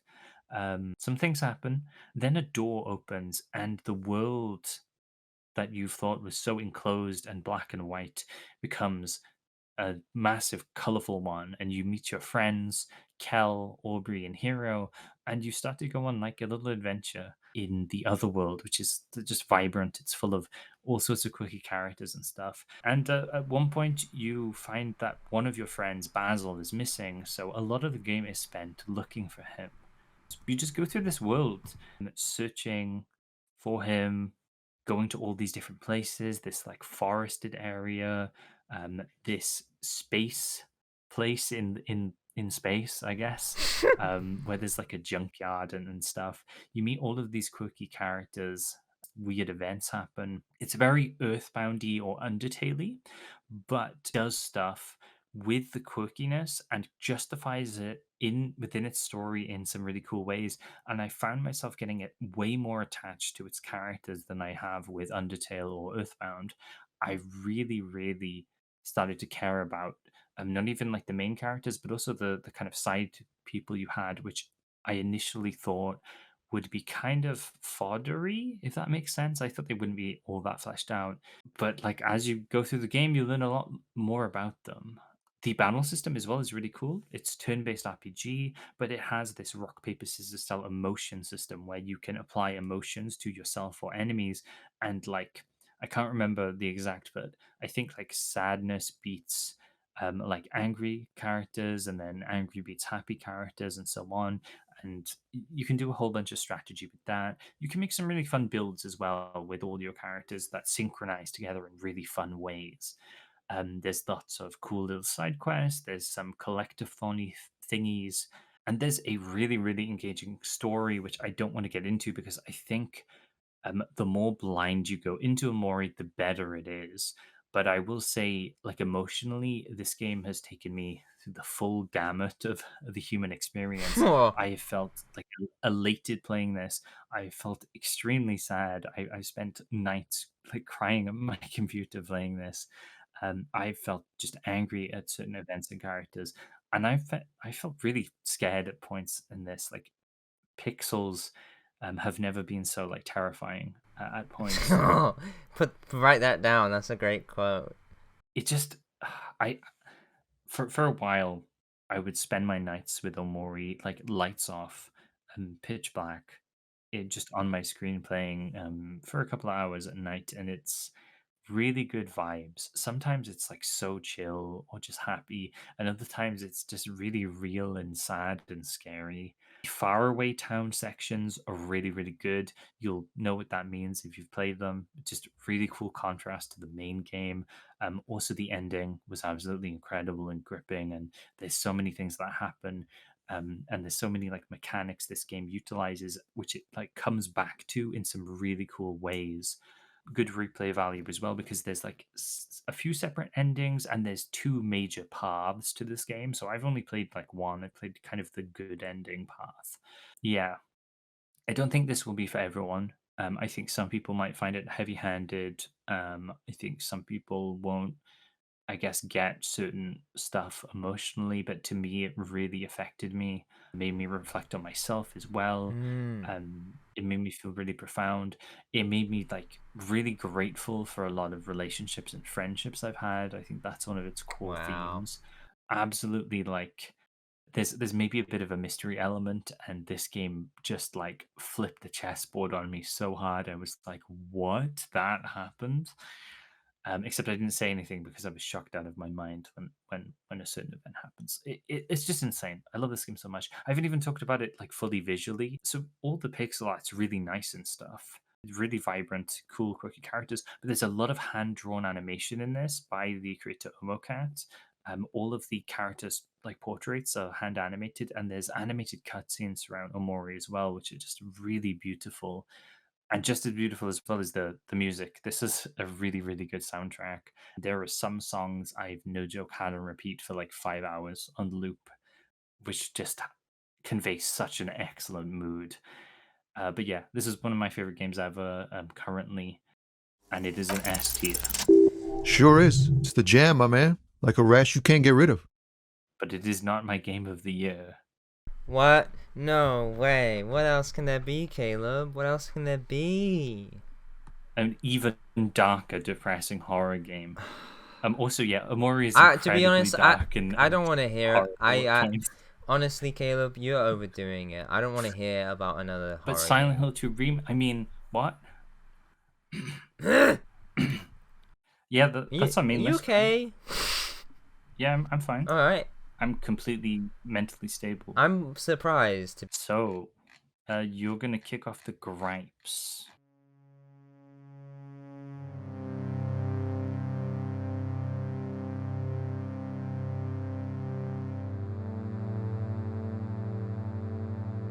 Have a little stretch, Caleb, I said.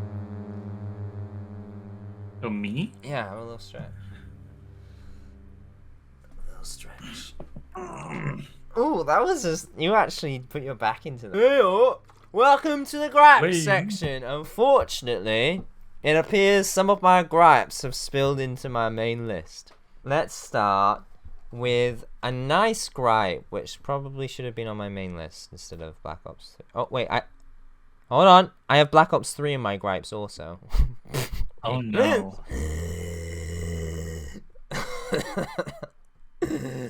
So I accidentally swapped this one around on my list with Black Ops 3. So my first gripe is the Elder Scrolls 4 Oblivion. Man, I have such a big gripe. I have such a big gripe with this game, Caleb. That's why I put it in my gripe section. I have limited time this year. So I really wanted to get into Oblivion, but I didn't quite have the time to fully do it. But I wanted to dedicate some hours because I was really wanting to jump into an Elder Scrolls game. Especially having a better time with Skyrim.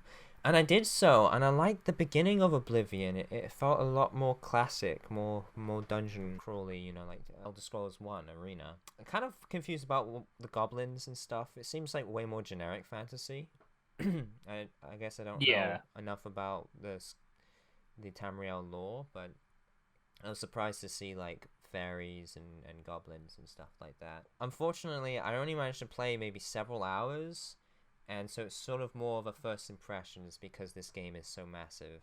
Comparatively, this is more like a first impressions. So I liked it. I kind of liked what they were doing with the story and stuff. I did like sort of 2 dungeons outside of the main city. The Imperial City. The Imperial City. Actually really impressed me with how many shops it was, how alive it felt, the social features, persuasion minigame. That was a wild ride, wasn't it? Conflicts and commerce. And isn't it so nice to play an Elder Scrolls game where there's an actual town that's like kind of big and has a lot of NPCs in it? Wow. Because Skyrim is absolutely tiny. The capital of the country is like 50 people. It was really nice to have a larger thing going on, something more impressive. It definitely felt a lot more realistic, and I got immersed in it. I felt like the voice acting and the dialogue was more interactive too, or like procedural conversations that are usually pretty stinted, but I really liked what they were trying to do with Oblivion. And even stuff like the rain happening. I liked it. I did not like the visuals, to be honest. You know, I think Skyrim is just so far beyond that. I didn't really like the visual style of Oblivion much at all. So it really lost out on that flair there. And then also, I didn't like the dungeons at all. They felt completely arbitrary. They felt very filler. I thought the Skyrim dungeons were bad. The Oblivion ones are really, really bad. I definitely feel like Oblivion is driven by the quests, and I just didn't get a good chance to really experience much of that. But Skyrim didn't have great quests, so I think that is what is valuable about Oblivion. And if you were to play the way I play Skyrim with Oblivion, I think I would have a very empty experience. So when I continue the game, I kind of know what direction to take it in. But it was there was some really impressive bits about Oblivion, and then also a lot of qualities to it where I really questioned, do I actually want to spend time playing this game? I think I'd rather play something like Risen or Gothic. So I would give Oblivion a C. It's not nice, but it gets the job done. As like my first impressions, but I wanted to pop it on here because I did play it, and it was really interesting to get to see The Elder Scrolls 4. It felt almost surreal actually playing it. That's pretty good. Yeah, I think C for Oblivion's fine. I'm not too mad or anything. Yeah, well, it wasn't supposed to be. I guess I was thinking Yeah, it could it was- be in my gripes, but I should have switched around with the Black Ops 3. That's fine. This came out this year. Elden Ring: Shadow of the Erdtree, DLC for Elden Ring, which I played not last year but the year before. So why is this in my gripe? Wait, this is not a joke? No, this isn't a joke. I bought Elden Ring: Shadow of the Erdtree. I have it. Yeah, I know that. Why is it in my gripe? I played over 20 hours of Elden Ring this year.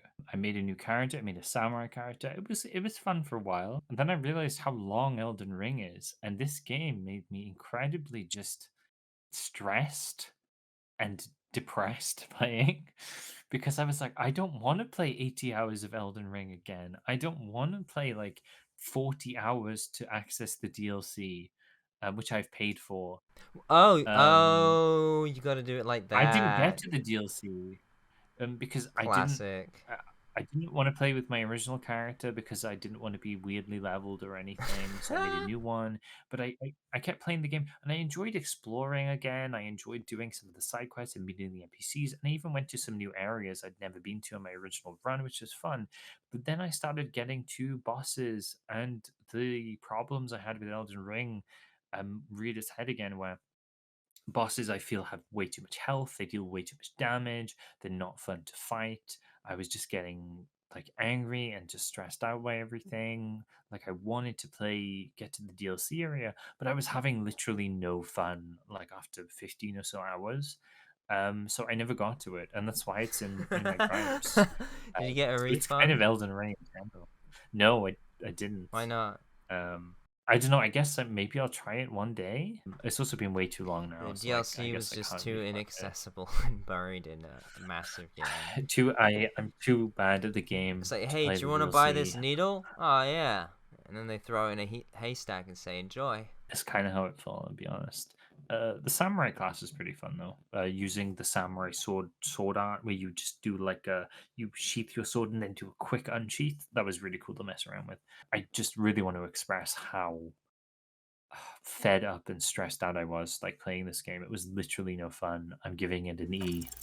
Am I smiling? Do you see me smiling and shaking my little shaker? No. Do you know why? That's right. You suck. It was awful. I'm gonna give it a C. Oh my goodness. No, I'm joking. I thought you were serious. I was like, oh, I recoiled. I really want to give it an S, but I don't think I will. I'm gonna give it a really high A. Okay. Like playing this game, it was literally no fun. I'm giving it an E. Change your mind? No. You don't get to say one thing and then change your mind. It's more like this experience rather than the game, but yeah. Of course. This is awkward because I was not going to talk about this next game next, but I think I kind of have to talk about this next game next. Yeah, go on. Well, you know what it is. And I'm going to get angry. I know what it is. I don't have anything written here. You could, I could probably just scroll back on our Discord messages and just read out what I said to you several months ago. I've ranted to Kill about this game a lot. It's Dark Souls 3 Fire Fades Edition. It is not a bad game, but I love the Dark Souls series. I have such admiration for FromSoft, the stories and mechanics they do. I first heard about Dark Souls when Dark Souls 3 came out in 2016. I was like, this is so awesome. I want to play this game. I saw PewDiePie do it with no deaths. I remember him saying like, oh, it's finally here. If you know Dark Souls, you know how big this is. And I was like, oh, that's so cool. I want a game that's challenging. I want a game that's hard. I want to play Dark Souls. And so I remember waiting months for my birthday so I could get Dark Souls, and I would watch Demon Souls Let's Plays, like ration them out and be excited. Finally played Dark Souls. I loved it. I put in 250 hours. Next, Dark Souls 2. I got frustrated after several playthroughs on a DLC boss fight, and then I went to Bloodborne, which I eventually got frustrated with too, but it's because I played the heck out of those games. And I played Bloodborne for about 500 hours and Dark Souls 2 for about 1,100 hours. And I loved it. It's my most played game ever.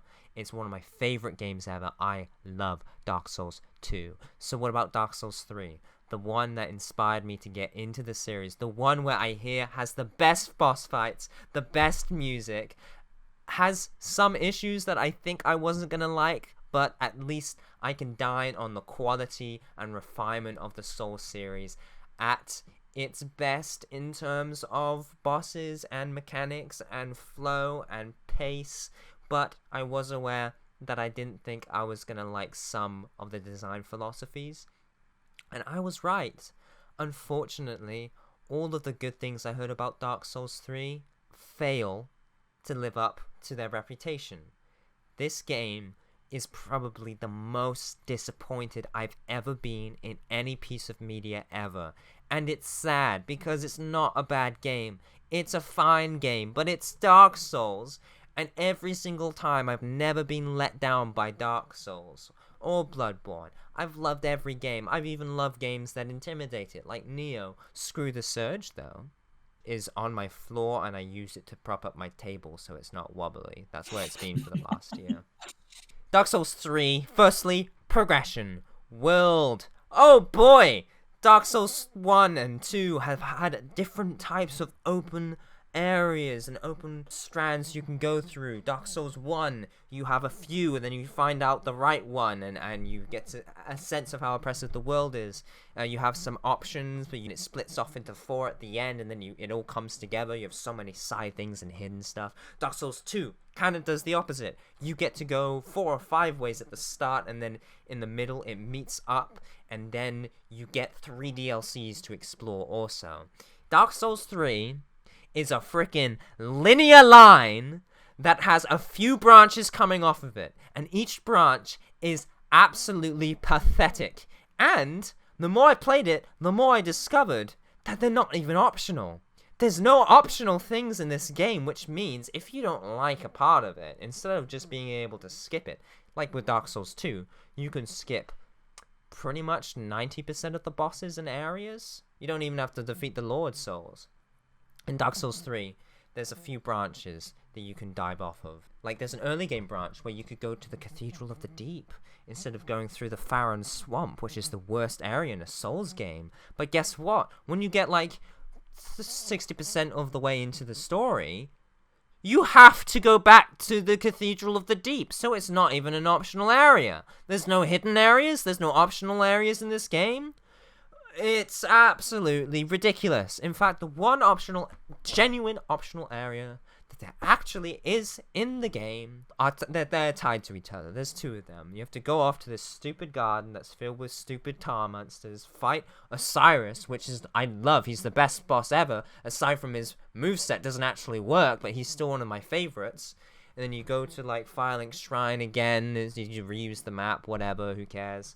Caleb likes it, but I don't think the effect really worked very well in Dark Souls 3, returning to the hub area. Bloodborne did it better. And then you get an item from there, and then you can go to the Archdragon Peak or whatever. It has the freaking worst boss fights in the world. You have to run around the level and plunge attack. I didn't find that out until a few playthroughs in. It was one of the worst. It's like Ancient Dragon that people complain about in Dark Souls 2, aside from it's 3 times worse. I've never seen such poor animation. People pride Dark Souls 3 on having good hitboxes. Sometimes it's the worst in the series ever. Hey, how about that, eh? Now, let's freshen up a little bit. Stuff I do like. I actually really like the weapon art stuff. It adds variety to the gameplay, makes weapons feel more unique. I really like this. I think it was a great replacement for, like, power stancing. I think power stancing is cool, but I actually think weapon arts is a better mechanic. Okay, back to the things I hate about this stupid game. It's not fun, because the design of the game strings enemies together. If you get to, like, Farron Swamp or the Road of Sacrifices, some of the worst areas in the game, what you do, melee class. Melee class, you run up to an enemy, you attack it, and then it strings you on. When you get to one enemy, there are 2 or 3 or 4 or 5 other enemies that will spot you and start fighting them. When you go over to engage with them, more enemies will spot you. It's an onslaught. There's no breathing room. They all charge you. They're all really fast. The game speed is too fast. Your character's not fast enough. It's like slightly faster than Dark Souls 2, your character, and then all the enemies are acting like they're in Bloodborne or something. Some of the enemies look like they're from Bloodborne too. There's no elegance to the graphics are good, right? But we see pretty much the same settings throughout. And when it's in shadow, this game just looks awful. I genuinely think Dark Souls 2 looks better than this game. Like, I was shocked. I was shocked because I thought this game had great aesthetics, but it's not that great, and when it's in shadow, it looks muddy. It's so bad. I hate the lighting engine in this game. It's awful. At least Bloodborne had a strong aesthetic. This game doesn't even have that. I was very let down by bosses like Gale, the Nameless King, which I've heard are the best in the series. I didn't like them. I didn't think they were very good. They were okay. I do love the Demon Twins. I love the Twin Princes. That's probably one of the best boss fights in the series. I really like Osiris. That was incredible with the voice acting. And the music is beautiful. The best thing about this game is the music. There's so many other issues, like there's bonfires everywhere. There's many bonfires that are like 3 in a row with no enemies in between. You can run past 3 bonfires in like 10 seconds. And originally, they were planning for you to be able to create new bonfires wherever you wanted them in the game. That is such a laughable mechanic if it was implemented into Dark Souls 3 as it is now. That is a hilarious joke. The DLC is usually the highlight where things are refined. In this game, I had high expectations for, because the base game was the shortest ever. Dark Souls 1, 2, and Bloodborne, all the base games were 100 hours, give or take 5 hours. This game, I went slow, finished it in about 60 hours, and in fact, I got about 50 hours into one playthrough, my first one, and I accidentally deleted it, so I had to replay the game all over again. My fault, I suppose. Wasn't fun. About 50 hours in, about half the time, from a regular Dark Souls game, a good one. Going to the first DLC, and it's really short, it's confusing. You go in, the NPCs just tell you to leave. Oh, I got lost so many times, I had to look up several guides. and it was just like a hidden ladder, so obtuse, so annoyingly obtuse for content that you've paid for. Where are the bosses? It's like they're laughing in your face, literally telling you to go away. Find the first boss. It is an enemy I've already fought in the area and a random NPC with a unique weapon. Lazy, lazy, lazy. I wanted something actually good from this fight. I actually wanted a good boss fight. And they have one other boss fight. They break the mold for DLCs. Even Dark Souls 2 included a third boss fight in their DLCs, and they had 3 of them. It wasn't a very great boss fight, but they at least recognized that they needed a bit more content. This DLC, I can't even remember what it's called. What? Painted World of Ariandel? I don't know, yeah. It's more expensive than the individual DLC packets for Dark Souls 2, and it has less content. It has about 1.5 areas instead of 3. It has 2 bosses instead of 3. It has worse bosses. Lady Maria knockoff, Sister Frida. It's a good boss fight. I like it. I like the cutscenes, but it doesn't save the DLC. Some people say it's worth it. I don't think so. It's also a really long fight, and it's kind of unfair, I think, but it's probably one of the best in the game still. And then the Ring City DLC. I heard this was the best of Dark Souls 3, and it was a fitting ending to the trilogy. And I think it was okay. It was definitely way better than the other DLCs. It was better than the base game. Probably one of my most fond memories of Dark Souls 3 was fighting Medea. I loved that fight. Up there with the Twin Princes as the best in the series. But that's only maybe 3 bosses out of quite a small pool of maybe 30 or so bosses. Dark Souls 2 again had that beat. I don't want to compare too much, but you know, I had expectations, and this game had less bosses, less areas, no real optional areas, much more limited use of magic and weapons. It felt like they really wanted you to have a specific build. People always said the bosses were good, and I only really found 3 that I actually really liked. I was really displeased with the ending of this game and this franchise. Disappointed by Dark Souls 3. I'm glad to rant about it. I've been holding it in for a while, as you can tell. And I tried to replay with some of the mages, because people said that actually the magic in Dark Souls 3 is really good. And it was so poorly balanced. I got stuck in the game. I wasn't even doing a challenge run. I was just trying to be a sorcerer. But I almost hit like a soft lock, or like a wall, by just playing a mage. And I found out you can't play a mage in this game. You can't do it. Like in all the other games, you can kind of play a mage, but you can't play a mage in this game until like the end game, because you need to find enough Ashen Mist flasks. Otherwise, it's completely unviable. So it doesn't have the build diversity that I love from Dark Souls 2. It doesn't have the replayability. I only played like 100 hours of this game. That's like one playthrough, and that was over like 3 or 4 playthroughs, and it was just so short. I was so disappointed by some of the side areas, like the lake, the Molten Lake. In fact, I've forgotten about a lot of the boss names and area names because I was just so disappointed by it. All of the story moments and cutscenes were all so slow and sluggish and overly dramatic, and then you'd get a fight like High Lord Walnir, which would be over in about 8 seconds. I'm just, I really dislike this game in many ways, but objectively, it still has a lot of those Dark Souls qualities. All of the other games in the series, I would give an S, easy. I was considering giving this game a B. Now I've ranted about it, I feel like giving it a C, but I do want to acknowledge it does have good qualities, and I was entertained for some of the time I played it. And if anything, the music, I have to rely on the music. It's great. I guess I would give it just barely a B tier. Isn't something holding it back from being hyper? Because I would be too sad to give it a C tier. I was considering about going back and replaying it and giving it another chance, but I just felt so insulted, and I felt like my time was being wasted trying to enjoy this game. It feels weird because I feel like I'm being unfair to it, but I have to finish my rant and just say it's a B tier. Yeah, it was extremely charged. I haven't played the series, so I don't really feel like I can comment until I play it, because I will at some point. Definitely hope it's a better experience. You'll probably like it. I mean, maybe. We'll see. We think differently in Dark Souls 2, so maybe I hope you like it. Yeah. Maybe I should go back and play Shadow Tower.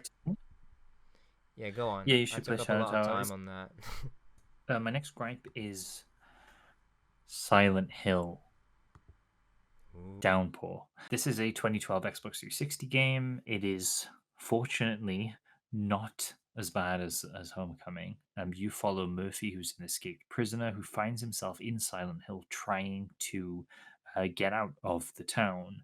It is kind of bland, though. A lot of the enemy designs are really generic and bland to me. They're just generic monster or like witch girl who screams at you, which is really sad because Silent Hill's always had really fantastic enemy design. It has some odd mechanical inclusions like weapon durability, which was big during the early 2010s. I can see why maybe that could be interesting in a horror game like this, but it doesn't really work. And most of the time my weapons didn't even break anyway, so it felt kind of pointless. It's also kind of semi-open world, but I also didn't find that like necessary. I don't feel like it did anything cool with that at all for my playtime. So it has all of these odd mechanical inclusions. By the way, I didn't finish this. I had some odd save related glitches. I ended up watching the last 40% as a playthrough because I lost all my save data and I didn't want to replay it. The story, though, I feel like relies too much on dream logic.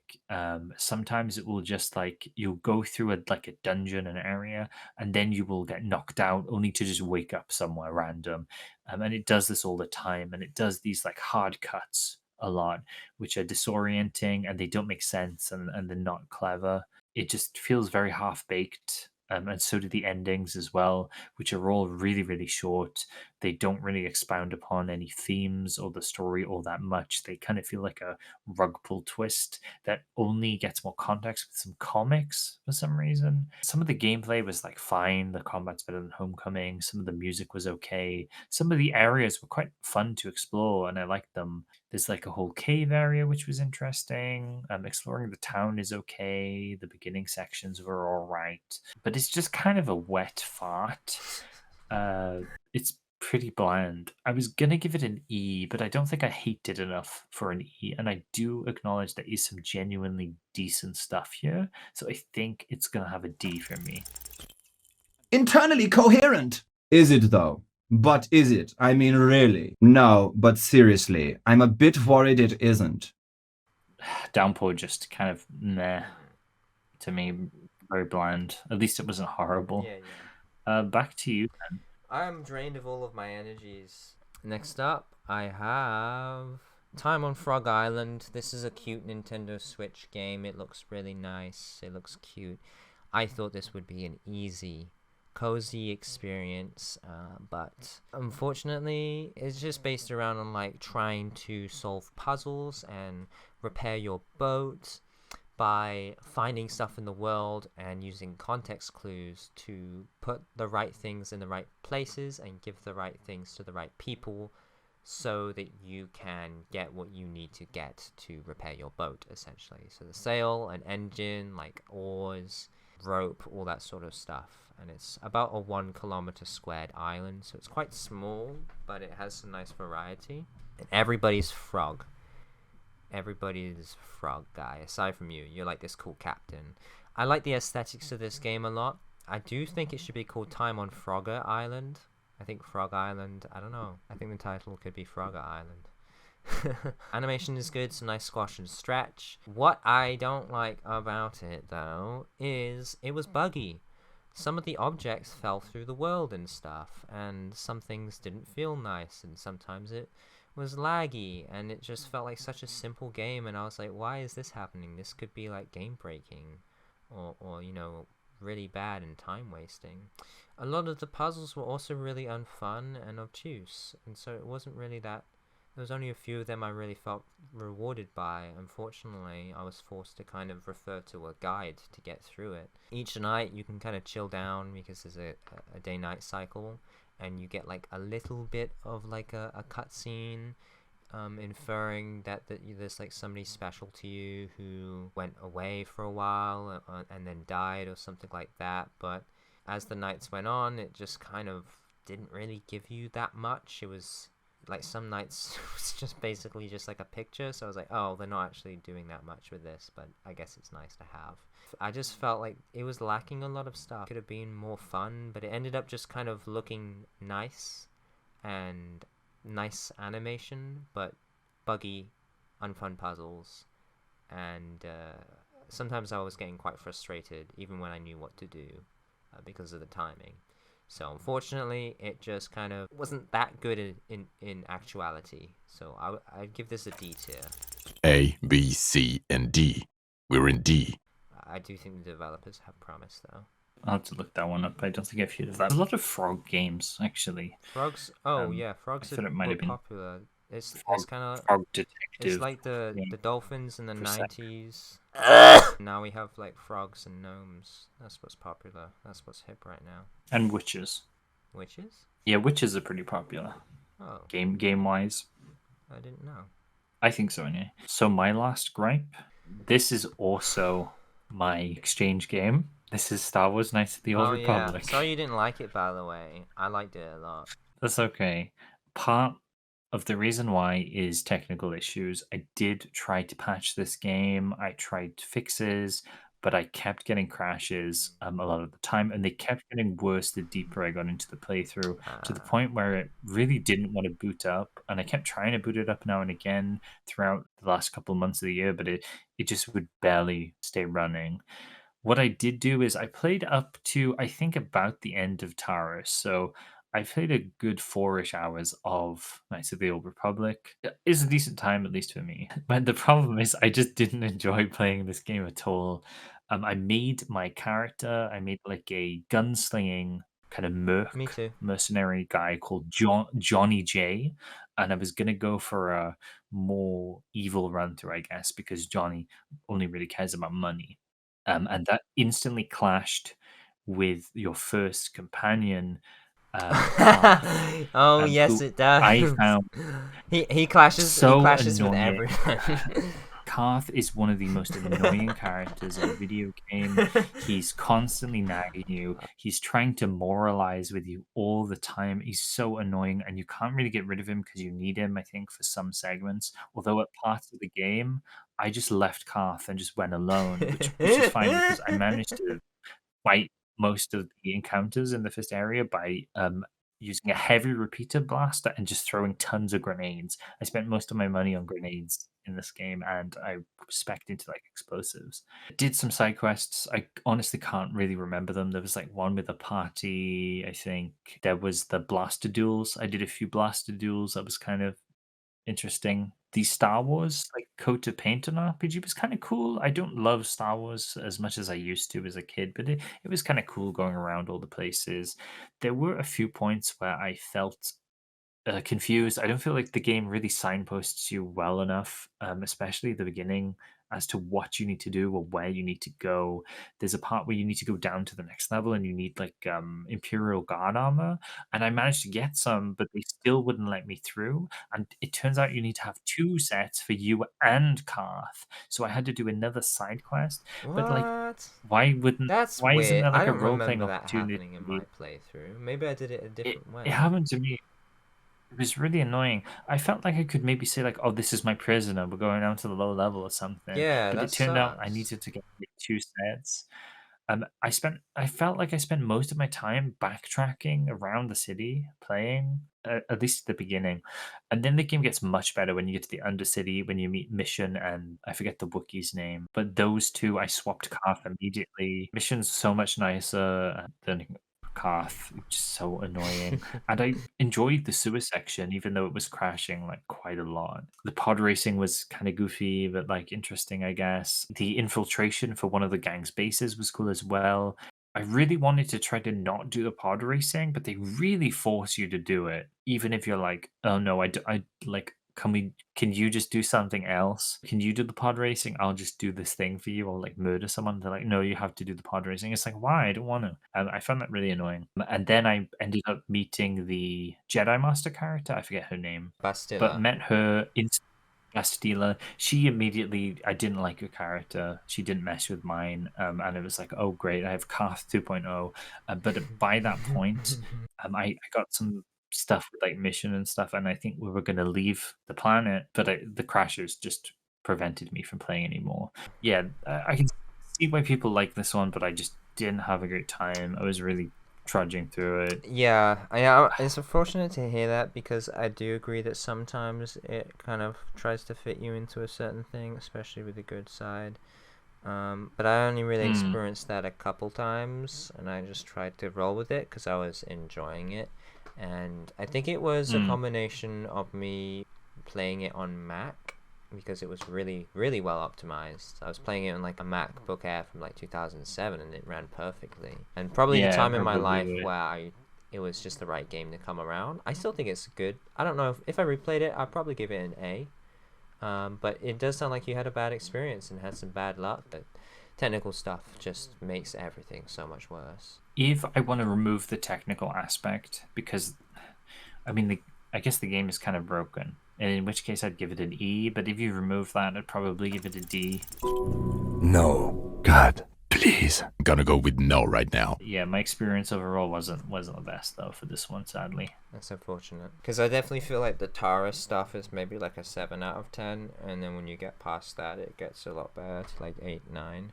But if you weren't enjoying that, I don't think you would have loved the rest of the game, but it definitely would have been better. And I think if it ran smooth, and if you got to play the good bits, and later in the game, when you actually get the opportunity to do the dark side stuff and have dark side companions, I think you would have enjoyed a lot of the other companions. I could see you actually enjoying it, but obviously that's a lot to ask, and with the technical issues, it's almost impossible to plod through a game like that. Yep. So you're gripe you're out. You're out. He's out of gripes. I have 2 more gripes left. I'm out of gripes. So as you can tell, I'm low energy right now. Still tired from that Dark Souls 3 thing. But I have another game from my Switch, Burnout Paradise Remastered. Again, another game I heard a lot of really good stuff about from personal friends. They loved it.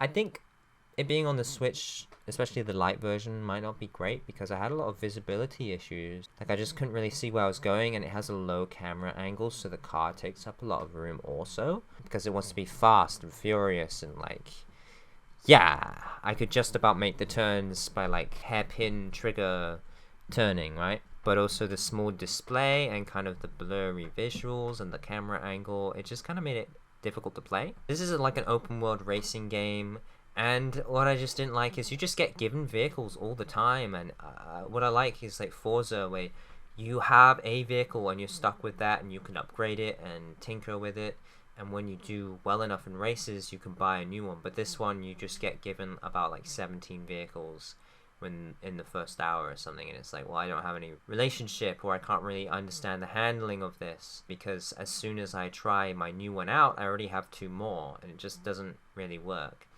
The races themselves, you have to drive around this city and then stop at traffic lights, and you can initiate like a race. There's 3 different types of cars where the nitro boost operates differently. Some races are exclusive to them. The races are fine, they're fun. There's many indicators to show you where to go, but it's also everything's happening so fast. I often found I got lost, but the street signs do flash subtly to show you which way to turn. So that is a trick I learned to help me out. Otherwise, I was just kind of disappointed. The world felt lifeless. I didn't like the music too much, and it's all about crashing and going fast and just holding down that boost button, doing stunts and stuff. But I didn't find it very imaginative. I didn't have any fun exploring. It was just a much worse version of Forza Horizon to me, and it just didn't have anything grounding it. It felt repetitive instantly, and there was no real incentive to actually play. The only thing was you get a license. Your license can be upgraded, and then you get cars with better stats. But literally the first car was already so good and went so fast. It didn't feel like I started at the bottom. It felt like I started at the top with like a prime race car already. I just didn't have any fun, and the resetting of the races was awkward. If you don't finish in first place, you get nothing. I just find that so boring. Just like winning every single race and having to restart every single race until you win is just silly to me. And often when I did the quick select to restart the race, because if you don't restart the race before it's already finished, then you have to drive all the way back to the beginning of the race. There's no option to restart. It just ends, and the cancel is right next to the restart. So often I would get frustrated because it would take me 20 minutes to do like a 2-minute race because some guy kept on overtaking me at the last second, and being second doesn't mean anything. So I just found it a very unrewarding experience that had no incentive or progression to it. So I would give it a D tier. A, B, C, and D. We're in D. It's garbage. It was a mistake. Oh, and I'm still going. That's Burnout Paradise Remastered. Any notes, Caleb? Not really. I'm not too familiar with racing games. Yeah, so I again on my Switch I had a lot of racing games because there was driving in Lego City and Crash Race 2. I got Burnout.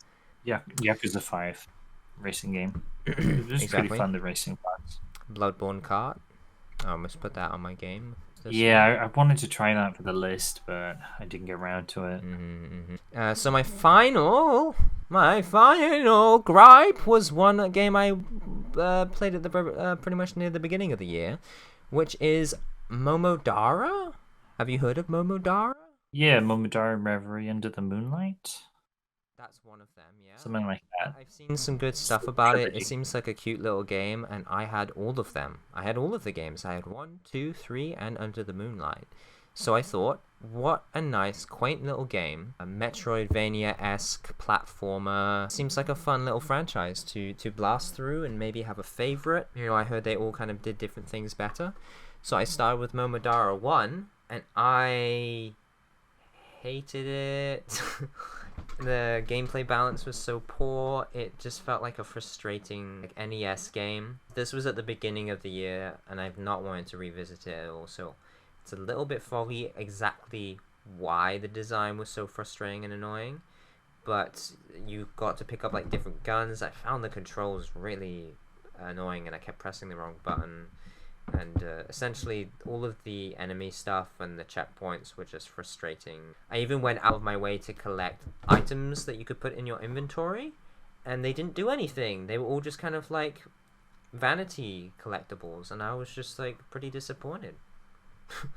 I spent hours and hours grinding this game trying to like get progress, and that just was the game. Like, the game was trying to get past difficult rooms, and it just didn't gel with me, and I thought it was poorly designed, and it just looked so much worse than the other games in the series. It felt like a rage game to me. And unfortunately, my bad experience with this first one meant I didn't build up that momentum with the series to play the ones that I still assume are actually good, like Momodora 2 and Under the Moonlight, and I'm sure 3 is probably nice also, but this first one just sucks real bad, and unfortunately, I didn't get around to playing the other ones. So I'd give this one an E tier, definitely.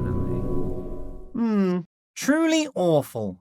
It's great it didn't happen then. Let's keep it that way. Which is my lowest rated, right next to Black Ops 3, I suppose. Really? Yeah. Well, it's a shame because I wanted to play this one for a while. Because I think. I would absolutely recommend skipping the first one. Yeah. Okay. Yeah. I mean, I give the series. There's not much story at all either. It's probably like a few sentences recap. I think Reverie Under the Moonlight's a compilation of them all and redone. I'm not 100% sure, but I have Reverie, so I'll play that whenever I get around to it. That's the end of my gripes. How did you feel that went? The games and your gripes felt more gripey than mine. It sounded like you really didn't enjoy some of them. Whereas mine... Dark Souls 3 was basically a massive source of rage in this year. So I know I ranted a lot on that one, but I was just very passionate about it, and now I have no energy. Yeah, I can definitely feel that. Are we going to sum up some energy for the final, or are we maybe going to save that? We need to take a break. You started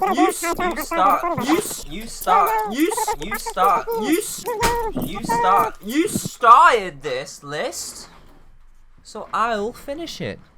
We finished with our gripes, and now we move on to our special pick. That one very notable game that we've saved from the main list, and we've set it aside so that we leave on a nice tone. A nice palate cleanser after the gripes. Nice end note. So, Caleb, what is your special pick for this year? For 2024? My special pick for the year 2024 is Silent Hill 2 Remake. Could you do that again, but have a bigger pause? Kind of like Jeff Keighley? Okay. My special pick, or game of the year for 2024 is... Oh, we love you, Jeff!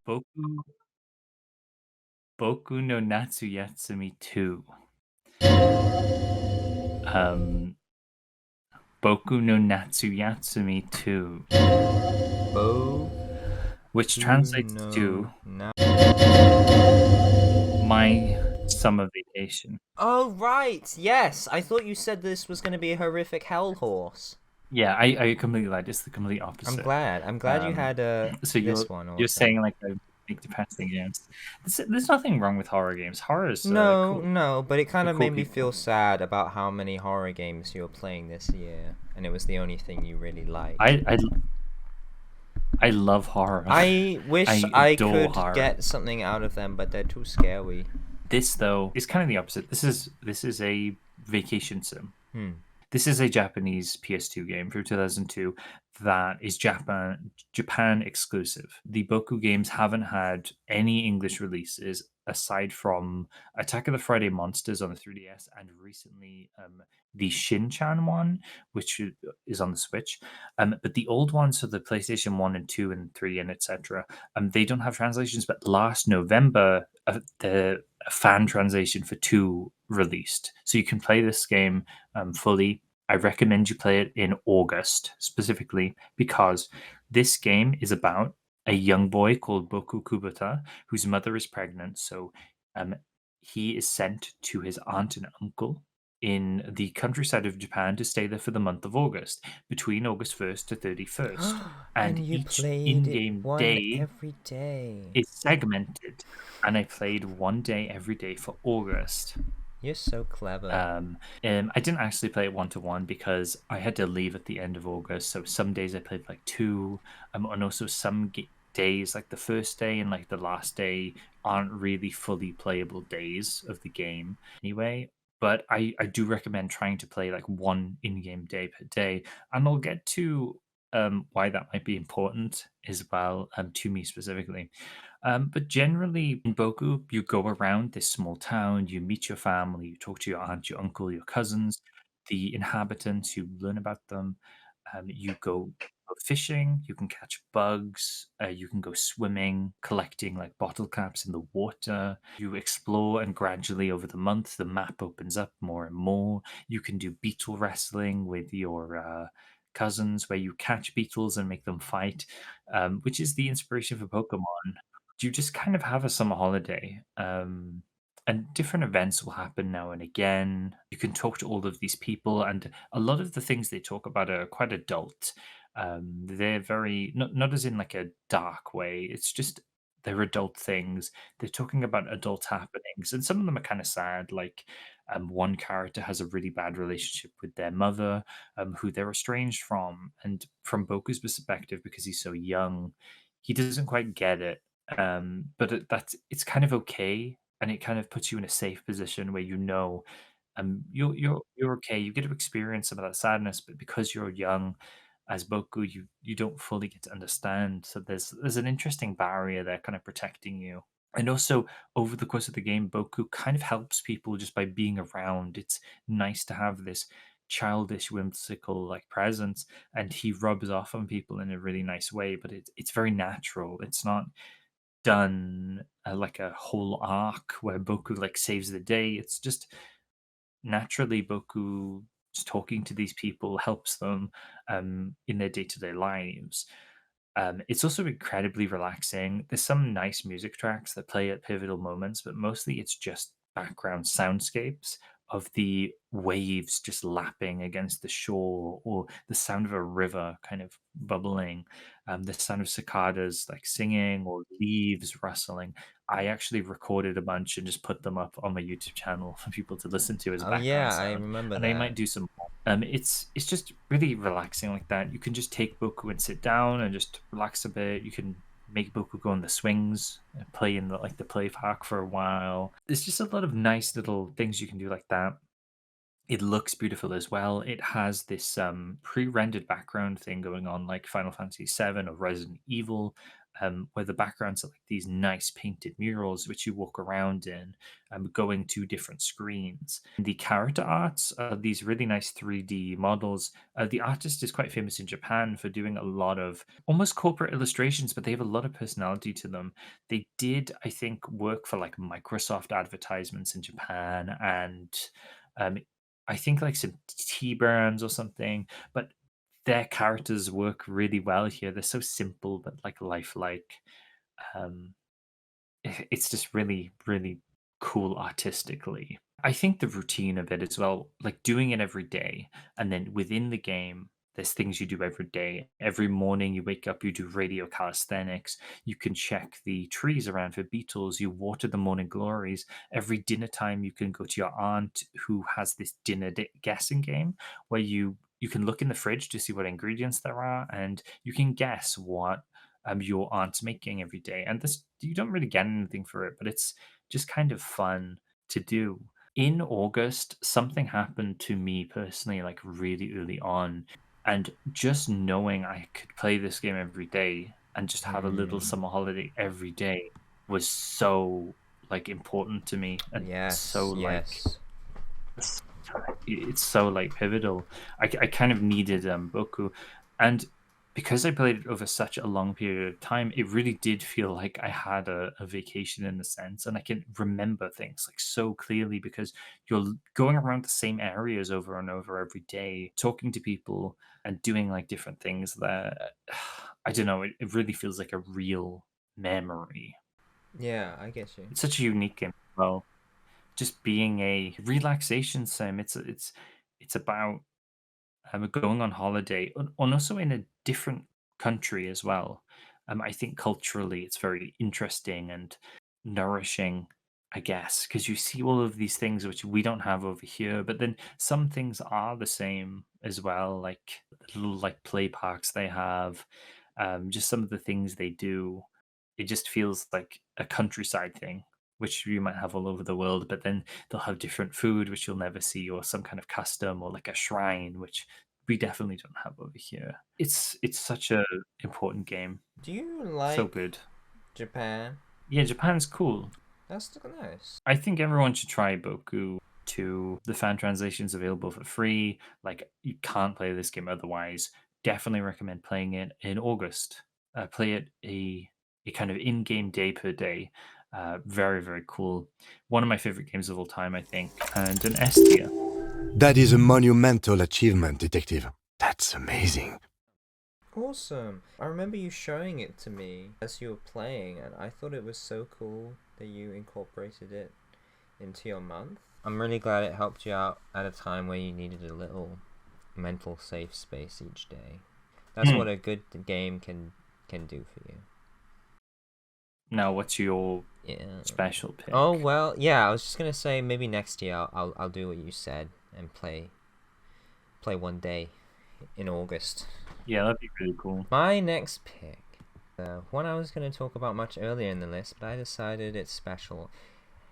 And it's because I had a little bit of change of heart, because I went back the night before us recording this game of the year, and I played a little bit more. Ooh. It made me appreciate it a lot more. My special pick for the year 2024 Game of the Year special pick is...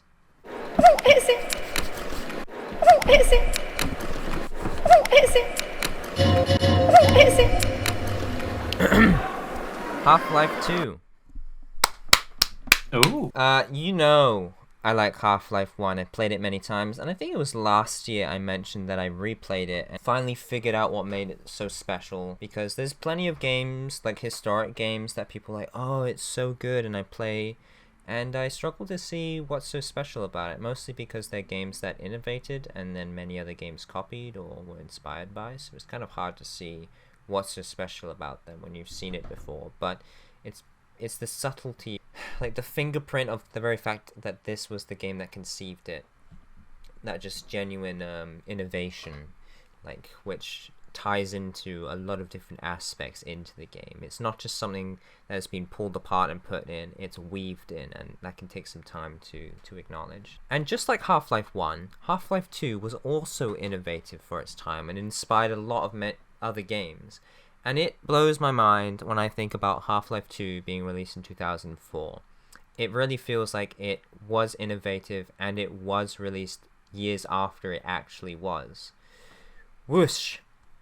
This game is incredible.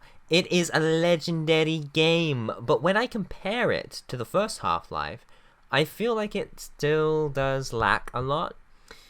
What holds up against the first Half-Life, and what holds up with Half-Life 2 even from today, I would say, is the graphics. I was still really impressed with the colors, and especially the screen space reflection. The water looks great. Obviously some of the textures are pretty low and polygons and stuff, but there's a lot of props, there's quite a lot of detail, despite it being like kind of post-apocalyptic, barren, so it's like very oppressive buildings. What is it called, Caleb? Brutalist? Brutalist, thank you, Caleb. So like brutalist architecture, and so even though there's not too many props around, it still feels like there's a lot of props while still keeping that brutalist architecture. And the soundtrack is incredible. It's very unique sounding. I love the tone, and the synthesizers are just incredible. So what Half-Life 2 lacks, I want to begin with, is guns. Half-Life 1 just has more guns, it has more alien guns, and the guns in Half-Life 2, as great as they are, they're not significantly better than their versions of Half-Life 1. The only really real thing it has is the gravity gun, which is awesome, but it's lacking like the quarks, all the alien weapons, like the 2 experimental weapons, and all of the explosives like the trip mines and the satchel charges. Really disappointing, because I think Half-Life 2 would have benefited from that.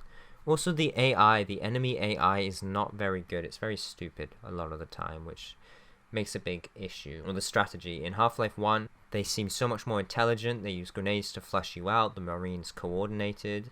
And although the Combine do speak to each other in radio chatter, it's very hard to distinguish what they're actually saying. So you can't really even go by that sort of indication. And then also Half-Life 2 adds so much to the mix. Like, it has a lot of gimmicks or mechanics that it cycles through. And I think that's great, but if you don't like one of its gimmicks, unfortunately you're stuck with it. And Half-Life 2 is a much longer game than Half-Life, so you might be stuck with a mechanic for a while. Whether it's the driving through the canal in the boat, or driving along the coastline, playing the floor is lava, commanding NPCs, whether they're the little sand things, or playing militia leader with the rebels in City 17, the super gravity gun puzzles, the tower/wave defense with the turret sections in Nova Prospect. But wait, also, if you like these gimmicks and mechanics, then it's really awesome, and I do like pretty much all of these gimmicks and mechanics. The tower defense is stressful, and I really like the canal driving in the boat. I didn't quite like the coast driving, because we kind of already did that, so that's the only one that really went on too long. But Half-Life 1 was great, and it was better with its combat, but it was better at that one thing, while Half-Life 2 adds so many other layers on top of it, with like commanding NPCs and stuff. So what the game does better is that it doesn't just give you one or two gameplay styles, it is constantly giving you new ways to engage a variety of enemies and explore the world in different ways.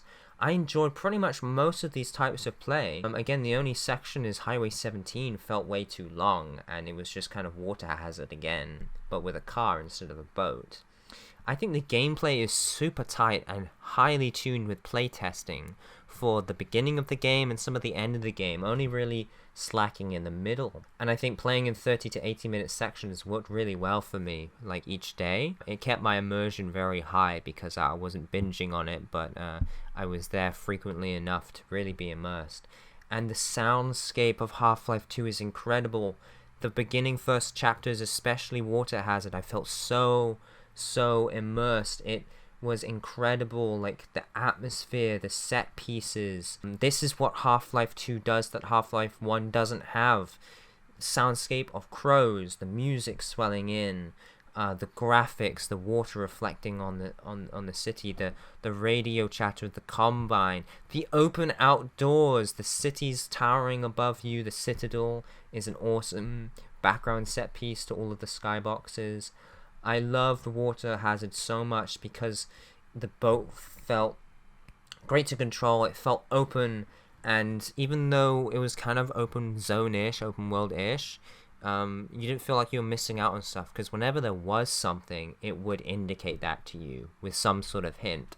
So you would never feel like you were missing out, and it kept you at a good pace where you'd coast along, you'd dodge stuff, you'd stop off, you'd go into a building complex, you'd go into a warehouse, you'd sneak around and find supplies, get unique encounters, soak up the quiet moment, hear zombies moaning, crawling through vents, hear the ravens crow, the plodding thumps of Gordon marching through the water.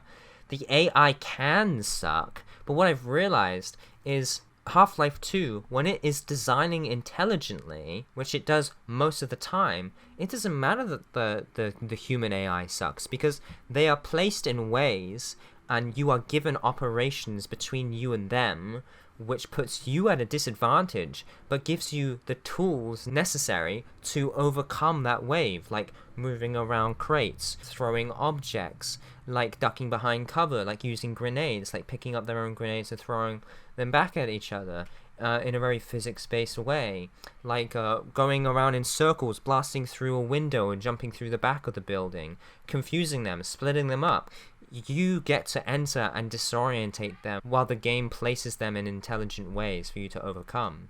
Yes, and so what are the fruits of the game using this lower quality AI to actually give us a better experience than a Half-Life 1? While Half-Life 1 let the AI do the work, here the developers have these set pieces that make it better.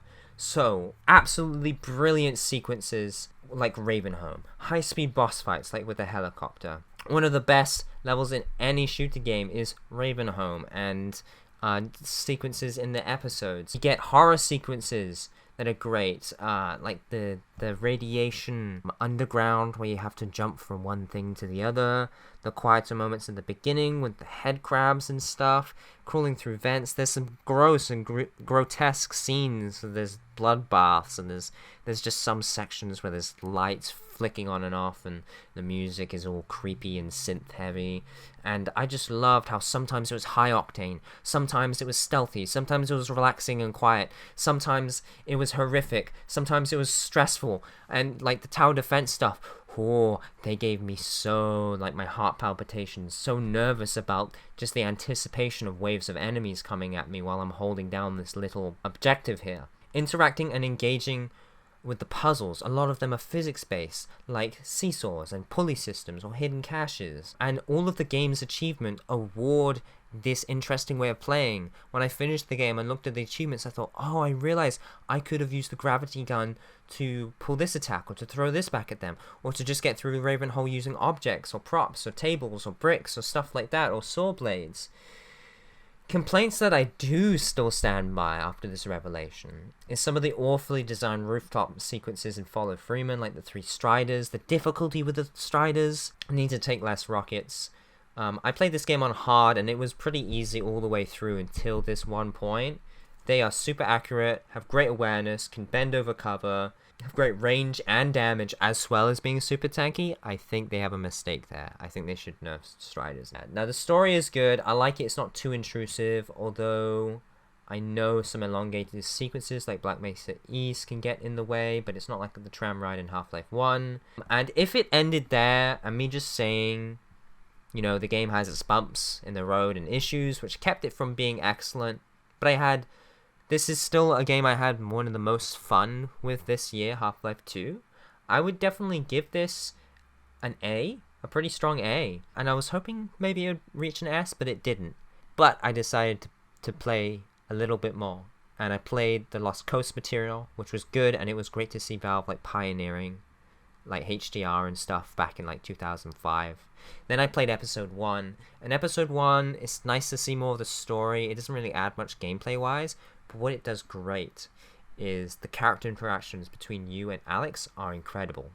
they're amazing. She is one of the best designed NPCs because she's never annoying, she's never in your way, she has all these contextual stuff. This episode includes a lot of emotional moments for her too, where we get to slow down and understand how horrific some stuff is, how she reacts to things. There's improvements with the graphics, like HDR implemented, particle effects, better textures and lighting. Even with this included, I still didn't feel like Half-Life was quite an S. Played Half-Life and Half-Life Episode 1 once, back in 2016. And this is me replaying it for my first time. And then going to Episode 2, which I only played halfway through, that made the difference. Half-Life 2 Episode 2 was so incredible. The graphics were even better. The environments were even more open. The NPCs were so awesomely voiced. We get to see the Vortiguns again. The dialogue was so well written. It was so funny and engaging and unique. And it blew me away. It blew me away. It did everything from Half-Life, Half-Life 2, Half-Life 2 Episode 1, again, but better. It had the more alien atmosphere and environments of Half-Life 1.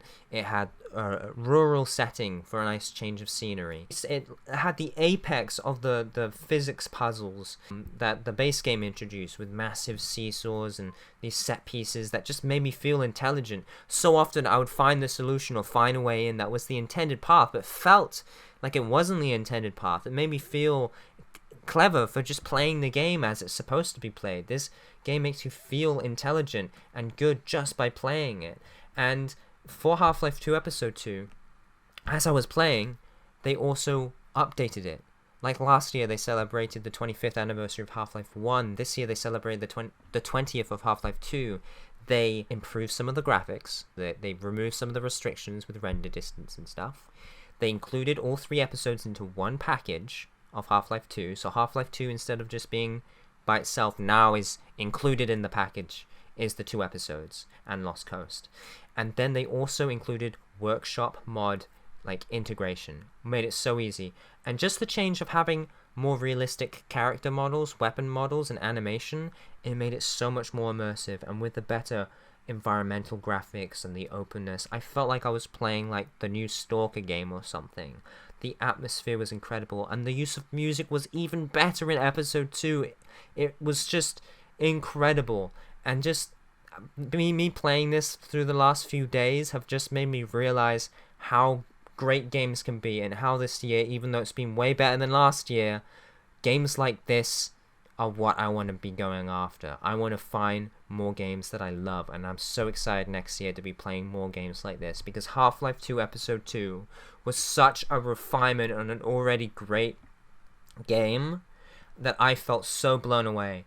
I felt a much wider range of emotions. I felt all the different gameplay stuff. They had more cutscenes with the new introduction of the new enemies that felt supernatural and spooky, and I felt scared and worried for the characters for the first time.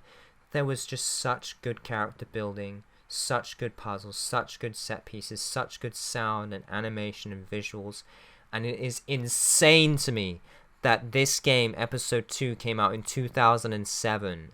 It was 5 years ahead of its time at least, and it still holds true. It's still incredible. I felt like I was playing something fresh, but yet it was, how old now?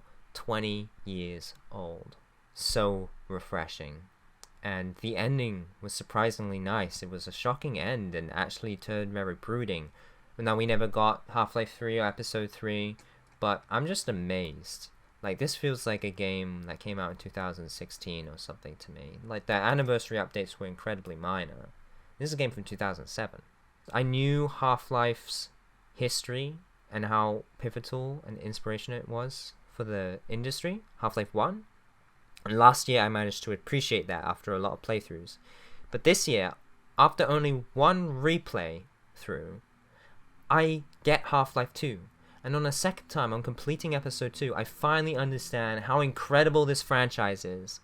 And I went from being pretty fond, and I respected Half-Life for its history, and now, as a franchise, it is one of my very, very favorites. Not something that I just appreciate what it's done in the past, but I appreciate just how incredible the experience is to play today. And it's my special pick for this year. and it was my best experience this year. I love Half-Life 2. And now it's a complete package also. Half-Life 2 gets my second S tier. Is that how it is now? We should just try all good things twice and then give up. Sure is. It's the jam, my man. Like a rash you can't get rid of. My second S tier of the last 2 years. Whoa, Half-Life 2 sounds amazing. Yeah, guys. Sponsored ad. You need to Gabe Newell. drive down to your local Palworld Mall Cop and buy your copy of Half-Life 2. Come on, baby. It's 2008. Or buy the orange box with TF2. To be honest, it does actually make me be like, wow, the orange box must have been Portal 2? incredible. It was Portal. Yeah, I know, right? Yeah. Portal, yeah. I'm interested in Half-Life because it was free this year. I now own Half-Life 1 and Half-Life 2, the base games anyway. So I might try them out. Yeah. The next year. That'd be interesting because they're a piece of gaming history I've neglected to touch. The end of the base game, to me, honestly, feels like the halfway point. Yeah, so Ooh, that's okay. my special pick. Yeah. I knew the episodes were like pretty substantial apparently, but I'm glad they push it over the edge. I think 2 pretty strong special picks as well from us. Oh, definitely. So, we now have completed our list, Caleb. And looking back at the list, I'm noticing some themes. I think maybe in this next section we should tally up some stuff. But before we do that, we're going to get to the award ceremony. And then we're going to talk statistics and what's coming up next year for us. Any comments to make before the award section? I'm sad Jeff couldn't make it to our Game of the Year awards today. He's doing his one later on. Scheduling conflicts. Pretty sad. But yeah. Oh well. Unfortunately, he does have a contract pre-existing, so we couldn't get him on the show today. But hey, maybe Jeff Green might fill in or something. Welcome to Game of the Year 1997. Oh wow. So Caleb, our first category and maybe even our biggest category is Game of the Year. Best Game of the Year. What is the best game you played this year? Usually we give about 1 to 3 choices, and I think considering how many S tiers you have this year, it's either going to be tricky or you're going to be hitting us with a full 3 list for your Game of the Year. But maybe you might surprise me. Take it away. I mean, the top 2 were definitely Boku no Natsu Yatsumi 2 and Omori for me. Those 2 really were the cream of the crop for me this year. Both really different experiences, very special experiences.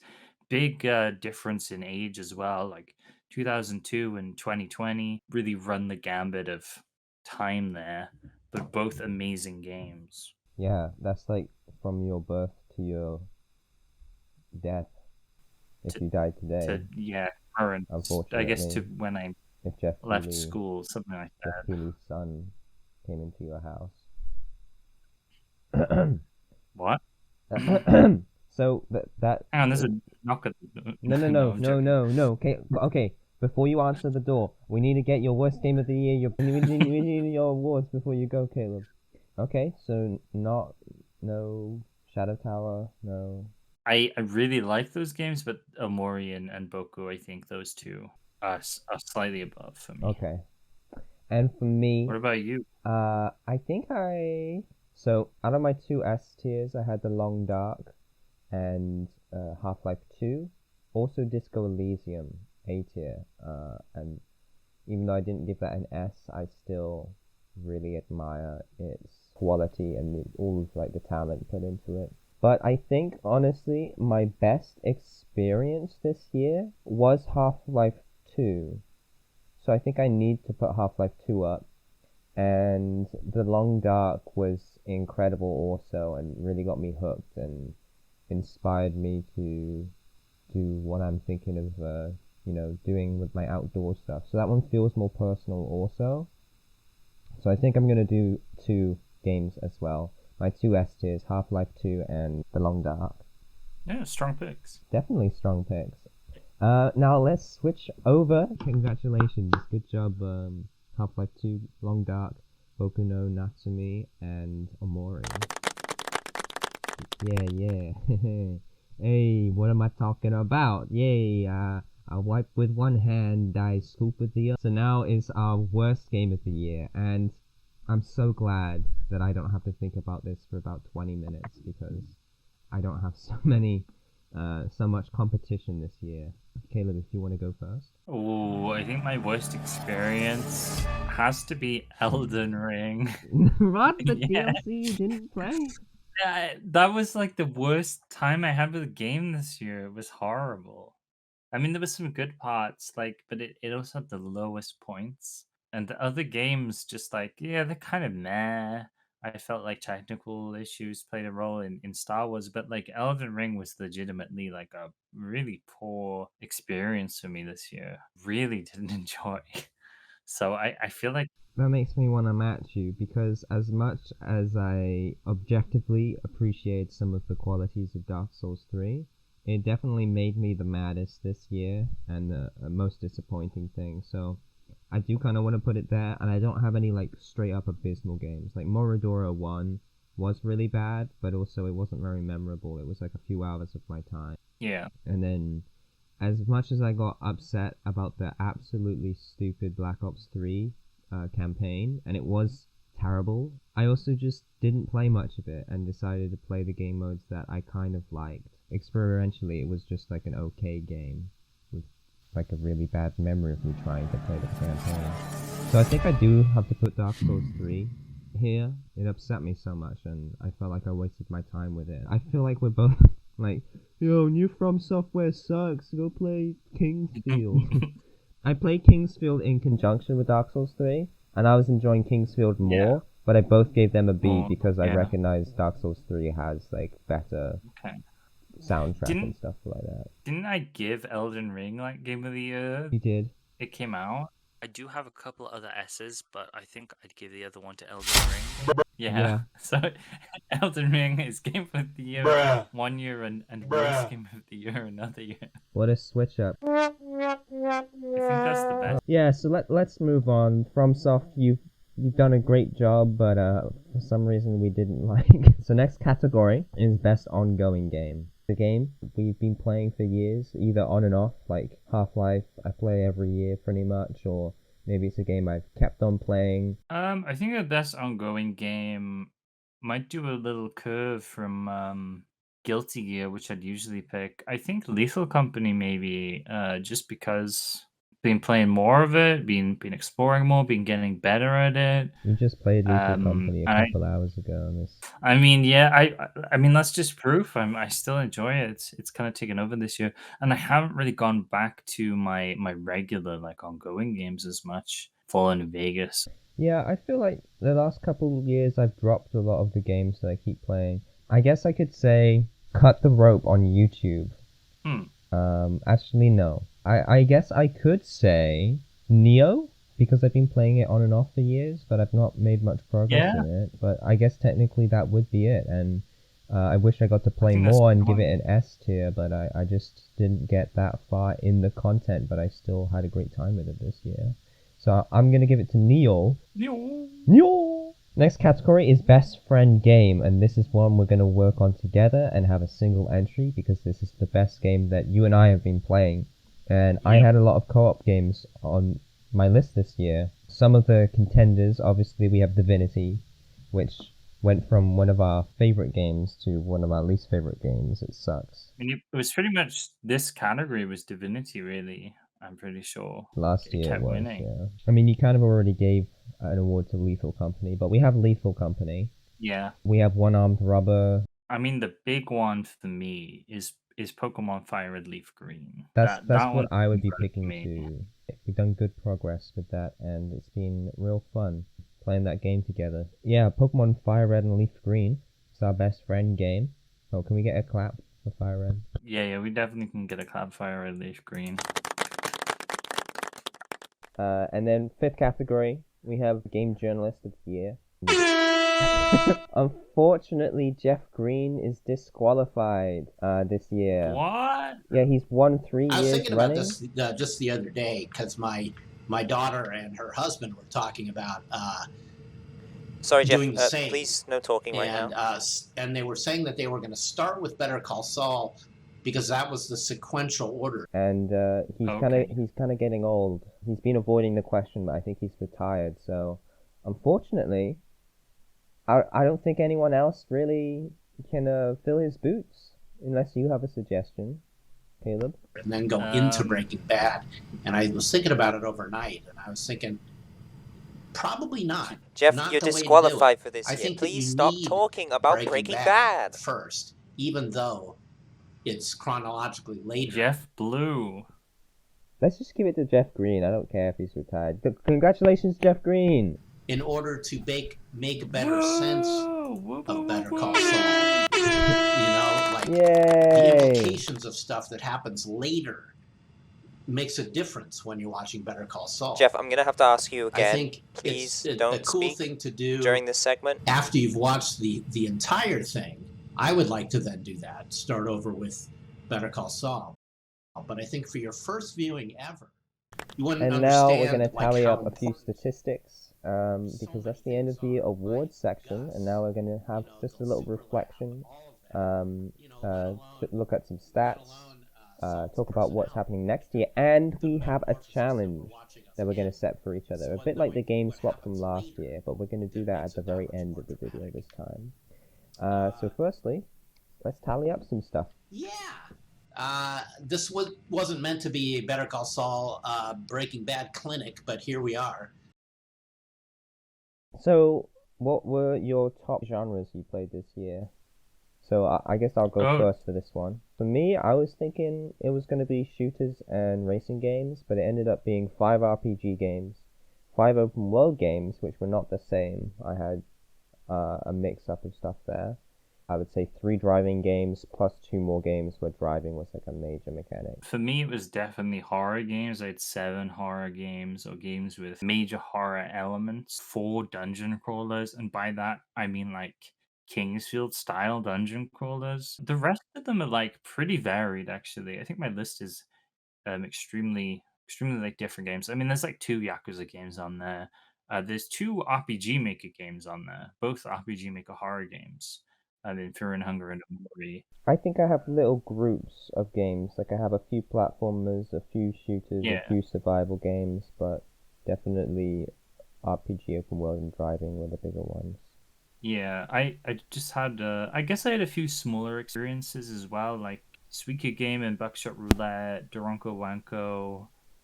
They're all very short games, like less than an hour. So you could factor that in. Okay, cool.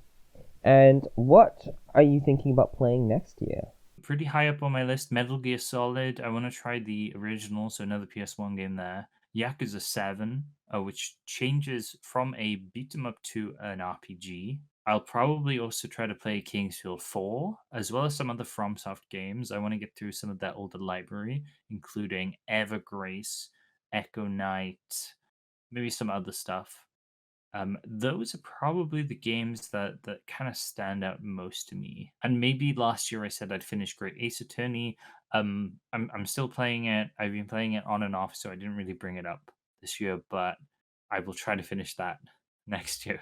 For me, I'm actually really excited to play some more games. This year has been so much nicer, and seeing all the S's that you've had just makes me want to be a bit more intentional with seeking out great games. So I'm looking at playing Blasphemous. I'm looking at playing Broom, or maybe some Condemned Criminal Origins. I definitely want to try out that game recommended playing in August, Boku no Natsumi. I think Omori sounds like what I was trying to get out of Disco Elysium, so I'd like to play Omori. Shadow Tower also, I've been planning to play. And then I also want to go back and like play some games I began years ago but never finished.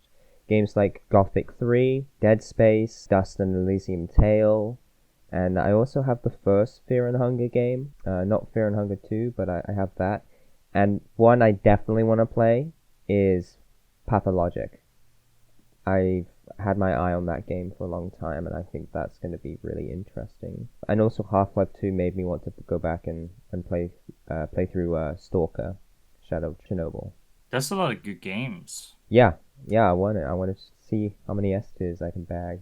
So, moving on to the challenge. So this is like the game swap, but instead of me telling you one game to play and you telling me one game to play, we're going to challenge each other a specific thing. So this is very open, no limits, okay? So an example would be, hey Caleb, I challenge you to play 3 mobile games, or a golf game, Mario Golf or a classic one or whatever.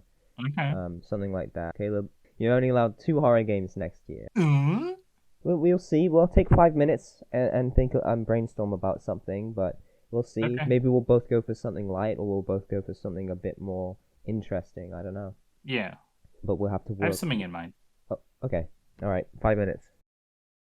Maybe I could make him play through Elden Ring again. No. No. Okay, I think I got it. Okay. Do you have one? Yeah. Alright, I'll go first on this one. So, Caleb, my game challenge to you is I want you... Now, this might be a little bit harsh, because I know you have no interest in this, but I want you to play 3 sports games. Wrestling doesn't count. Realistic driving sim, it could be like golf, it could be something like that. See if I can get creative with that. Yeah, you don't have to have all 3 on your list, but I'd at least like to see one sports game on your list and try out at least 3. That's my challenge to you. Yeah, I'm gonna accept that. I'm gonna try and make that interesting. My challenge, I had to think about it. Looking back at some of the games you talked about this year, especially Disco Elysium and Nier Automata, I think it's clear you might need some time to ruminate on those. Well, I didn't talk about Nier Automata this year. But I think you need to ruminate on those games a bit more, because you didn't give them S tiers. So I challenge you to play no games in 2025. Just think about games instead. Just to play no what appreciate- games? No games at all. None?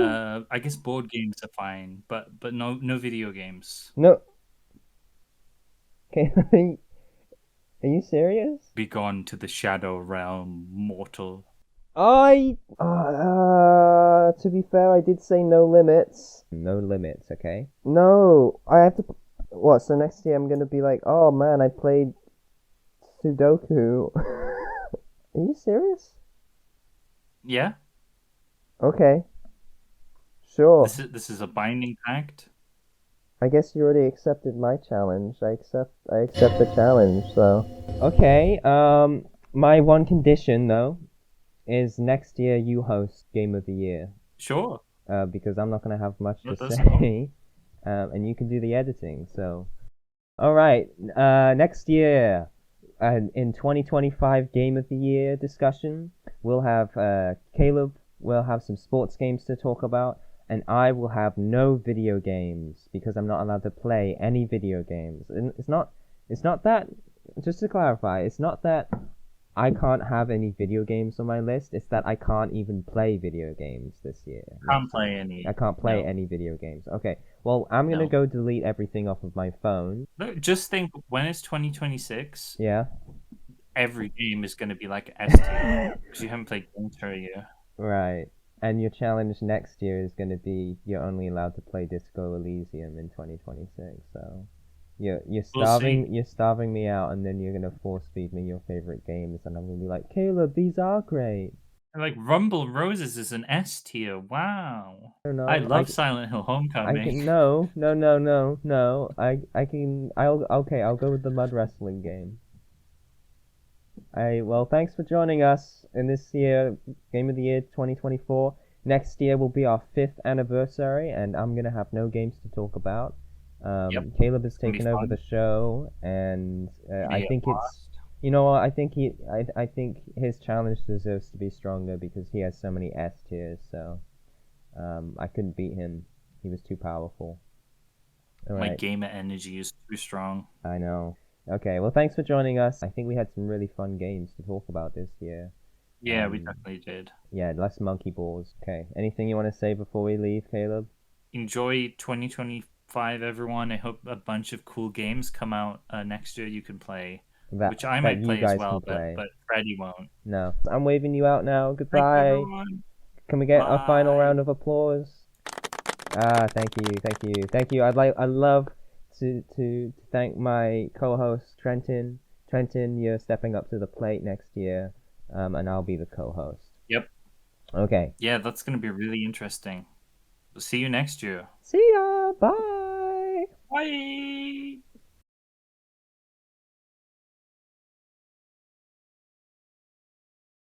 Dad, tell me the story about how you met Mom. Once upon a time, yo mama, Obama. Well, me and Michelle. Oh my god.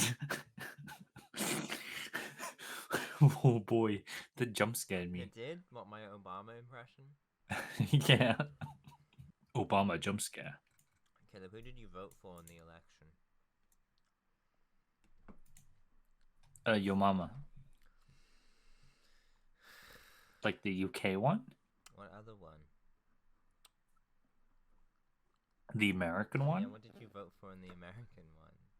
An election that neither of us Obama. could vote in. Obama every time. Yeah, he's a good one. Ah! Ah! Why am I eating so much today? You need energy. You did a run and you had 4 hours of sleep. Well, that's true. That's probably why I feel a little bit low on energy right now. To be fair, I don't think I've ever felt so good on 4 hours of sleep after running and then eating and then showering. It was a good combo. No, I'm surprised. Mm-hmm. Why? Why Mo Shinderu? Nani?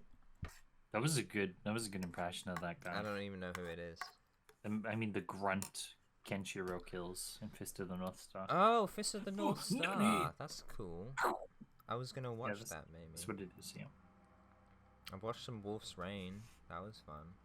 Wolf's Rain has some good music. Mm-hmm. It's got a good atmosphere. I had to put lip seal on my lips because they're getting dry. Yeah, because you just keep talking about the dry games. Talk about dehydration type games. Dry. Yeah, the dehydration type games. Everybody's sad and dehydrated in them. I guess maybe. Your aesthetic is rust and cracked lips today. And mine is co-op and racing games. Co-op and racism. I mean, racing. What's your favorite race? Disco Elysium. I like the sack race. I like the egg and spoon race. I cheated in that one. The eggs, the Actually, I rubber don't eggs like had the egg and tags spoon on them, race. and I just held the tag down with my thumb against the spoon and Just ran. rubber eggs. It was the only one I won. It was the only race I was good at. Oh, Caleb, do you know any like lines, like poetic lines that sound really cool in Welsh? Not really. No. Okay.